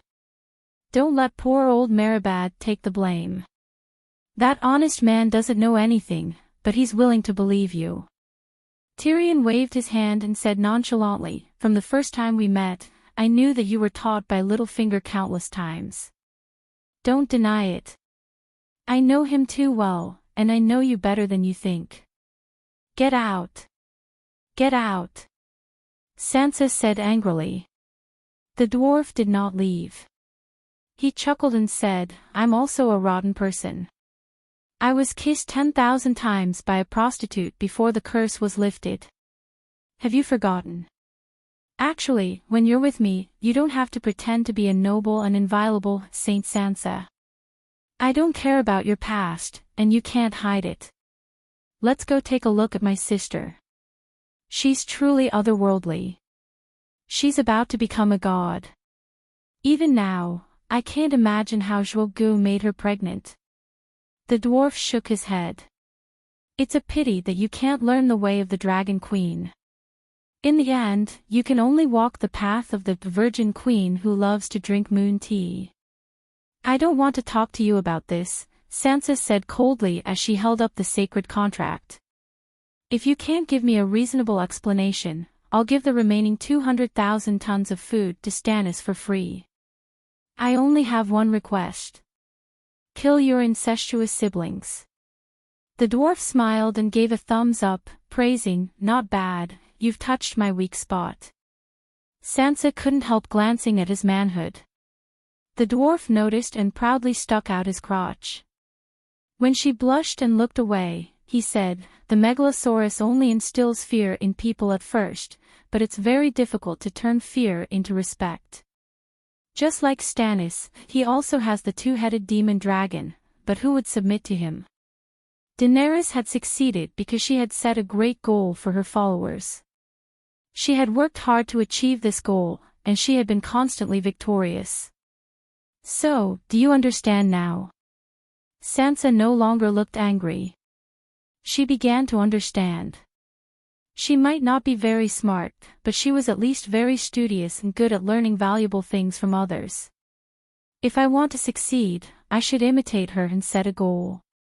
Then, should keep fighting and winning," she muttered. "Learn from the winners and learn from the losers." Tyrion looked at her with satisfaction and smiled. "Cersei and Littlefinger were both your teachers, but they were also losers. From them, you can only learn some shady methods of taking advantage of the side door. Those tricks may be useful in the palace and in power struggles, but they are not suitable for establishing a country. If you want the Iron Throne, you should change your goal and learn from her grand way of the Emperor." Sansa had an idea and asked, "What should I do? I don't have the Megalosaurus, I don't have her powerful personal strength." Tyrion shook his head. "She is very strong now, but her starting point is not as good as yours. I told you to learn her strengths, but I didn't ask you to imitate her completely. There is no better goal than ending the night, and no better victory than defeating the others. You should give up on what Littlefinger taught you. Hiding in the shadows will make you a shadow, and shadows cannot be seen in the light. A king should stand under the sun and accept the doubts, challenges, and hostility of the people, but also accept the cheers and love of the people." He paused and let Sansa digest it for a while before continuing, "Tarth is a good place to avoid the others on the continent. But this is both a strength and a weakness. If you avoid the others, how will you fight them? So, you have to open up a frontline battlefield. That battlefield has to be one of the main targets of the others. Otherwise, you will be no different from the other counts and marquises guarding the clan fortress. Defending Winterfell was different from defending Hearthstone, wasn't it? In addition to its strategic importance, it must be easy to defend and easy to attack. Storm's End Fortress." Sansa's eyes lit up. She suddenly understood the gnome's intention. "Yes, Storm's End Fortress. I don't understand why Stannis didn't bring his men back to Storm's End Fortress. Why did he insist on attacking King's Landing?" Tyrion shook his head. "Storm's End Fortress isn't facing the sea. It has a 30-meter-high wall, the same height as Winterfell's inner wall. It's especially thick, at 12 meters, enough for a steel armor squad. Enemies won't be able to break through it using conventional means. The seaside is even more terrifying. It's 45 meters high and 24 meters thick. It's like a mountain wall. Besides the high and thick walls, Storm's End Fortress is also protected by incantations that prevent mana from passing through the walls. Yes, Winterfell is also protected by mana. Winterfell and Storm's End Fortress were built by the fortress builder, Brandon. How was its performance in the war against the otherworldly demons? Why was it frozen? Tyrion was puzzled. Sansa pondered for a while and recalled the coffin of the legendary king of the northern region in the tomb. She said, Storm's End Fortress is still the Storm's End Fortress from 8,000 years ago. Winterfell has been expanded several times. The outer walls were built by the Snowbeard King, Idlik. If the inner walls weren't damaged, the Snowbeard King wouldn't have wasted his effort to repair the outer walls. The otherworldly demons will invade the south. We can test if the Storm's End Fortress's End Fortress is effective. Tyrion was tired from standing, so he took 2 steps forward and sat on the edge of Sansa's bed. He smiled and said, now that the contract has been signed, you're the temporary Duke of Storm's End Fortress. At least during the long night, no one can question the legitimacy of your identity. The nobles of the Stormlands have joined Aegon's True Dragon Alliance. It won't be difficult for you to pull them to Storm's End Fortress. After all, guarding Storm's End Fortress is also saving their lives. Immediately announce the contents of the contract to the 7 dukes and send out messenger crows. The gnome pondered over the King's Landing map and continued, the vast southern plains between King's Landing and Storm's End Fortress has no danger zones. This is another opportunity. You can send letters to the Dukes of the Stormlands and the neighboring River Bend to invite them to Storm's End Fortress and form the Southern Plains Ghost Resistance Alliance. It's actually a third line of defense against the otherworldly demons in Storm's End Fortress. The second line of defense in Neck Marsh will definitely be breached. There's no doubt about that. Casterly Rock, Valley, and Dorne are all building a third line of defense. Your third line of defense with Taz Island as the rear and Storm's End Fortress as the front line is the only choice for the Dukes of the Stormlands. There's no need to be afraid that they won't come to you. Naturally, you'll be the leader of this small alliance.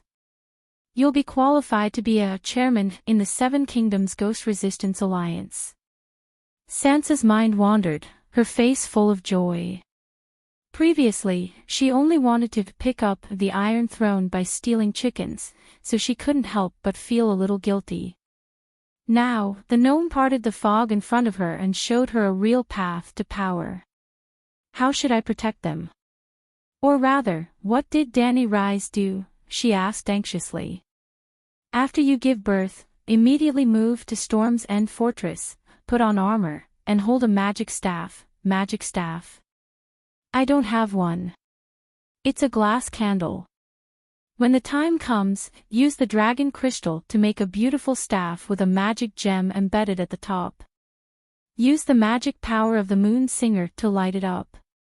You don't have to do anything, just like my sister, walk around in front of everyone with a calm expression. Those muggles don't know anything, so they'll definitely think that you're a powerful sorceress like the Dragon Queen. Oh right, you also believe in the 7 gods, so you can strengthen your faith. If you can become a priest, you'll be a dual elemental extraordinary. You'll be qualified to compete for the #1 youth in the Westeros extraordinary world. It's mainly because of your previous experience. Sansa Stark was tortured by Cersei, manipulated by Littlefinger, and married to a joke of a fake crown prince. It made you look stupid and weak, not like a powerful ruler at all. You have to change your image. In my sister's words, you have to reinvent your character. All famous rulers have one thing in common, they're powerful. At this point, Tyrion couldn't help but sigh. The scholar's true world has made the people of the Seven Kingdoms suffer. Only the Westeros supernatural powers are suppressed and suppressed. Outside the Great Wall, on the other side of the narrow sea, the extraordinary are still active, but we've become fools and blind. When I first arrived at Slaver's Bay, I actually thought that the Dragon Queen was young, and her fire witchcraft was definitely not as good as Volantis. Don't you think it's funny? Even someone as smart as me can't figure out the twists and turns of magic. When you ride a pterodactyl, wear a platinum holy priest robe, and light up the sun with your staff, you're the legendary heroic queen who walked out of the murals. How can the Westeros country bumpkins doubt your power? What's fake is fake. I need the collective power of the army more, Sansa said calmly. Tyrion looked at her approvingly and said, "It's very good that you have this awareness. Even someone as powerful as the Dragon Queen needs to form a Mother of Dragons Guard. Once you've shown your powerful supernatural powers, it'll be easy to win people's hearts." Dany Rise also hatched a dragon, and her cars began to be loyal to her.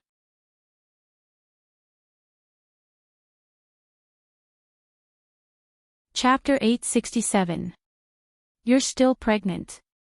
When you give birth in a month, the Lords of Storm will gather at Storm's Rest Castle, and there will be a large number of commoners following them.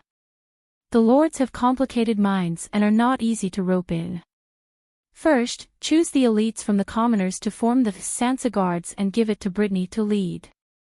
When the Ghoul army starts to attack the city, you will take the initiative to go to the front lines and fight the other ghosts with the soldiers.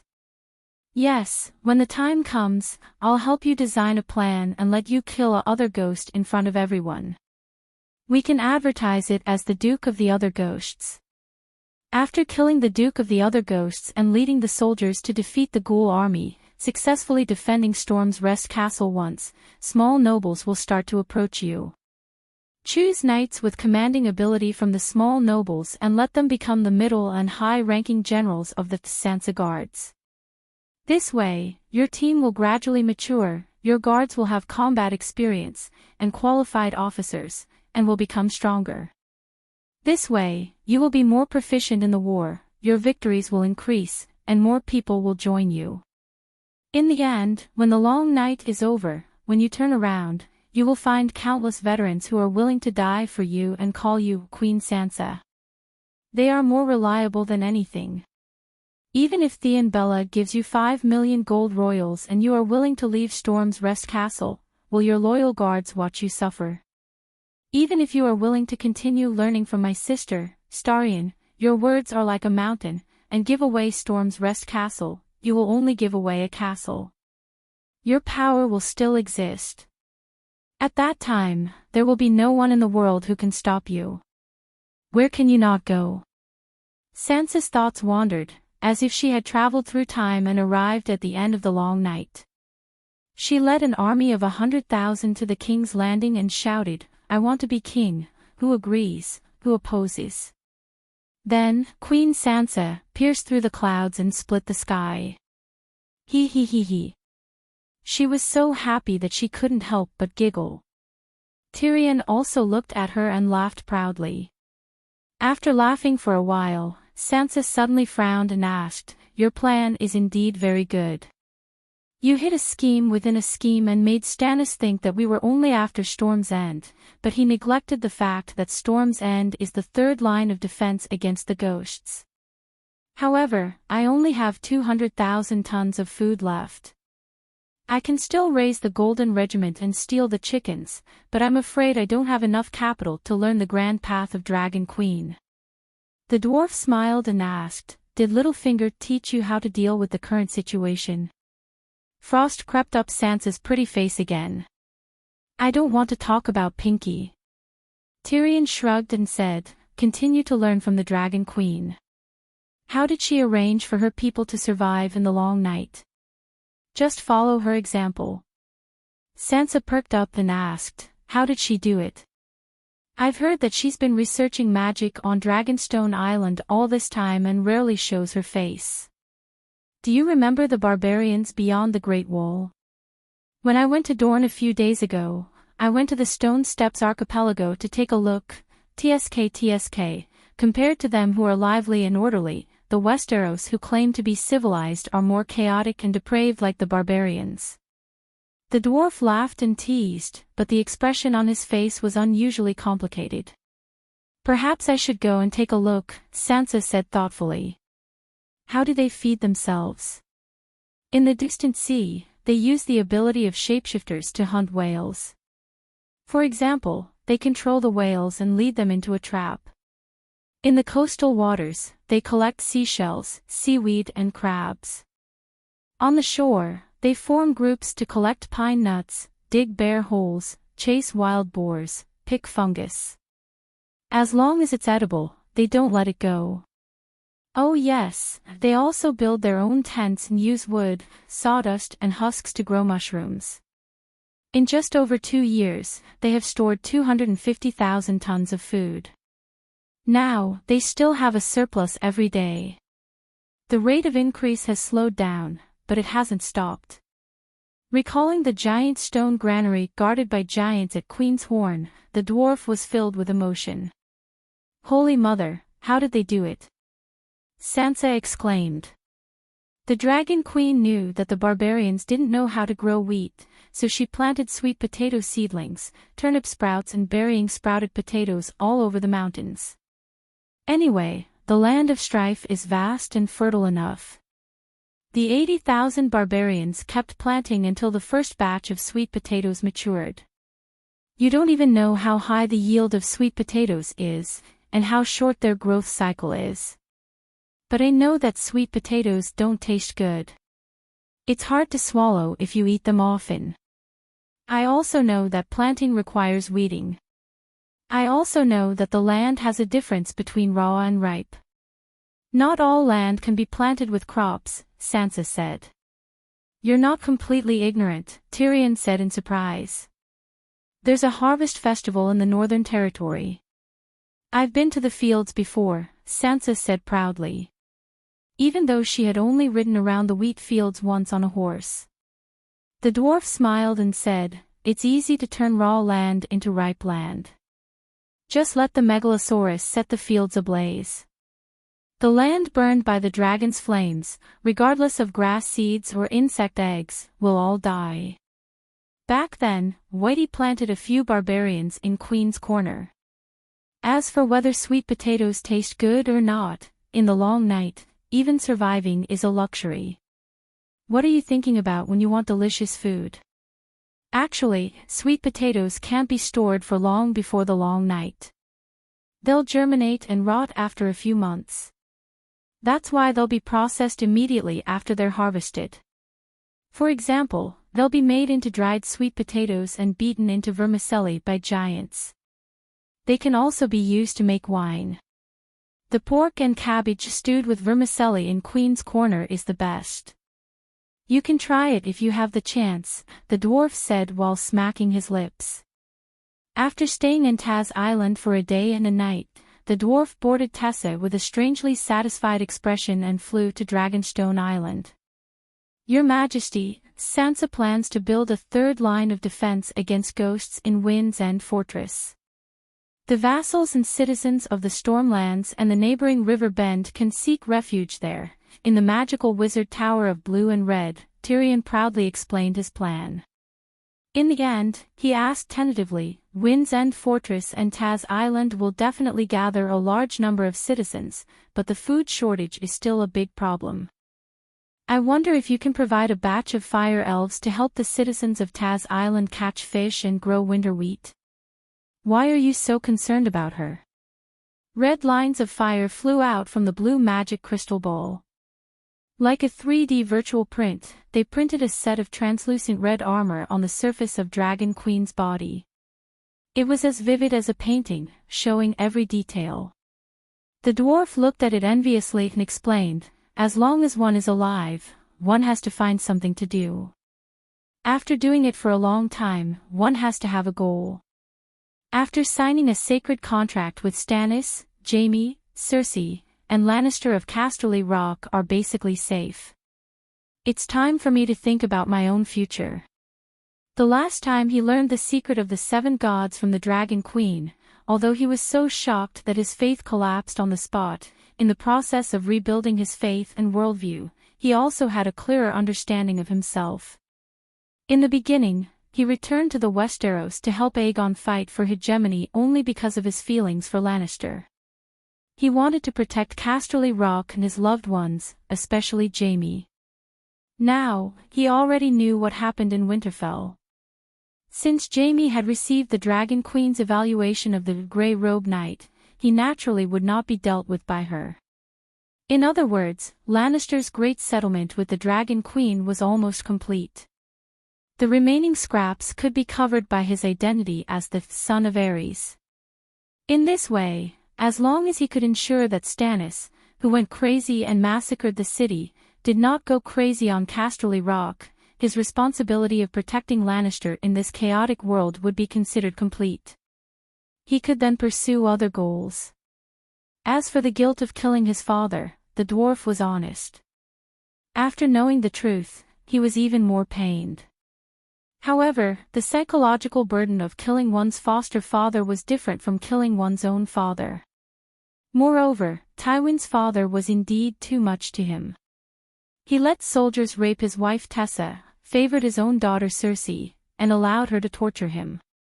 After that, he slept with his lover Shwe. He did his best to save Lannister, and considered it as repaying his father's kindness. By helping Sansa, I am fulfilling my friendship with Aegon, and I am also fulfilling my own value. Back then, when I replaced my father as the Hand of the King in King's Landing, although the situation was extremely difficult, it was the most fulfilling time of my life. I realized that all these years, I have been waiting for an opportunity in my heart. I want to fight for it, to prove that I am great. I want to tell everyone that there is a giant standing in front of you. Tyrion was very honest. After saying this, he felt an inexplicable sense of relief, as if he had started a second life. If you complete the wildfire improvement and make the wildfire engine a daily item, I guarantee that all the scholars will treat you as a giant in the future, Dany said calmly. After the long night, when I am older and no longer have the drive and desire I have now, I will consider being a pure scholar, the dwarf said. Dany asked, how many refugees can Tarth Island take? The dwarf's spirit was shaken, and he immediately said, before the Undals came, Taz Island was already a rich kingdom. There were mountains, lakes, waterfalls, alpine pastures, and plains full of wheat.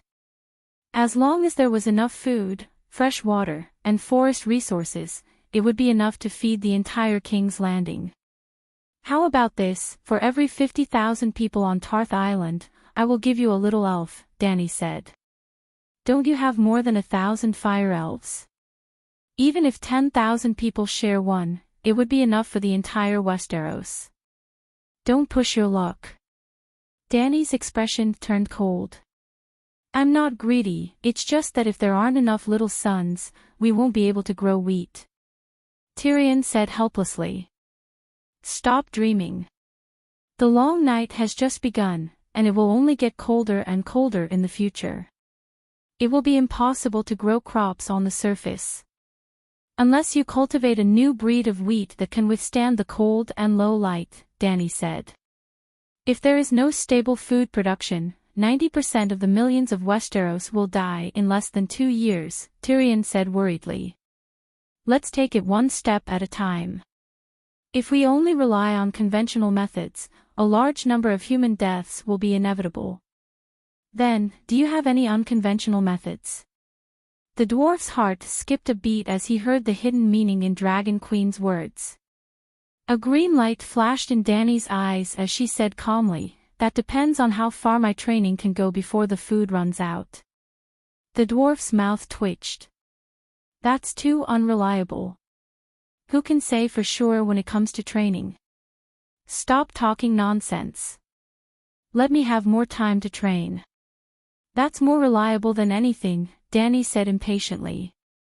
Tyrion was embarrassed and didn't know if he should leave immediately. Then, he saw the short and plump Jichi running upstairs and shouting, Calixi, there are guests. It's Tai Chu from Bravos and Davos, Count of Rainforest. Do you want to see them? Why are they looking for the queen? Tyrion asked curiously. It seems to be related to the food purchase contract. Bravos should deliver the food to the queen, Jichi said. Take them to the garden, Dany said.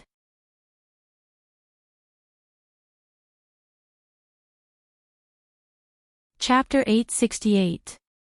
Next to the cucumber vines was a long wooden table. The Dragon Queen sat at the head of the table, while the dwarf and Tai Chu sat opposite each other. The one who owed money might be the boss, but if the one who owed money wanted to borrow more money, he would definitely be the grandson. So as the hand of the king of Stannis, Davos was willing to sit below Tai Chu. Your Majesty the Queen, you won this long night. The representative of Bravos, who had thin eyebrows, a thin goatee, a thin face, and a thin body, said dejectedly. I thought you would continue to play dead and act shamelessly. Tyrion smiled. You think we don't want to? If it was anyone else, they would have already been served by Faceless. But Dragon Queen had defeated the World Allied Army, challenged Frost God who had beaten Lalo into a dog, and slapped the King of Foreign Ghosts like a grandson.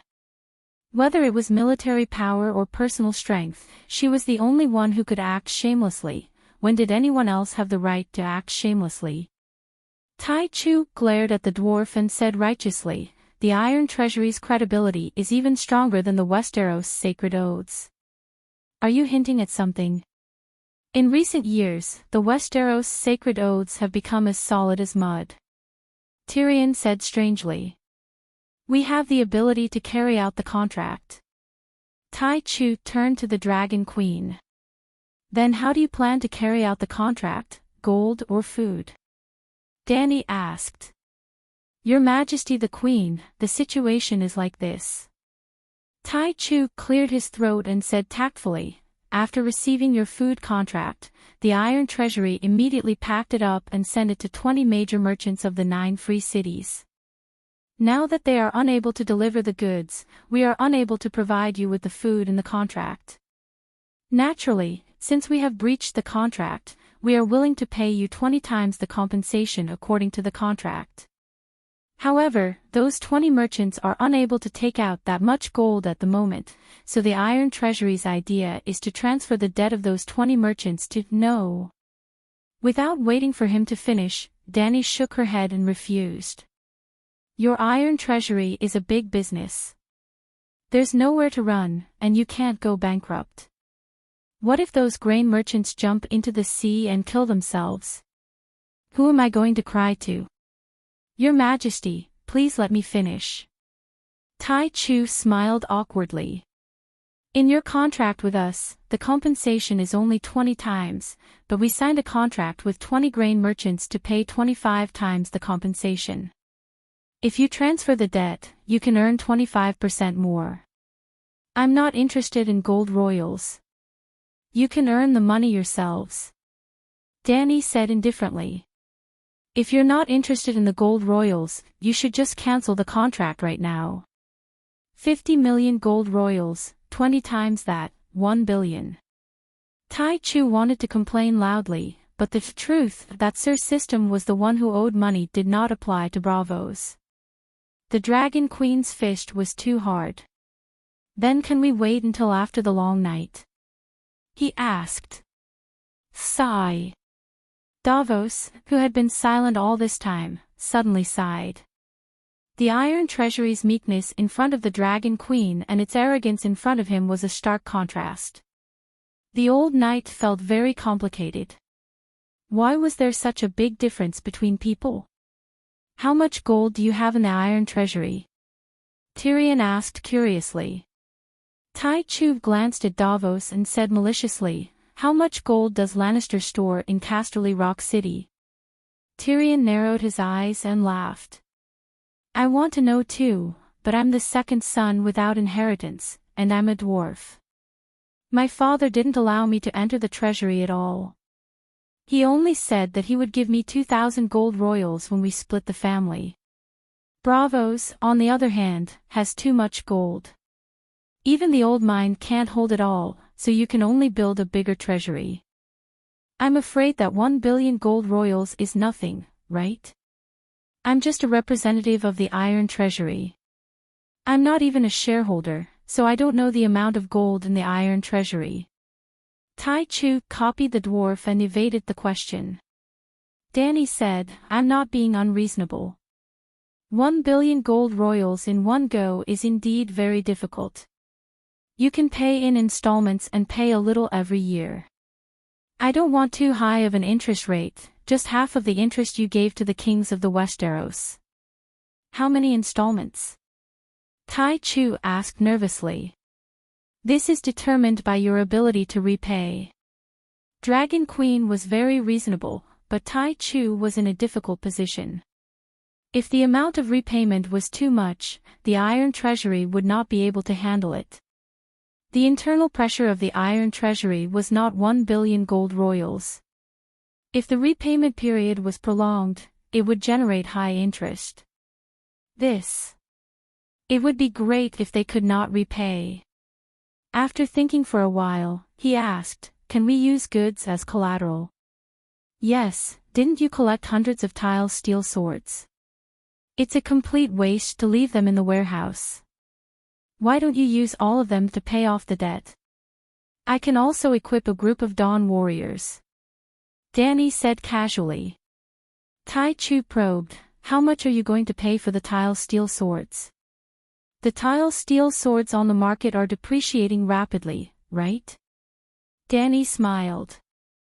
If we calculate based on the current market price, we won't sell them. Tai Chu shook his head. Then, he added, in fact, the Iron Treasury is still wantonly purchasing those depreciating tile steel swords. Even if you melt hundreds of tons of tile steel statues, the total amount of tile steel in the world is fixed. When the tile steel swords on the market enter the Iron Treasury, the price of tile steel will naturally rise again. Too naive. Whoever has more tile steel swords will have the right to set the price. As long as the Dragon Queen is willing, she can make any profiteer who hoards tile steel swords to commit suicide. Tyrion sneered. Hoarding garlic and medicine might cause you to lose money, but hoarding tile steel swords definitely won't. Tile steel swords won't deteriorate even after 10,000 years, but accidents will cause the loss of tile steel swords. For example, your Lannister's clan sword Lighthowl. As time passes, the number of tile steel swords will decrease. After hoarding them for 100,000 years, let's see if the value of tile steel swords will rise or not. Tai Chu said confidently. If we really wait 100,000 years, the interest of a single copper coin will accumulate to several hundred or several thousand gold royals. Will tile steel swords rise by several 100,000 times? The dwarf mocked. The reality is that our Iron Treasury always has a batch of gold stored in the treasury. And the gold stored in the treasury, even after 1,000,000 years, won't produce a single copper coin of interest. It's better to buy some hard currency and wait for it to rise in value. The dwarf had no words to refute. Danny thought for a bit and said, let's go with the market price from 5 years ago. I'll take all of the tile steel swords in the Iron Treasury. Tai Chu's heart was suddenly filled with joy. He anxiously said, you aren't joking. There are more than 700 tile steel swords. Even if we go with the low price of 80,000 gold royals per kilogram, we'll need at least 150 million gold royals.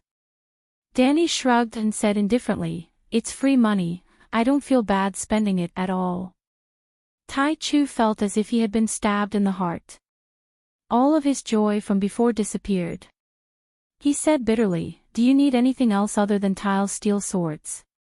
For example, Earthlander's silk, Coer's fine iron, Mirlen's, Reese's poison. What's the use of those things in the long night? We don't even have a place to store them. Danny shook her head. Tai Chu didn't say anything. He obviously knew what the Dragon Queen needed, but they lacked food and winter clothing, so how could they sell them? Danny saw that he was silent, so she turned her gaze to the Onion Knight. What about you? Why did you come this time? For the upcoming Great Battle of King's Landing. Davos glanced at Tai Chu and explained, His Majesty Stannis believes that the Long Night is a threat to the entire world. Fighting the other ghosts is not the responsibility of the Westeros alone. Therefore, he hopes to expand the scope of the United Ghost Resistance Front to the entire world. At least, let the free trade city-states on the other side of the narrow sea participate. In the previous Great Battle of Winterfell, almost all of the Seven Kingdoms gathered together, but they still failed. In the foreseeable future, there will be an even more intense battle at King's Landing. In order to protect the King's Landing, and to completely eliminate the King of the Deviant Ghosts at King's Landing, the people of the world should unite. Just like how the Seven Kingdoms warriors came to Winterfell's aid, the city-states of the world can send knights and wizards to King's Landing. The supernatural forces of the Westeros are weak, but in the continent of Ursos, there are many wizards and wizards. According to Priestess Melisandre's plan, if we can form a wizard legion with 10,000 wizards, we can even fight the Frost God head-on. In this way, we have hope that the Battle of King's Landing will be the final battle against the Deviant Ghosts. We can defeat the Frost God, kill the King of the Deviant Ghosts, and end the Long Night. Tyrion was dumbfounded, and so was Dany. However, the reason why they were shocked was different. Dany was shocked by the fact that 10,000 wizards could fight against a true god, while the dwarf was shocked because he realized that he had underestimated Stannis. Stannis was not an idiot, nor was he a scapegoat. He had his own thoughts and plans. If they followed Erlu's plan, his plan for the third defense line of the Storm's Rest stronghold would be meaningless. If they won the Great Battle of King's Landing, there would be no need for a third defense line.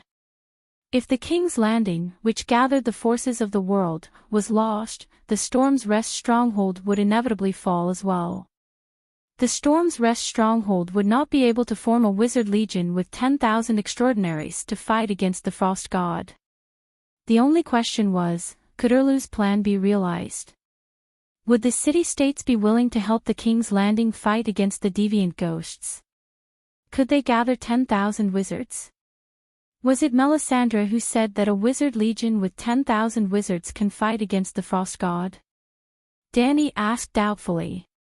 Yes, she was the one who proposed the Great Battle of King's Landing. Davos nodded and explained, she said that the King's Landing is the capital of the Seven Kingdoms. It can nurture the bloodline of kings and has special magical powers. If we set up a wizard spell formation that gathers the power of 10,000 wizards at the King's Landing, we can cast a fire-type forbidden spell that can fight against the Frost God. Hiss. Tai Chu took a deep breath and muttered, how terrifying would a forbidden spell that can fight against a true god be? What is the name of that forbidden spell? I don't know. I don't have any direct knowledge of forbidden spells. The red-robed lady told me, and I'm telling you now. That's all, Davos said awkwardly. Why didn't she come here herself? Dany asked with a frown. Your Majesty, I didn't expect to meet Her Excellency Tai Chu here. We are not together. I came to find you this time to reach a preliminary agreement. After all, we haven't even taken down the King's Landing yet. Davos said with a bitter smile. After a while, seeing that the Dragon Queen was still deep in thought, he couldn't help but ask, what do you think? The idea is not bad, but where do we find 10,000 wizards? There aren't even 10,000 extraordinaires in the entire world. Tyrion said doubtfully. Priests are also extraordinaires, Dany said calmly. Yes, Melisandre said that priests of the seven gods and priests of the red god can do it. The dwarf had just said this when he suddenly saw the cold expression of the Dragon Queen and suddenly stopped talking. In that case, there really is some hope for the Great Battle of King's Landing. He remembered the relationship between the Dragon Queen and Lalo. What does Her Excellency Tai Chu think? Danny looked at the representative of the Iron Treasury.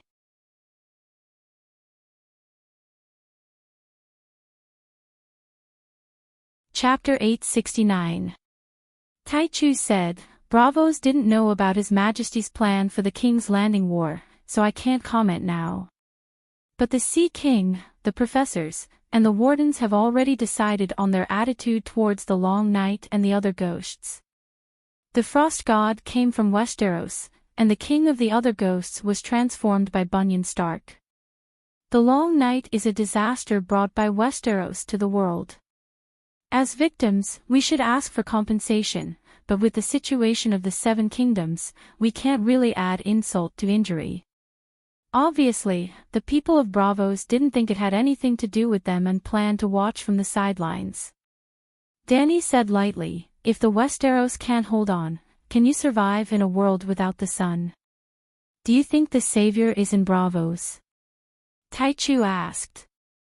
The savior in Asha's prophecy is His Majesty Stannis, Davos said immediately. Tai Chu laughed, that's it. The Westeros have the king of the other ghosts and the savior. This is obviously your own business, why should we get involved? Are you sure the other ghosts can't cross the narrow sea? Tyrion sneered. If no one deliberately throws the other ghosts across the narrow sea, if the sea doesn't freeze, Tai Chu stared at the dwarf and said word by word. No one is that crazy, but the last long night affected the whole world. Will it be an exception this time? Tyrion said seriously. Tai Chu frowned and looked at Dragon Queen. How will the other ghosts cross the narrow sea? Will the narrow sea freeze? It's at least 400 kilometers. In the later part of the long night, there may be glaciers connecting the two continents. You know the old man of the river, right? He had experienced the last long night. Tai Chu nodded with a grim expression. The Battle of Meereen attracted the attention of the whole world. The outcome of the battle would affect the future political structure of Essos, so who wouldn't pay attention? Naturally, they knew that the old man of the river had sided with the Dragon Queen. They didn't doubt the old man of the river's words. He really experienced the last long night, so there was no doubt. In fact, even without the old man of the river's reminder, Danny had guessed that there would be icebergs in the sea. Even the Atlantic Ocean had icebergs. How else could the Titanic have sunk? The Atlantic Ocean was much wider than the narrow sea, and the long nights were much colder than the winters on Earth. Therefore, the entire narrow sea might not be frozen, but the appearance of continuous icebergs was inevitable. Bravos, on the other hand, was located at the northernmost tip of the Essos continent. It was the entrance to the narrow sea, and the probability of glaciers appearing there was the highest. After a moment of silence, Tai Chu sighed. If deviant ghosts appear in Essos, Bravos will definitely join your united front against the ghosts. But now that there is no danger, and the weather is so bad, why would the nobles and the common people have the motivation to cross thousands of miles and fight for their lives in a foreign country? Davos said, the common people are ignorant, and the aristocrats are selfish, but those in power should be farsighted. At least they can hear the cicadas and know the summer heat, and see the falling leaves and know the arrival of autumn.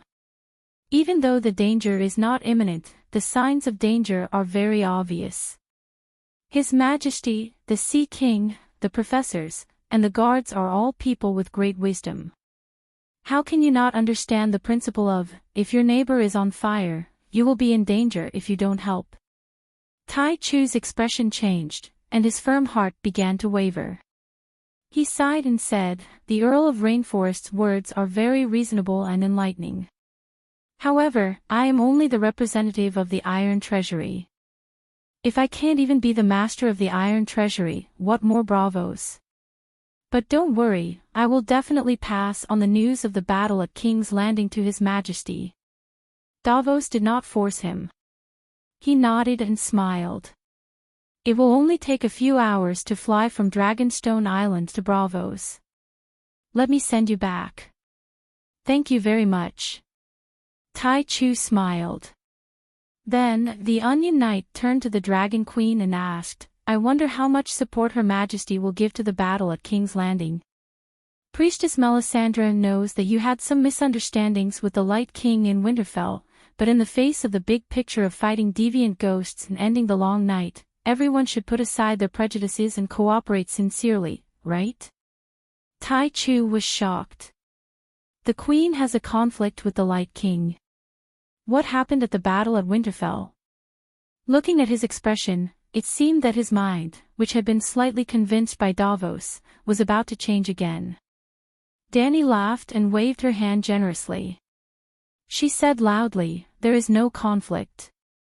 I was just blaming Lalo for dropping the ball at the crucial moment and not persevering to the end, causing the battle at Winterfell to fail on the verge of success.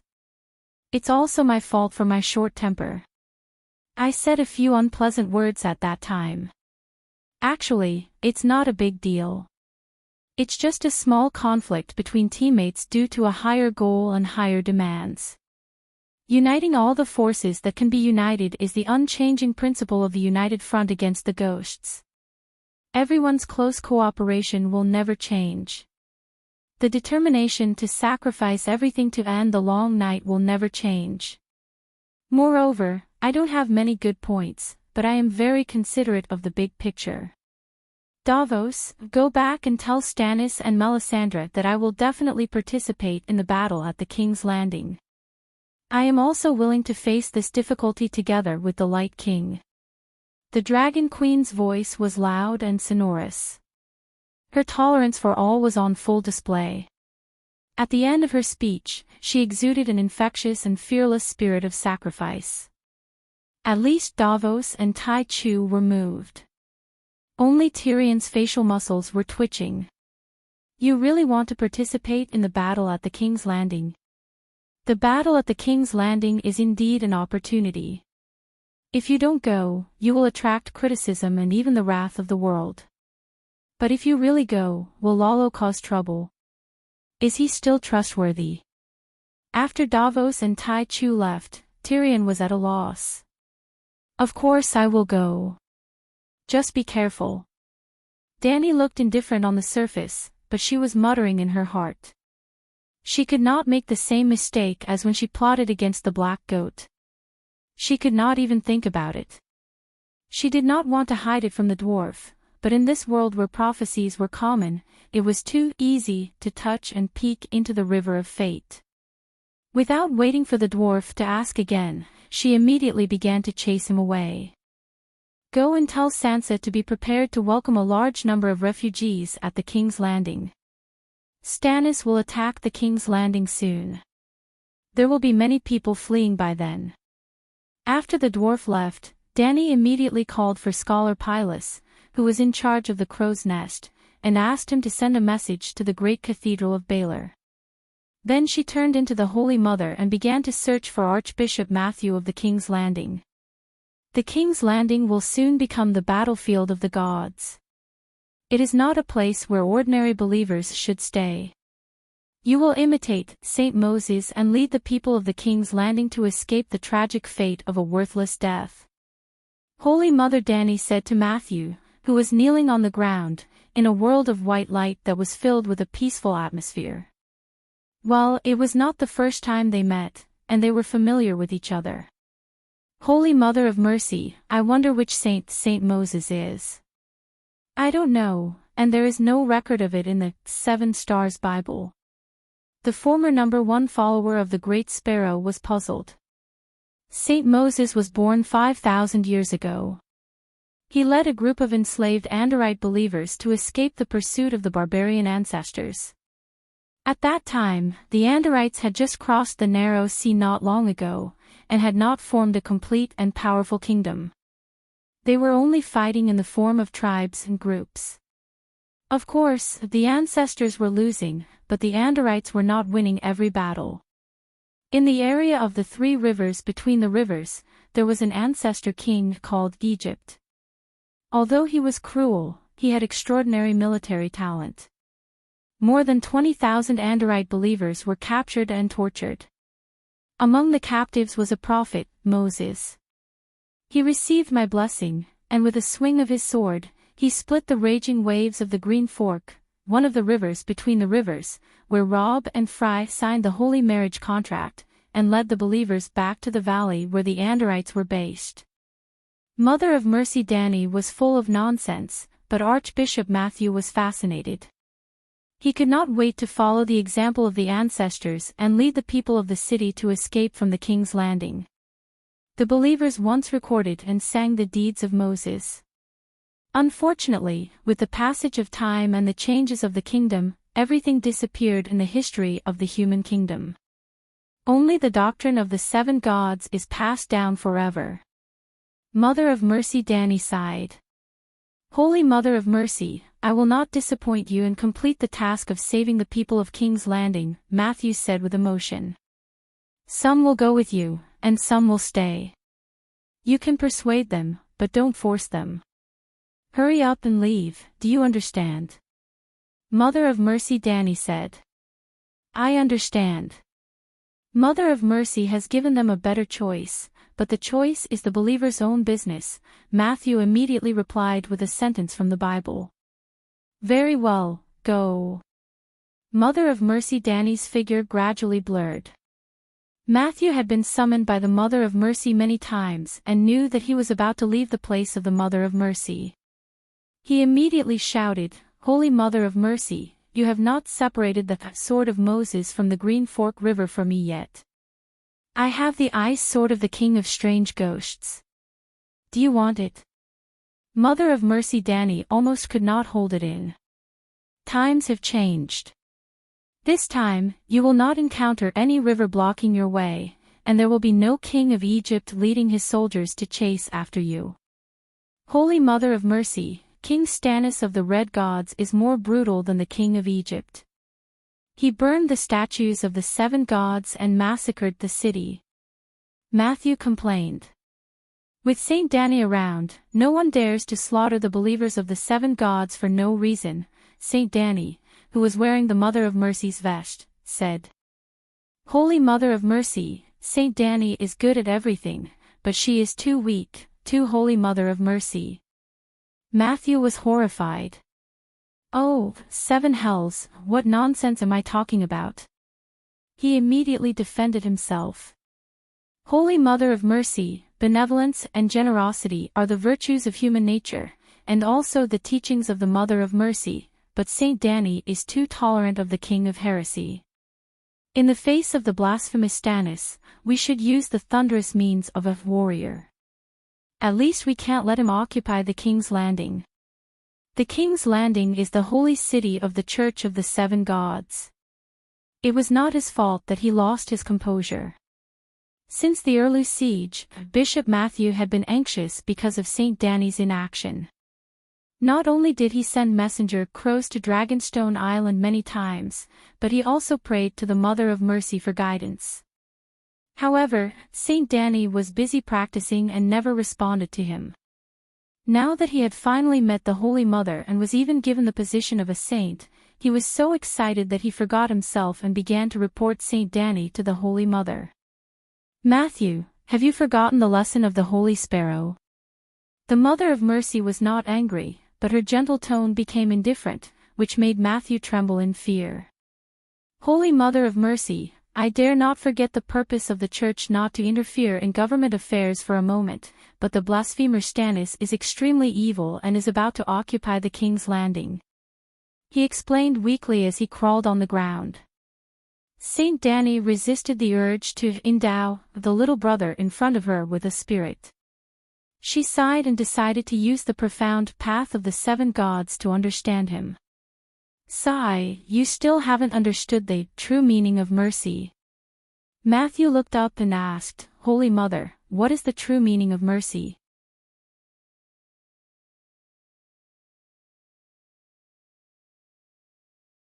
Chapter 870.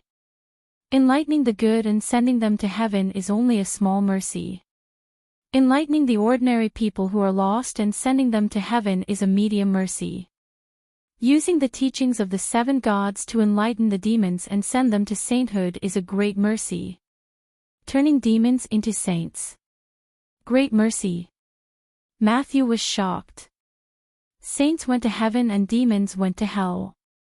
This was the worldview that they had always taken for granted.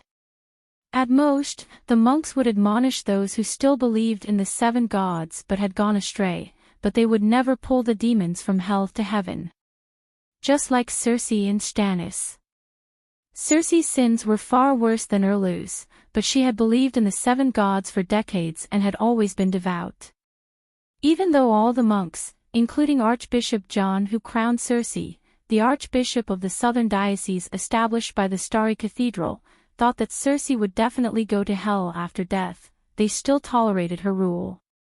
But for Erlu, the devout monks could not bear to breathe the same air as him.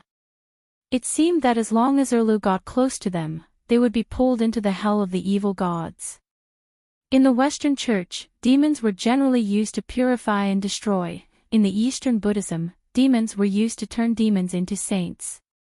In the Western Church, angels in heaven were born. There had always been fallen angels, but no fallen demons had ever become angels. In the Eastern Buddhism, Buddhas were all enlightened through cultivation in the mortal world. There were very few fallen Buddhas. Falling into depravity was also a kind of experience.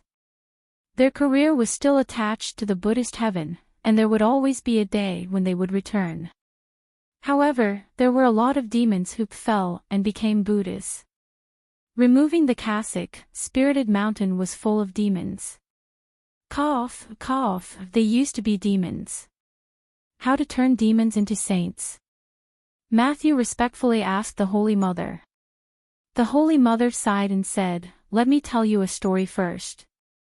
That year, the beginning of the new era, all things were born. I was happy and went down to the mortal world. After playing for a long time, I was a little tired, so I landed in a bamboo forest and meditated in silence. Suddenly, a cry came from the sky. It was an eagle chasing a pigeon. The pigeon was very spiritual. When it was desperate, it saw the green clouds in the bamboo forest, the divine music, and the fragrance that filled its nose. It guessed that a god had come here. Matthew listened with fascination, wishing that he could personally witness the scene of the Virgin Mary descending to the world. If I saw green multicolored light and divine sounds, would also know that it was a strange place. He sighed.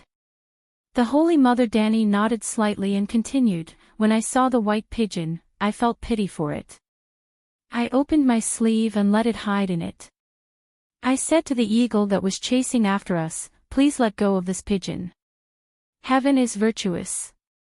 Matthew frowned. Mother Mary was too much of a saint. Wasn't it natural for an eagle to eat a pigeon just like a noble eating a commoner? The Holy Mother did not seem to see his expression, nor did she hear his thoughts. She continued, the eagle told me that if I let the pigeon go, the pigeon would survive, but I would starve to death. What kind of virtue is that? Matthew was displeased. This eagle was so untactful. How dare he talk back to the Holy Mother when she had already invited him? Even if you starve to death, you'll still be able to earn something. At least you'll be able to go to heaven. I said to the eagle, I can't bear to let you starve. Why don't you cut off a piece of meat of the same weight from me in exchange for the pigeon's life? Ah, no. Matthew exclaimed unbearably, as if the Holy Mother was about to cut off a piece of meat in front of him. The Holy Mother ignored him and continued, the eagle found a scale and put the pigeon on one side of the scale. He asked me to put the meat on the other side. How dare you blaspheme the Holy Mother? Old Matthew's eyes were about to pop out of their sockets. He could not wait to pick up his sword and call for a holy war against the eagle. It's strange. The pigeon is small and not heavy, but I still couldn't balance the scale even after cutting off a lot of meat. In the end, I jumped directly into the scale, and the left and right trays were finally balanced. I closed my eyes and said to the eagle, if I don't go to hell, who will? Eat me. Then the eagle ate me. That eagle is a demon. He should go to hell. Archbishop Matthew almost fainted from anger. He was just saying this out of anger, cursing Old Eagle. However, the Holy Mother nodded and sighed. You're right, that Old Eagle is an evil god in the form of an eagle. He's quite famous in the East. You should have heard of him. Archbishop Matthew was stunned for a moment before he exclaimed, could it be the harpy from Slave Bay? Yes, I used to train in the purple bamboo forest in the Andros Mountains, the birthplace of the Undols and the Seven Gods. The harpy ate my body, so I had no choice but to stay in the mountains for 100 years to reform my divine body. During that time, I met little Hugu, the Holy Mother said. Matthew's body trembled as he said, I see. So this is the origin of the seven gods that is not recorded in the Seven Stars Bible. According to the Seven Stars Bible, the seven gods appeared in the Andros Mountains in human form. The Heavenly Father plucked 7 stars from the sky and placed them on the forehead of the first Undol king, Hugu, the king of the hills, to form his crown. The maiden brought a young girl who was as slender as a willow and became Hugi's first wife. The Holy Mother made the young girl fertile, and she gave birth to 44 excellent sons for Hugu, just as the old woman had predicted. The warriors gave the children strong arms, and the blacksmith made a set of armor for each of them. The old monk was so excited that he felt like he had witnessed the birth of the Undol kingdom and the Church of the Seven Gods. This kind of story should be recorded in the Seven Stars Bible, he exclaimed. Before today, all the monks of the seven gods only knew that the seven gods suddenly appeared and gave crowns and wives to the king of a small tribe in the Andros Mountains, but they knew nothing about the cause and effect. It sounded like a made-up story. Now, Matthew knew the truth. He wanted to tell everyone that the story of the seven gods and Hugu, the king of the hills, was not a made-up story. Everything had a cause and effect. Matthew, what enlightenment did you get from the story of cutting your own flesh and feeding it to the eagle? Danny the Virgin pulled Matthew back to reality. Enlightenment. Matthew was stunned and carefully recalled the whole story. He wanted to say, "Are you out of your mind, Virgin?"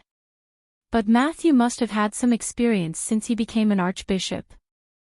Connecting the dots, he understood that the Virgin was answering the question of how to convert the demon into holiness. Only a fearless spirit of self-sacrifice can save the demon and convert the demon into holiness, he said awkwardly.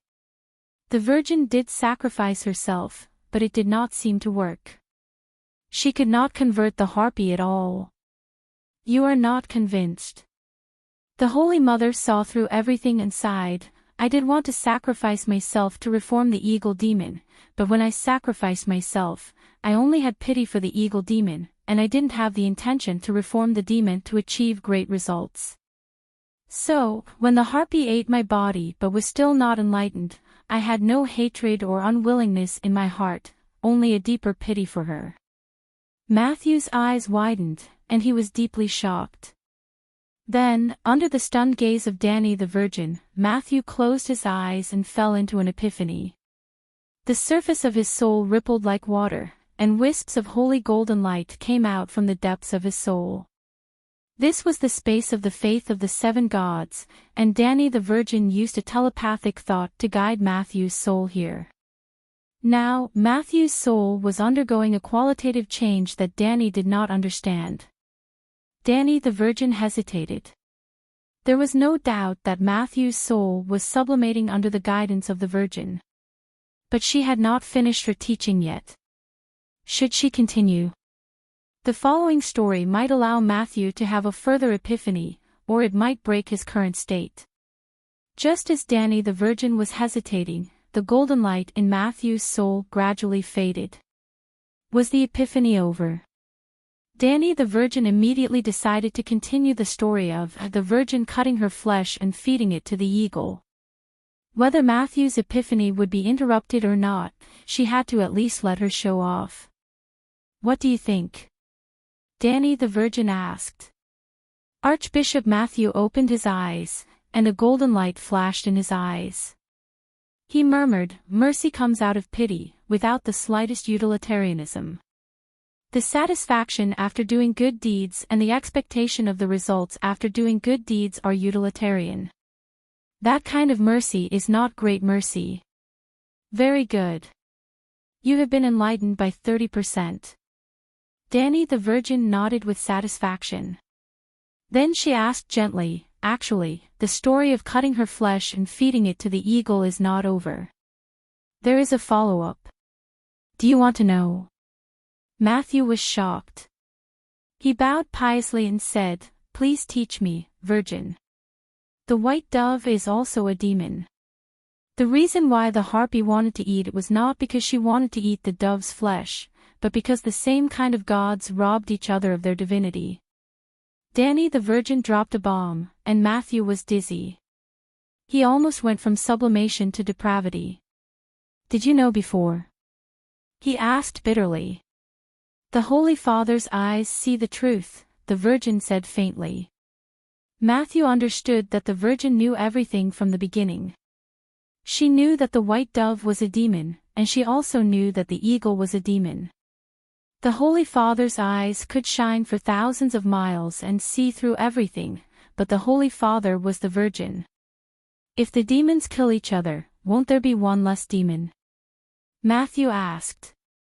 "One less demon, and a more powerful one will be born." Matthew was silent.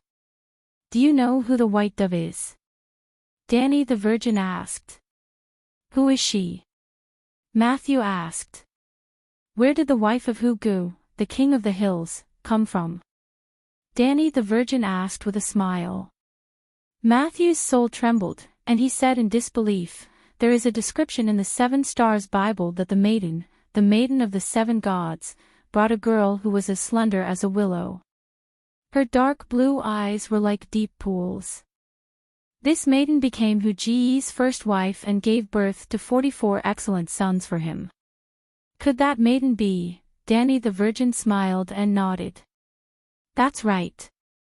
She is the white dove. Great mercy is not only the cultivation of your own state of mind, but it will also bring more kindness and beauty to the world." Cutting meat to feed the eagle did not convert the eagle demon, but the white dove was touched. She sincerely put down her butcher's knife and became a saint. Therefore, the white dove was the first believer of the Church of the Seven Gods, and also the first saint. After that, she followed me to learn the teachings of the seven gods, and gradually understood the fearless spirit of, "If I don't go to hell, who will?" In order to help the humans in the chaotic world, the white dove voluntarily shed her demon body and started a second life as a human. After that, she married Hugu and spread my teachings to the Undulls. Even the first version of the Seven Stars Bible was compiled by the white dove.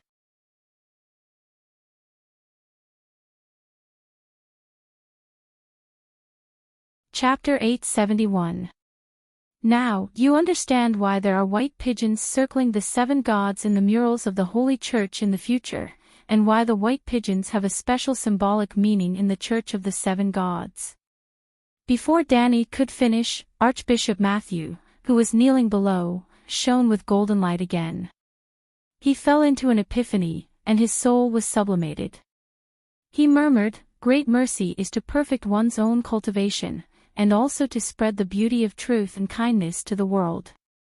Finally, the flower of truth and kindness will grow, and the world will become more perfect with one state of mind."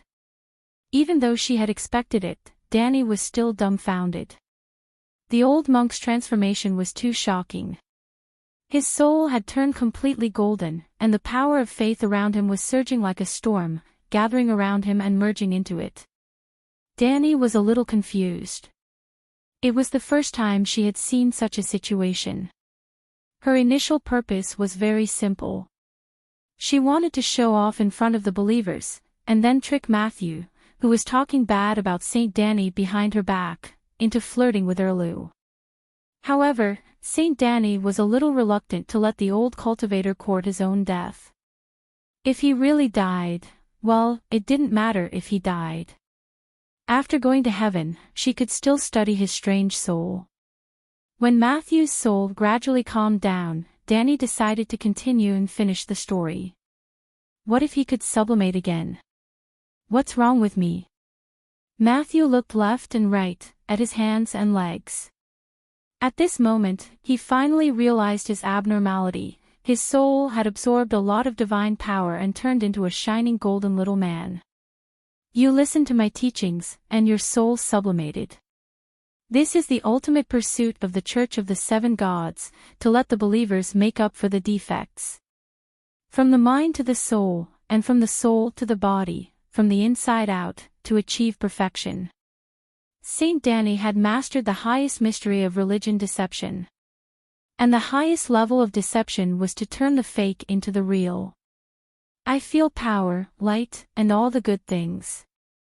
Matthew closed his eyes and said with an intoxicated face. Danny resisted the urge to immediately press him on the experiment table and said slowly, after cutting your flesh and feeding it to the eagle and the white pigeon, the story is not over. Matthew immediately abandoned all distracting thoughts and listened to the teachings of the Holy Mother. That eagle wasn't satisfied even after eating one of my divine bodies. When I spent 100 years to condense a second divine body, he came again. Are you chasing another white pigeon? Matthew asked angrily.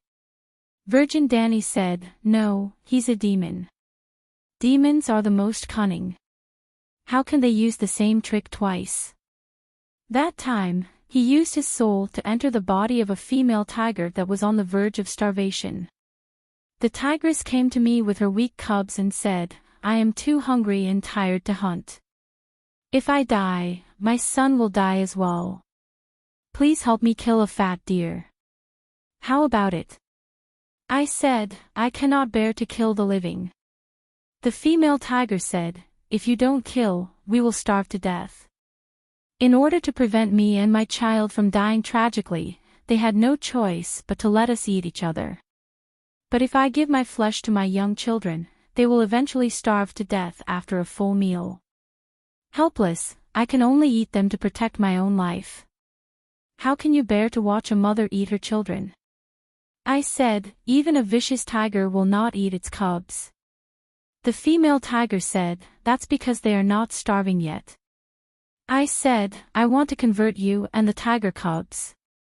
The female tiger said, that's easy. You have meat on your body. Why don't you lie down and let us eat you?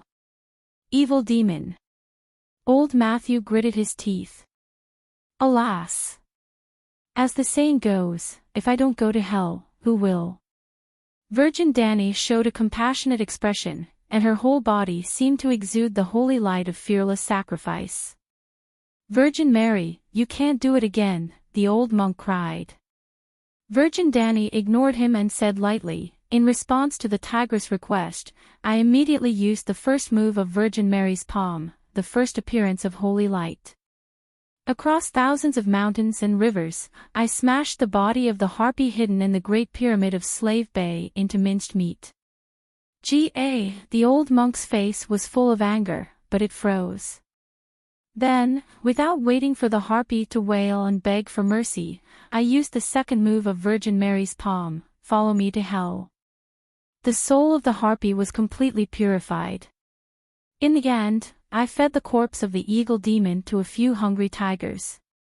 The old monk's face was distorted, and he didn't know what to say. He didn't speak, but Danny kept staring at him. The result disappointed her. The ending that was supposed to be the climax of the story didn't move Matthew at all. Being merciful doesn't mean that I'm stupid and weak. I'm the Virgin Mary, and I'm also a wise old woman who can see things clearly. When necessary, I can transform into a warrior and use thunderous means. Now, do you understand? Thank you for your teachings, Virgin Mary.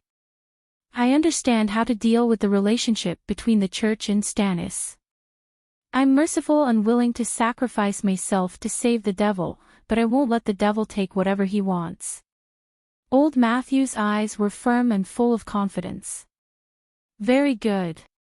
Back then, I gave Moses the sword of Moses that split the Green Fork River. Today, you also shoulder the responsibility of leading the believers to migrate and seek refuge. I'll teach you the 3 moves of Virgin Mary's palm. What is Virgin Mary's palm? The old monk was both happy and confused. Virgin Danny didn't explain much. She pointed her finger and knocked out old Matthew's soul. Then, she took off the Virgin Mary's vest, assumed the posture of a research monk, and began to study Matthew's soul after it was sublimated. It wasn't the first time that Danny encountered the sublimation of the believer's soul. Once, the big sparrow's piety was the highest, reaching 250 points. After he was resurrected by the Virgin Mary, his faith was further sublimated, reaching an incredible state of true saint. The holy sparrow no longer had any barriers with the 7 gods. He could transmit and use the power of faith to 100%. Why was Virgin Danny unwilling to grant the healing technique to all the believers of the 7 gods? Efficiency. If a low-level believer's piety was 20, and he prayed for 100 points of power of faith in a day, then only 80 points would fall into the faith space of the 7 gods. If he was granted the healing technique by the Virgin Mary, Blackie would take 50% of the tax, and only 40 points of divine power would leave the faith space. But when it was passed to the believer through the line of faith, there would be a huge loss, and the believer could only get 15 points or even less.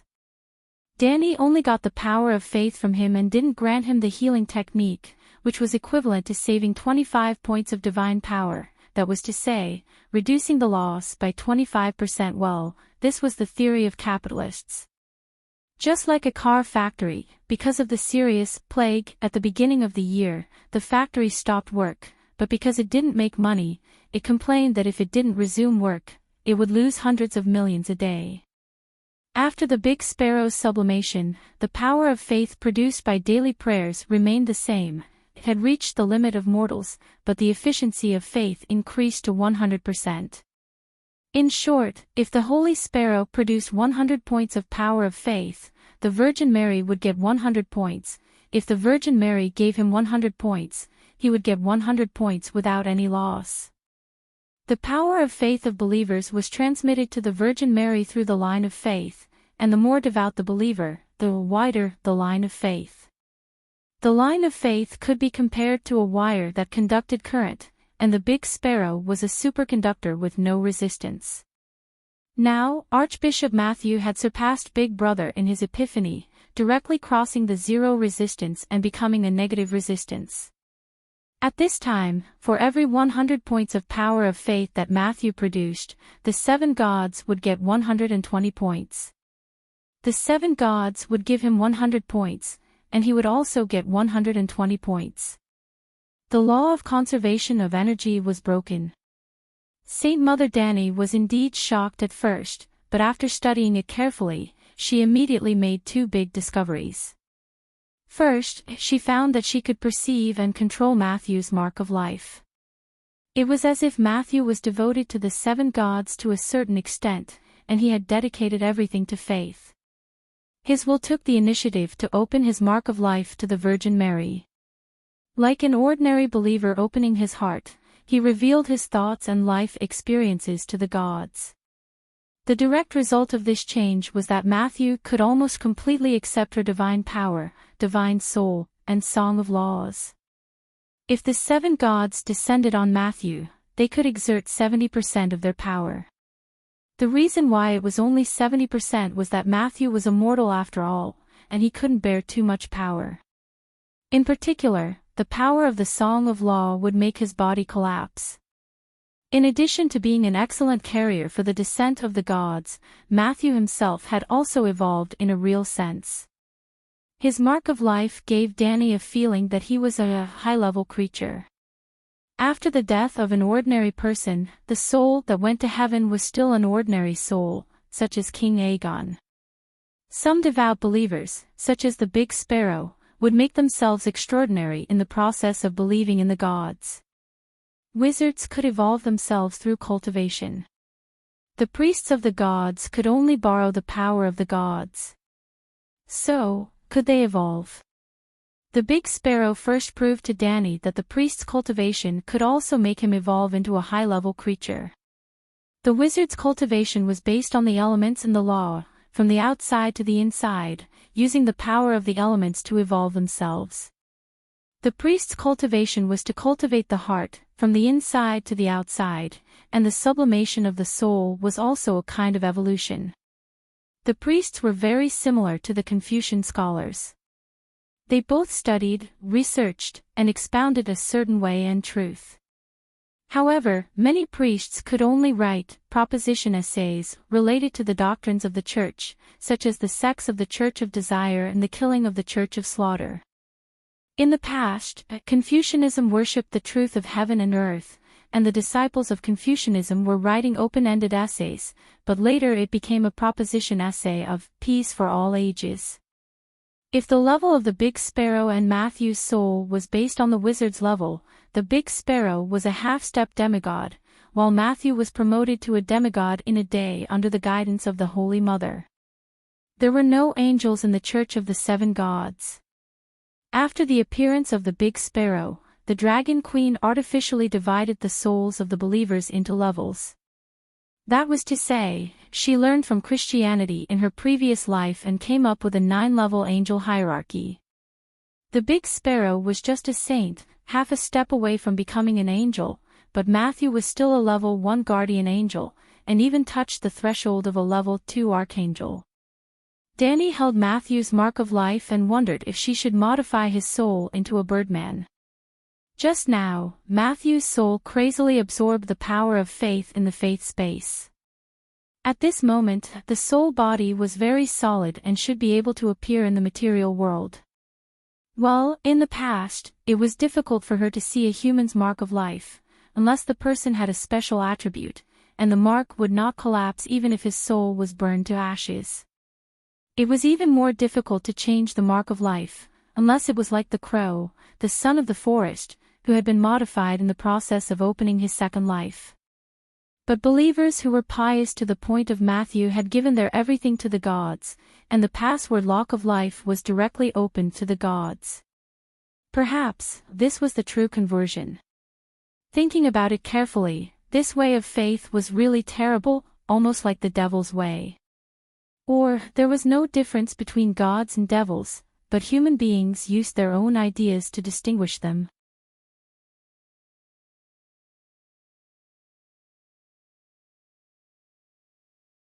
Chapter 872. Archbishop Matthew led the monks and the church knights to the lecture hall next door before he began to recite his adventures in the past few hours. The Holy Mother cut her flesh to feed the eagle, and the white dove became holy. Everyone was almost as shocked as old Matthew at that time, and they all had the same realization. However, there was still a gap between them, so it was not as good as listening to the Holy Mother's sermon. It was like watching a movie could not compare. Their piety had greatly increased, and many of them even condensed the Holy Mother's seal on the spot. However, no monk's soul was refined and became a divine priest. Even so, Archbishop Matthew was greatly comforted when he saw the faint golden light on the foreheads of the pastors below him. He sighed and said, "We should recompile the Seven Stars Bible. Apart from adding a foreword, we should also adjust the interpretation of mercy in the Gospel of the Blessed Virgin so that all believers can understand the great spirit of the Blessed Virgin Mary." The cultivators all nodded in agreement. After discussing the Holy Mother's path of mercy for a while, Archbishop Matthew began to talk about his mission. By the way, the invasion of the Undulls. Ahem, it's westward. During the Undulls' westward invasion of Westeros, there was a saint named Moses who was also forgotten by history. We should at least write a biography of him. After the story of Saint Moses was told, everyone gasped in amazement. Not long after, the history books of the Westerners had a new king named Egypt, Saint Moses, who saved 27,000 believers of the seven gods. The so-called history was more or less like this. Now that the king of Egypt is coming, I will imitate Saint Moses and lead the people of King's Landing to migrate to Storm's End Castle in the south.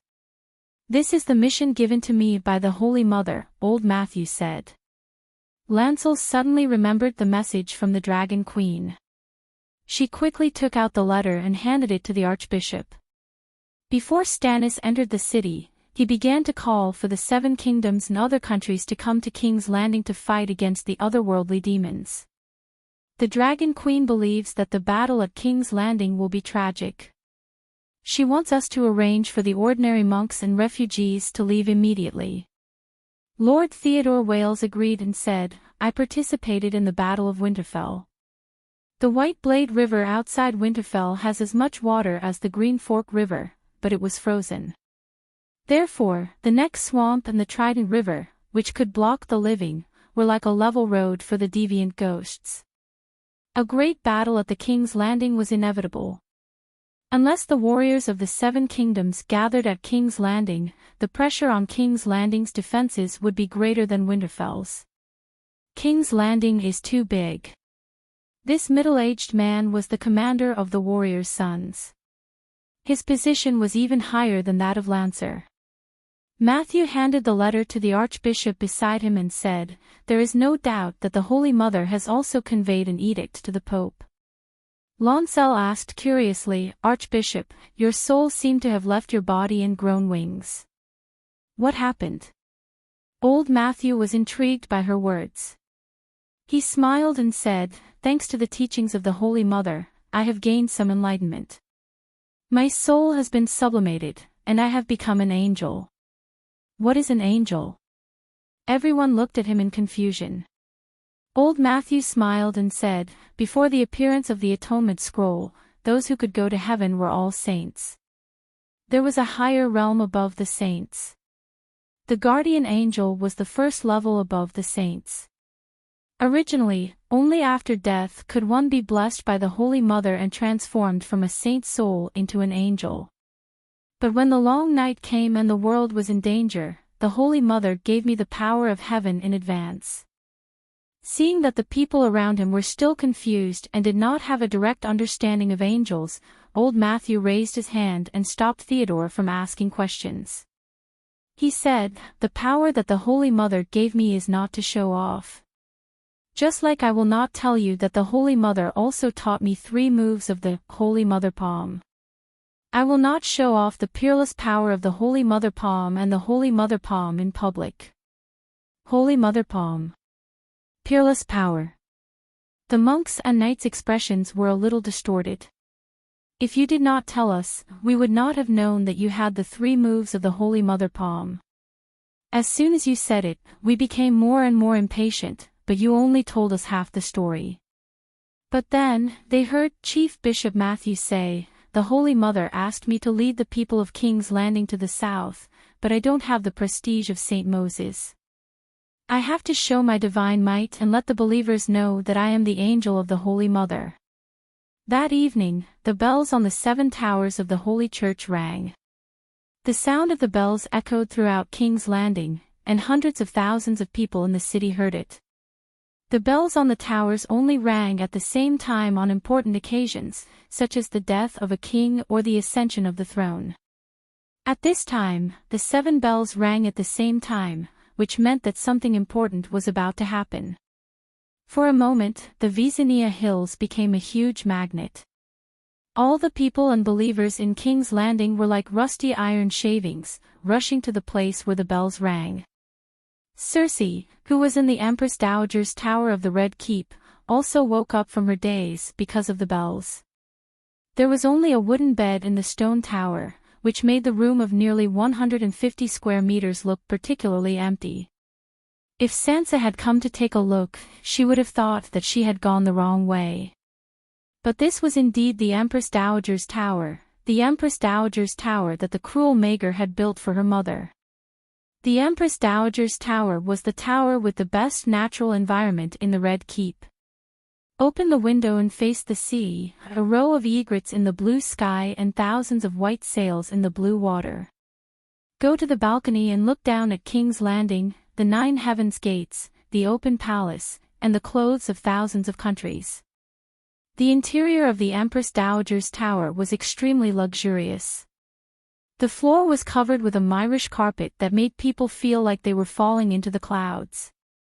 The walls were hung with colorful brocades embroidered with exotic landscapes. A screen in the middle of summer separated the tea room near the balcony from the bedroom. The sandalwood table and chairs were filled with exquisite golden pots and jade cups that looked like works of art. Now, except for the statue of the Holy Mother that Circe had bought years ago, which was half the height of a man, in the corner, everything was gone. The French doors to the balcony were bricked up, and the windows facing the sea were boarded up. This was Yulun's request. He said it was to protect his wife. Circe thought that Yulun wanted to torture her. At most, the others thought that Yulun was worried that Circe would not be able to bear the hardships and jump off the building to commit suicide. Yulun was telling the truth. Before the Battle of Winterfell, Arya had been spying on Circe at King's Landing for months. The carpet, screen, brocades, and all the other furniture had been removed. Even the down quilt on the bed had been replaced with straw curtains and coarse linen sheets. The dark and cold stone room was filled with the smell of fermented excrement. The bells of the Holy Church are ringing. Why? The greasy straw quilt was lifted, revealing a furry head that looked like a messy grain grass. On the dirty and bruised cheeks, one could vaguely make out the shadow of the color queen. She blinks her eyes and tilts her head to listen carefully. After confirming that it is the 7 great bells of the Holy Church, she suddenly lifts the heavy and moldy quilt with an unknown strength. She changes from a pitiful shrimp into a rampaging crab with its fangs and claws. She waved her arms that were like sticks of reeds, stomped her feet and shouted, "Someone, tell me what happened outside. Did that bastard Yulun usurp the throne and be crowned the king of eunuchs?" No one answered her. Circe was not discouraged.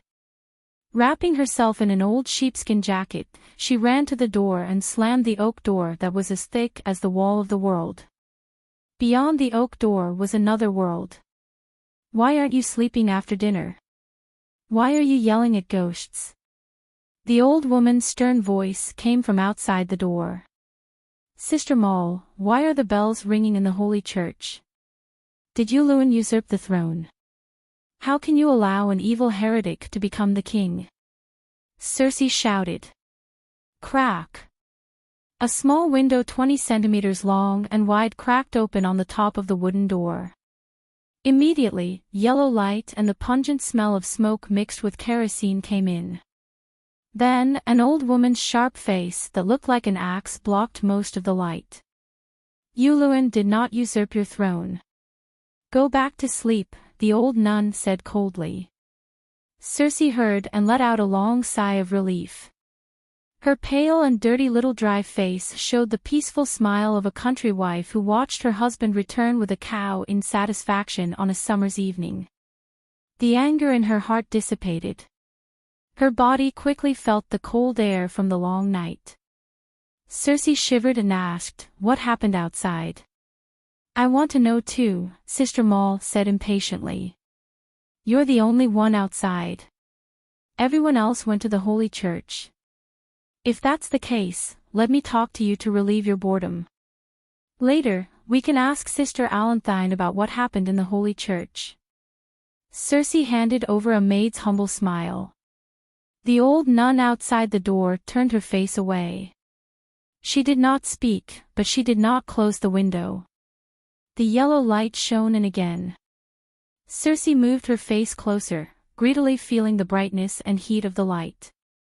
"Have the other ghosts reached the King's Landing?" Circe asked expectantly. If the other ghosts besieged the King's Landing, Yulun would have to guard the wall. "If you encountered the other ghosts..." He. Thinking of the beauty, Circe could not help but crack a dry smile, like a dried orange that had been exposed to the sun for a few days. "What are you laughing at?" The sudden and inexplicable laughter startled the old nanny outside the door. Circe stopped laughing and said, "What's the big news in the Westeros recently? Tell me." "I'm just fasting and training." I didn't join the Silent Sisters. Even the Silent Sisters can ask about outside news, right?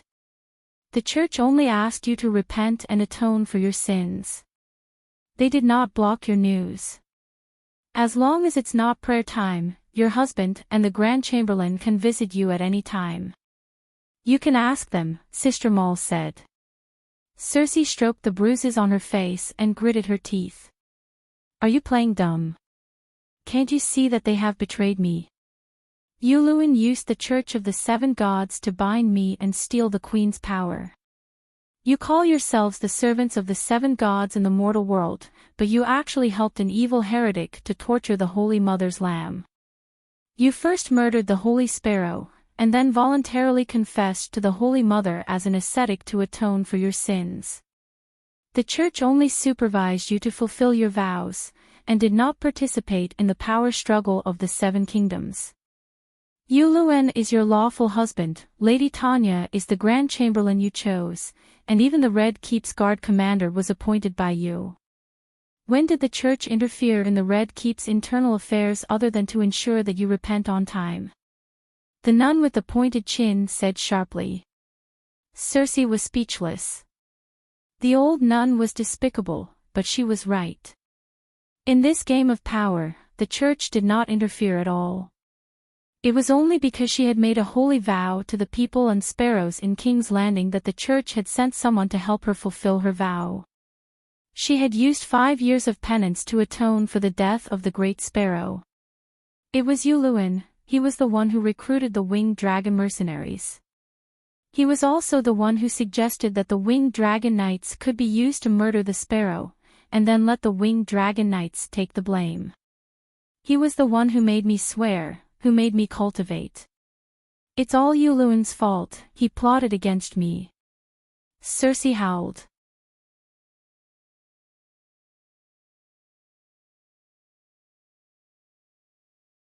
Chapter 873.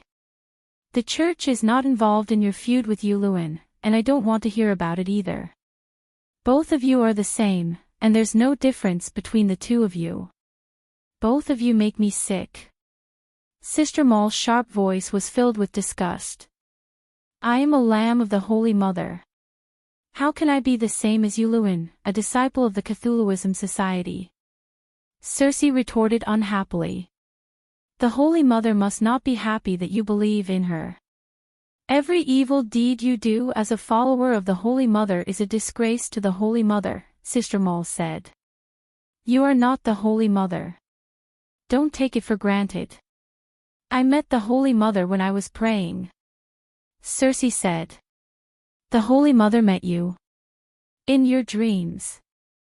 You must be hallucinating because of hunger. Sister Moll laughed coldly. It's true. I even felt that I might be able to learn lay of hands. At that time, I saw the Holy Mother smiling at me in a daze. She was gentle and kind. It reminded me of my mother who held me and sang nursery rhymes before bed. Cersei's expression was sincere and earnest. Ha ha ha, you think you can learn lay of hands? Sister Moll laughed as if she had heard a funny joke. Even she, an old nun who had been a devoted follower of the Holy Mother since childhood, had never seen the Holy Mother and could not become a priest. Even if the Holy Mother was blind, she would not give a sinner who committed adultery, husband murder, and regicide divine spells. Especially when the sinner had murdered 2 archbishops in a row. Archbishops were the Holy Mother's representatives in the mortal world. Sister Moll was right. As long as the Holy Mother was not blind, she would not give Cersei divine spells. But Cersei was not lying either. She had seen the Holy Mother and had enough devotion to learn lay of hands. For ordinary people, the highest devotion was 250. The soul of an extraordinary person was of a higher quality and had the possibility of breaking the 250-point limit. However, there were very few extraordinary people in Westeros, and even fewer who believed in the 7 gods. So far, other than old Matthew, no one had broken the 250-point limit. The first time Saint Mother Danny bestowed the saint healing skill upon a believer, the requirement was as high as 200 piety points. At that time, there were only a few dozen people in the 7 kingdoms who met the requirements. After Mother Danny obtained 1% of the seal of the Green Prophet, the requirement to become a priest was lowered to 150 piety. From then on, priests began to appear in large numbers, numbering in the hundreds. Later on, Mother Danny obtained another 2%. She now had a total of 3% of the mark fragments. Any believer with more than 100 points of piety could be converted into a priest. As such, the number of priests in the 7 nations began to exceed 1,000. Before the plot began, when Robert was still alive, Circe's devotion to the 7 gods was less than 0.1. However, she had been through a lot in the past few years, especially after the tragic deaths of her 2 sons and witnessing the miracle of the Holy Mother's resurrection of the Great Sparrow. Her devotion to the Holy Mother had become pious. After being trapped in the Empress Dowager's tower by Yulun, Circe suddenly realized that she could only rely on the Holy Mother. Dreamy, whom she missed the most, had abandoned her. Her father had died long ago. Uncle. Every time she thought of Uncle Kevin, she would repent even more sincerely. Yes, she did repent, but she did not regret it. Sometimes, she would even complain to the Holy Mother in her prayers that it was all Uncle Kevin's fault. He had lost the simplicity of the past, when Tywin was still alive, and became addicted to power. If he had been willing to assist her, none of this would have happened. Even the Robert Strong, that spellcaster Cobourne had custom-made for her, was taken away by Yulun using black magic. In this cold, dark, and empty stone room, only the Holy Mother could give her comfort and hope. That was why Circe was so pious. There were 2 ways to increase one's devotion. One was to have a deep understanding of the doctrine and agree with it. The other was to wholeheartedly believe in the gods. Circe belonged to the latter.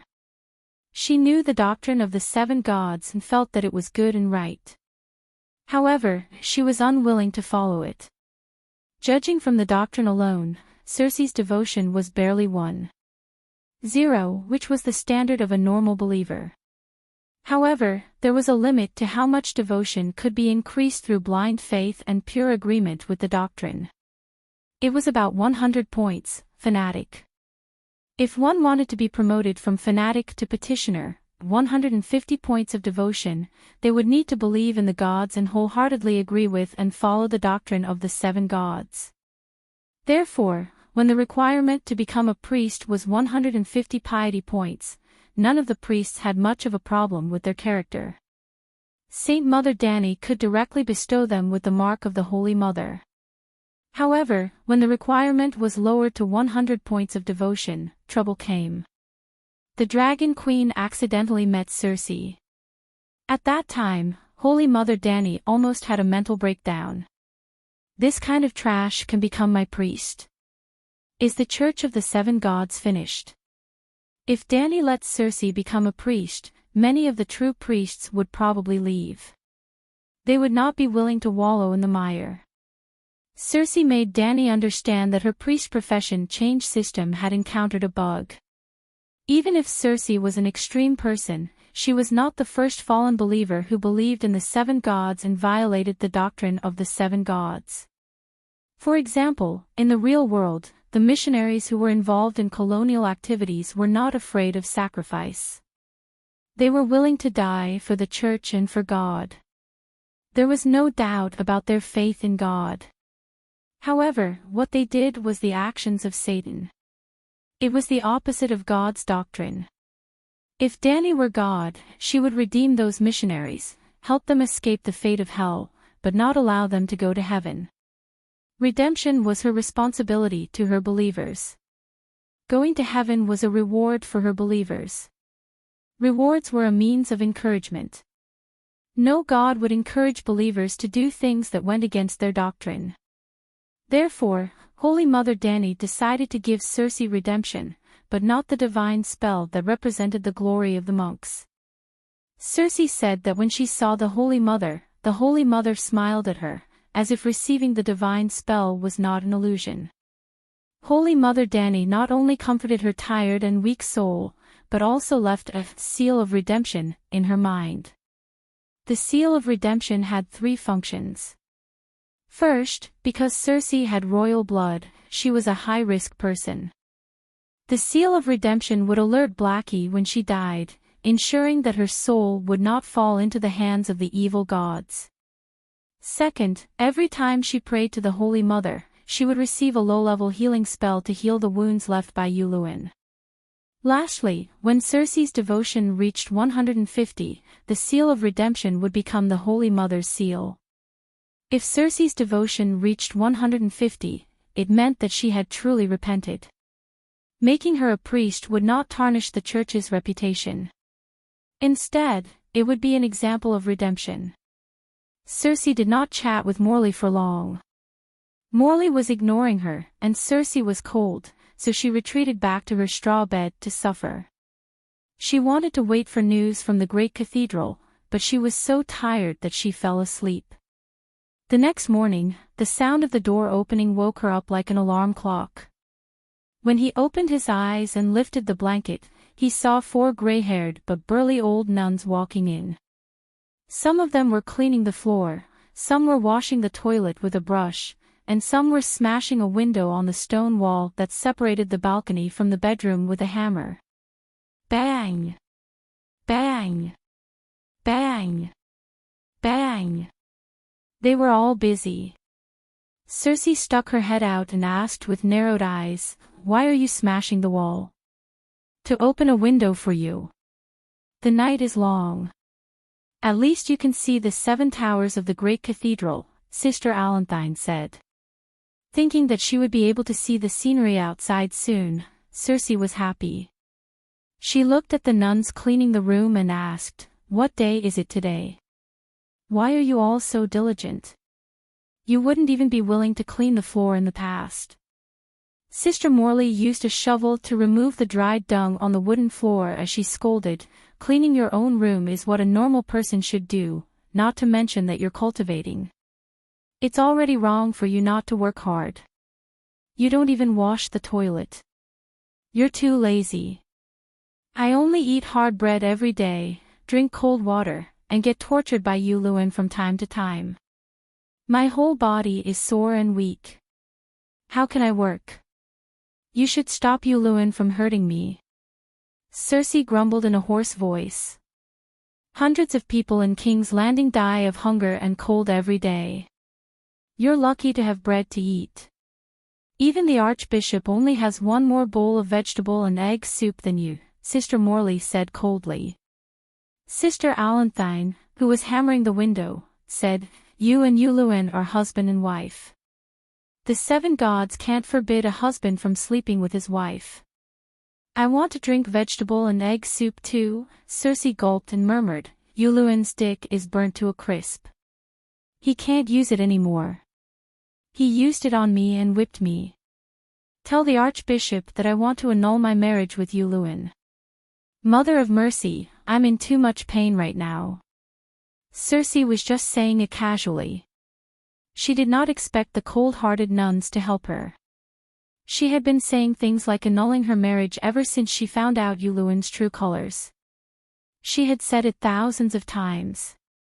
Then, every time, these old men would mock her with words like, "You reap what you sow," and "Yuluen is your retribution," and so on. But this time, the 4 old nuns stopped what they were doing and looked at each other. Sister Maul hesitated and said, "The Holy Mother is merciful and compassionate. Maybe we should help her this once. At least tell St. Matthew." The other 3 nuns nodded in agreement.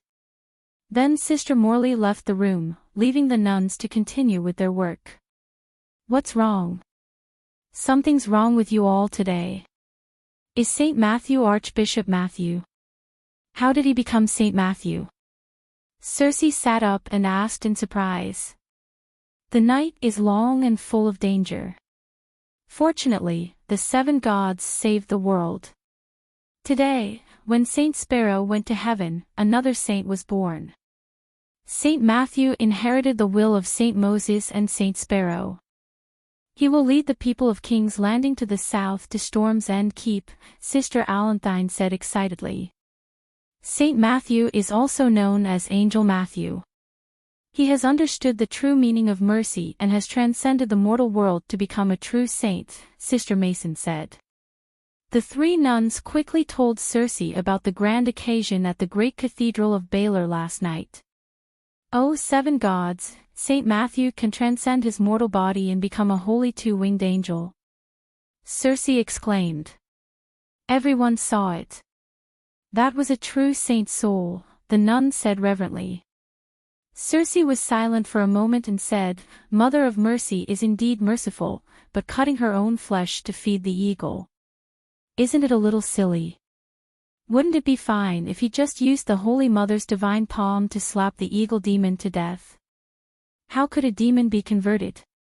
And that white dove, she is obviously taking advantage of Mother of Mercy. A demoness can marry the king and become a saint in heaven. What a great deal. So, we should not care about you and let you continue to sink," Sister Mason said coldly. "I'm different." Circe shook her head. "Yes, you are different. What you did is far more terrifying than a demon."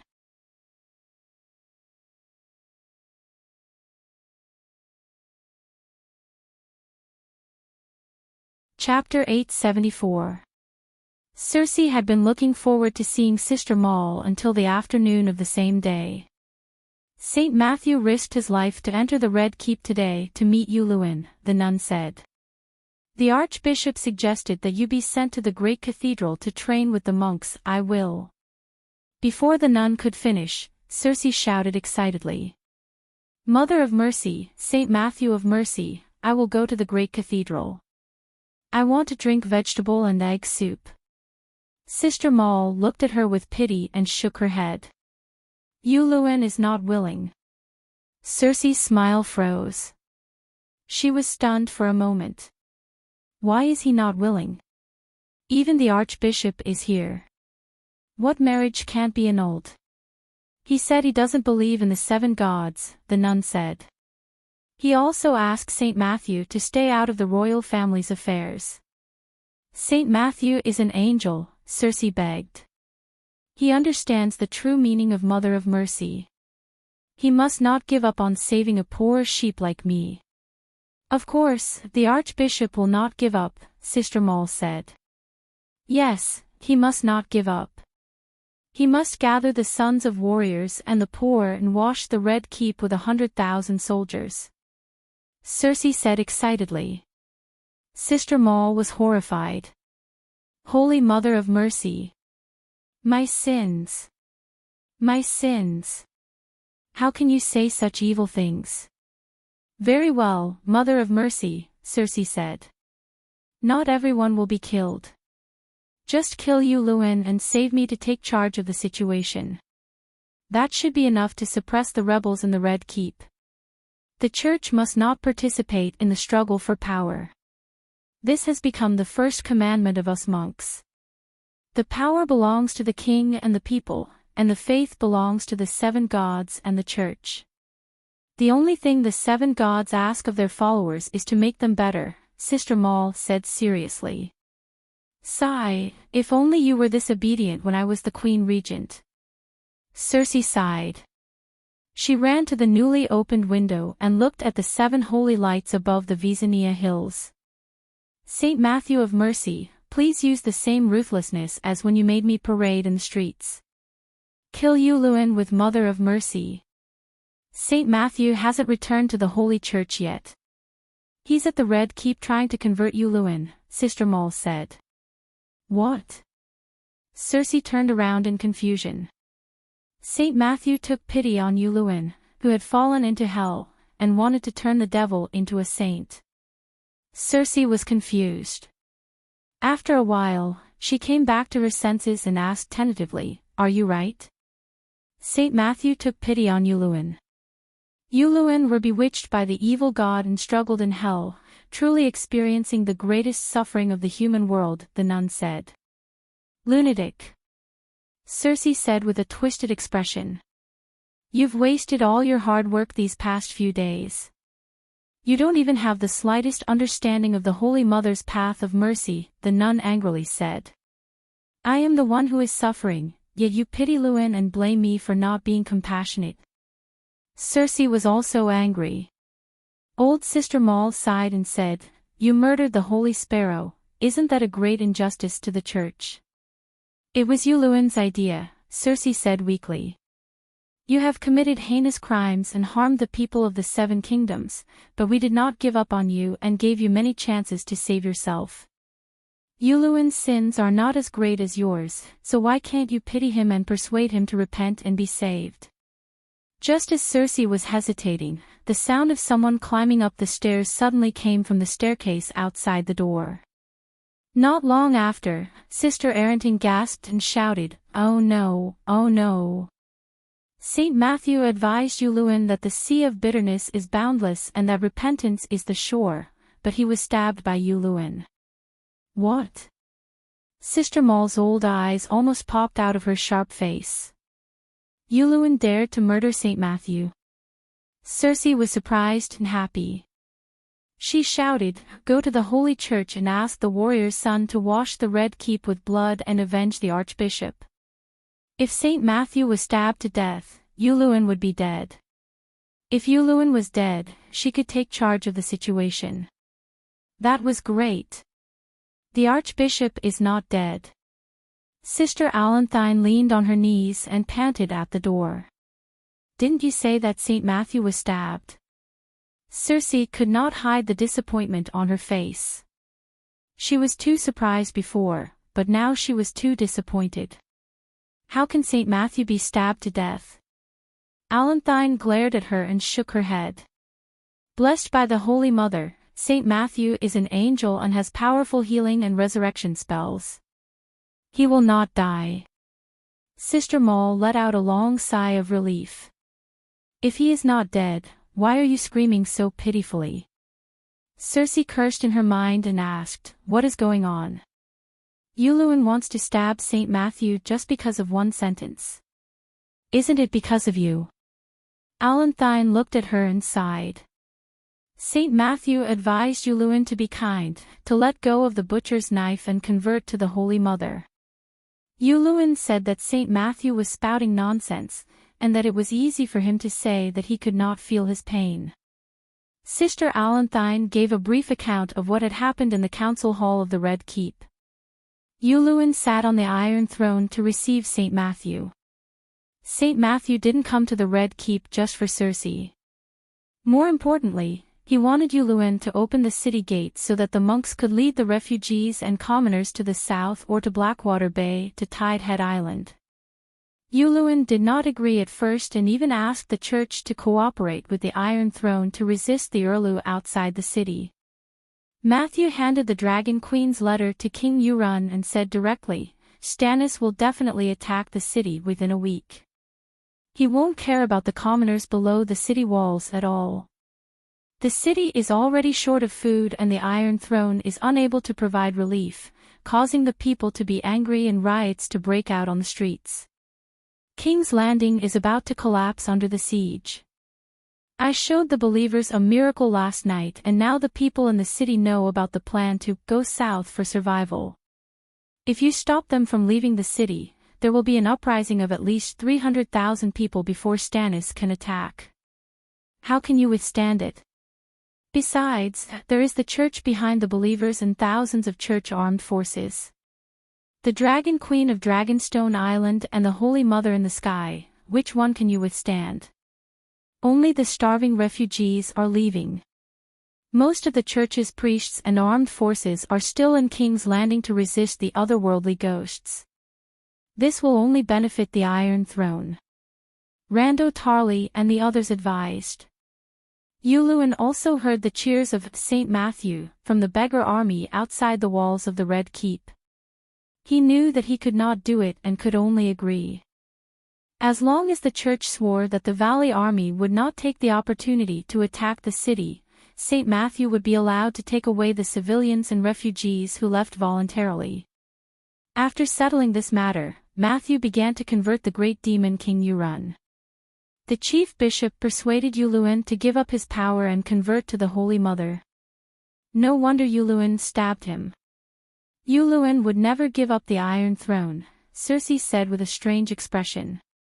Yulun demon is indeed greedy for power, but the reason why he stabbed St. Matthew was because of you, Sister Alantine said. What about me? Circe was stunned. St. Matthew advised Yulun to stop torturing you and let him dissolve the marriage between the two of you. Yulun dared to speak ill of him and threaten the chief bishop. If he dares to interfere with your matters, he will send the chief bishop to meet the Holy Mother, the old nun said angrily. Lock Yulun up and let him repent. Let him become an ascetic to atone for his sins. Circe shouted excitedly. The old nun shook her head and said, St. Matthew understood the true meaning of the Holy Mother's mercy and is willing to sacrifice himself. If his death can exchange for your peace and the peace of Yulun's heart, he would rather die. Then Yulun pulled out your sword and stabbed St. Matthew's heart. Actually, Yulun should not have been so impulsive, but the way St. Matthew looked at him was compassionate and loving, as if he was looking at a lost child. Not only did it not convert him, it ignited a fire in his heart.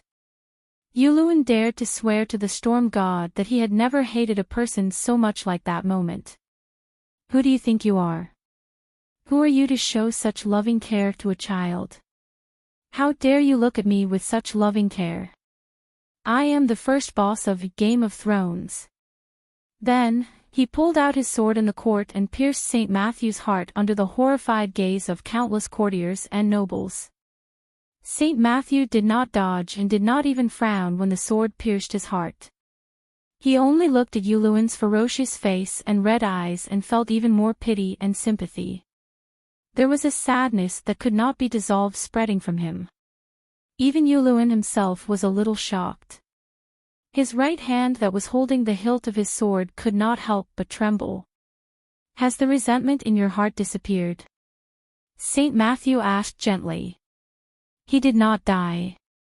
His heart that was pierced by the sword was bleeding, but he did not die. He could still speak. Thump. Thump. Thump. Yulun's face turned pale. He was frightened by an inexplicable aura and took 3 steps back. The blade of the sword brought out a pinch of blood from his heart. It was also at that moment that Sister Alantine left the hall and rushed to the Empress Dowager's tower. How dare you attack St. Matthew? Yulun's sin is unforgivable. Circe said agitatedly. If it was so easy to exorcise a demon, the Holy Mother's mercy would not be so precious. The nun sighed. If St. Matthew is still trying to exorcise Yulun, why are you yelling and screaming as if the Archbishop is dead? Circe asked impatiently. Sister Alantine glared at her angrily and turned to Sister Moll. Yulun are stubborn. I'm afraid that the Iron Throne will eventually come into conflict with the Church. Go pack your bags. We will be ready to leave at any time. So serious. Yulun dared to attack us. Sister Moll was shocked. The Red Heart demons are about to attack the city. The Red Keep is the main battlefield. We will have to return to the Holy Church sooner or later, Alantine said. Hearing this, Circe realized that the nun had not left because of her shift but because she had given up on her supervision. If you leave, does that mean I will be free? She was overjoyed. Did you not obtain peace and serenity through penance? You make it sound as if the Church is restricting your freedom. We've worked so hard just to help you redeem yourself. Sister Moll said bitterly. I can eat good food and live in a luxurious castle while I repent to the Holy Mother, Circe said righteously. If you do not abstain from the desires of the mouth, nose, and tongue, how can you purify your heart and let your soul reach the other side of heaven? Sister Alantine said solemnly. You old nannies have not even learned healing. What right do you have to lecture me? Circe said impatiently. Sister Maul's face turned red, and her eyes were full of regret. Sister Allanthine reached out and lit a ball of warm holy light. Last night, when we listened to St. Matthew's sermon at the lectern, Missanti, Unia, and I had an epiphany. We have been blessed by the Holy Mother and have become priests. Sigh. I should not have stayed here to talk nonsense with you. Sister Maul looked at Circe with resentment. Oh no. Oh no. At the mention of Sister Missanti came over. Just like Sister Allanthine before, she gasped and shouted, "The Uluan demon is crazy." He cut off St. Matthew's Gigi with one sword.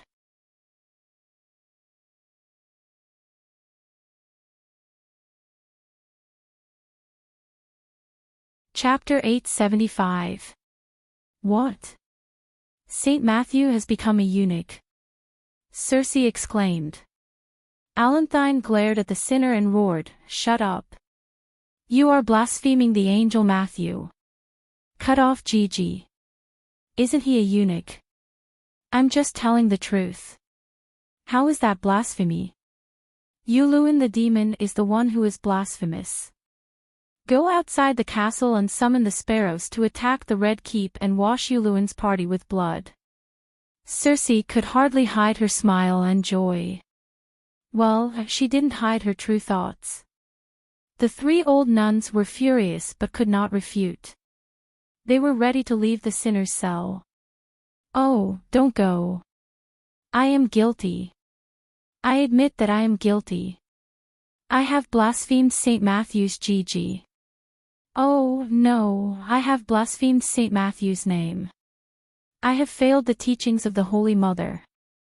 Circe wanted to hear more, and the negotiation between St. Matthew and Uluan concerned her future. She hurriedly grabbed the two tall and strong old nannies, one in each hand. She didn't manage to stop them. Instead, she was dragged 3 to 4 meters on the floor. But the three old nuns did not go out. Sister Morley asked her companion, "Why did Uluan the demon cut off blaspheme St. Matthew?" "Sigh, it's all because of her," Sister Missanti shouted, pointing at Circe. St. Matthew should have left after being stabbed, but he pitied Uluan the demon's depravity and could not bear to see Circe. "Hey, that's enough," Circe shouted, interrupting the old nuns.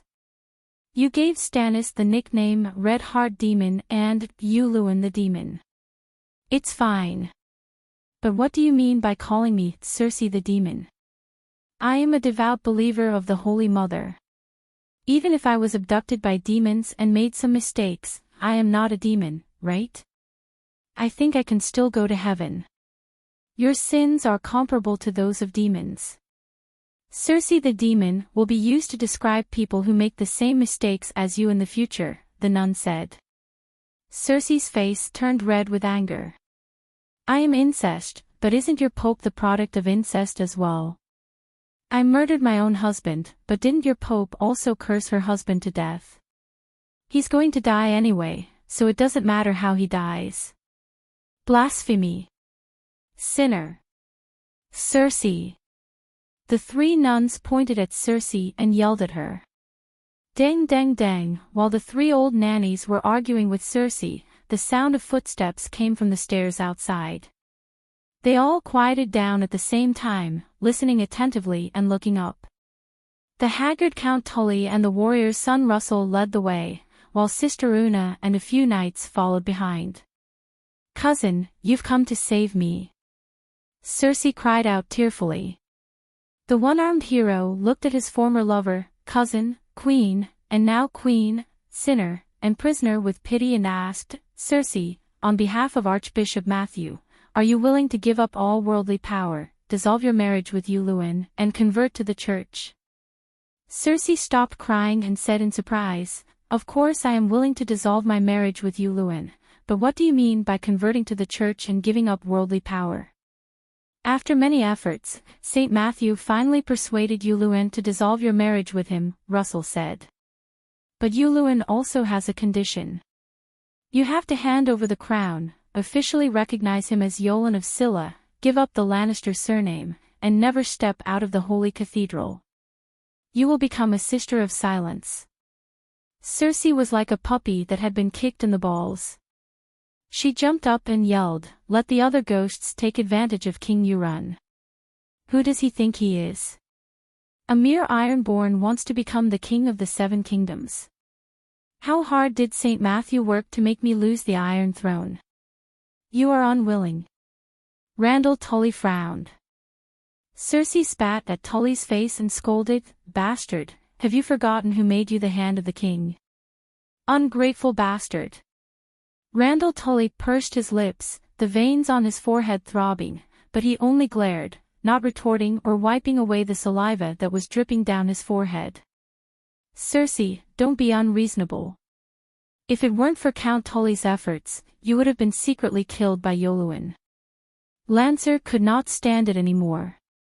She stepped forward and shouted in a low voice. This was the truth. Randall Tully had never been on Yuluen's side. But before Yuluen plotted against Cersei, he had been encouraging her to suppress the Riverbend army in King's Landing. In the Battle of the Southern Shore of Blackwater, Lion had suffered the greatest loss, followed by Riverbend. They had faced the True Dragon Alliance head-on, while Tywin had ambushed them from behind and cleaned up the battlefield. When Cersei learned of Randall Tully's loss, she had laughed and opened a bottle of summer wine to celebrate with Yuluen. Because of this, Riverbend's army in King's Landing was not even as strong as Lion's. Lion even controlled 5,000 gold robes. Even so, after Cersei had imprisoned herself, Randall Tully was loyal to her. Cersei being locked in the Queen's Tower was her own idea. Yuluen did not truly replace Cersei because of three concerns: the Church, Randall Tully, and Lannister in the West. No matter how many sins Cersei had committed, she was at least a believer of the Seven Gods. The great Cathedral of Baelor did not like her, and the Starry Cathedral had crowned her, but Yuluen was a proper heretic. The West and half of Hygin were still under Lannister's control, and Tywin's cousin Daemon was still in charge of Casterly Rock. If they fell out, Yuluen would be in danger of losing his home. Lannister was indeed in decline, but Tywin was not in a good situation either. The main reason was that his forces were too scattered. The Iron Islands, Riverbend High Court, King's Landing were more than 10,000 kilometers of land and sea, which was more than half of the Westeros. If Lannister was ruthless and gathered his remaining forces to attack the neighboring Iron Islands, Yuluen might really lose his home. The Iron Islands were not even as big as the Earl's territory, and their population was small.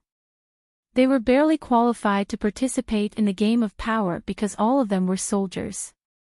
Now, 1/3 of Tywin was in Riverbend, and 2/3 was in King's Landing. The Iron Islands were almost empty. Randall Tully was the representative of the Seven Kingdoms and the representative of Riverbend. Even Yuluen could not ignore his opinion. The king ruled over the nobles, and the nobles ruled over their subjects. If the nobles did not care about the king was no longer a king. If Cersei did not murder the Great Sparrow and did not make an oath to atone for her sins, Yuluen would not be able to become the regent.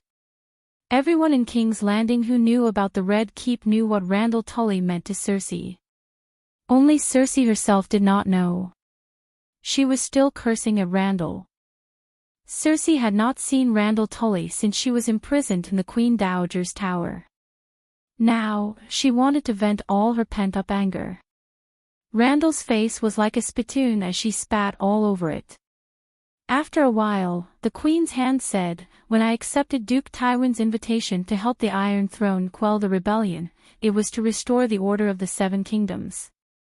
I don't know when it started, but I became one of the sources of chaos. I am guilty, but I don't know who I have let down."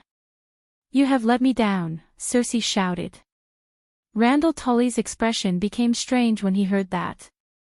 "If it was because of you that I ended up like this, then it is a disgrace." What do you mean? Without me, could you have become the king's hand? Cersei said angrily. Randall Tully made a decision in his heart. His expression softened as he said, "My queen, what is your decision?" In the agreement between Yuluen and Archbishop Matthew, the marriage can only be annulled if you give up everything in the world. If you leave the Red Keep, you must join the sisters' silence. Let Yuluen shave his head and become a monk, Cersei said angrily. The Archbishop did make such a proposal, Randall suggested sincerely after a moment of silence. I think it is best if you agree to Yuluen's terms. Stannis will soon attack the King's Landing. The Red Keep will no longer be safe. Cersei, go into the arms of the Holy Mother. You will find that the peace of your soul is far more satisfying than the empty power, Lancel also advised. Look at my face, look at my hair, look at my clothes. Cersei looked up and turned in a circle, revealing her dry and fragile hair, her wrinkled and pale cheeks, and her bloated and worn-out sheepskin coat that emitted a strange smell. This is an ascetic. Is this worthy of the queen? Cersei shouted angrily. Don't tell me that a nun should be like this. Dany Rise of Dragonstone Island was surrounded by servants, dressed in fine clothes, ate delicious food, admired by thousands, and was loved by the Holy Mother.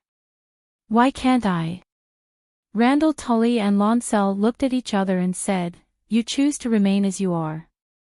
Cersei shook her head and begged, Can you let me out? Have you forgotten your own oath, the sacred oath?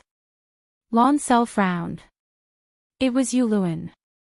He tricked me into swearing an oath of penance, Cersei said. But you were the one who murdered the Holy Sparrow, Lancel said coldly. Cersei was speechless. Archbishop Matthew risked his life to fight for this opportunity for you, Sister Maul reminded. He's a guardian angel. Why didn't he fight for better conditions for me? Cersei complained. Thinking of Yuluen pierced the Archbishop's heart with a sword, and then looking at Cersei, Lancel's heart turned cold. In a few days, the Archbishop will bring the people of King's Landing south. All the monks and nuns will leave.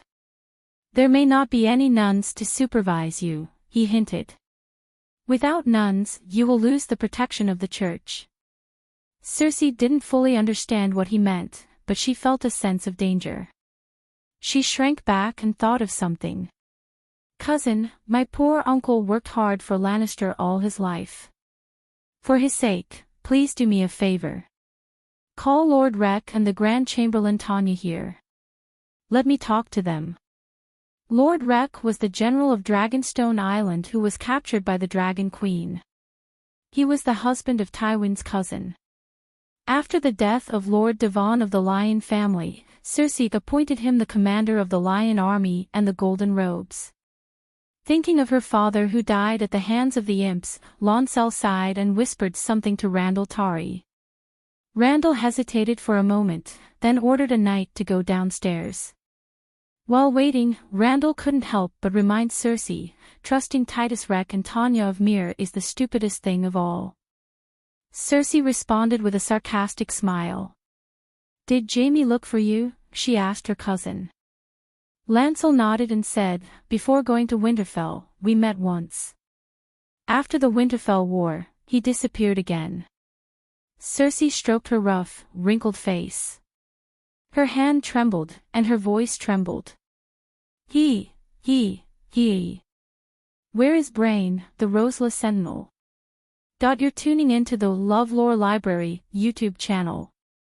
We're so grateful for your support, and don't forget to subscribe to join us on this incredible journey through captivating stories. Your generosity through donations truly makes a world of difference, as it's the primary source of revenue that allows me to expand and enhance this channel for you. Thank you from the bottom of my heart for being a part of this adventure.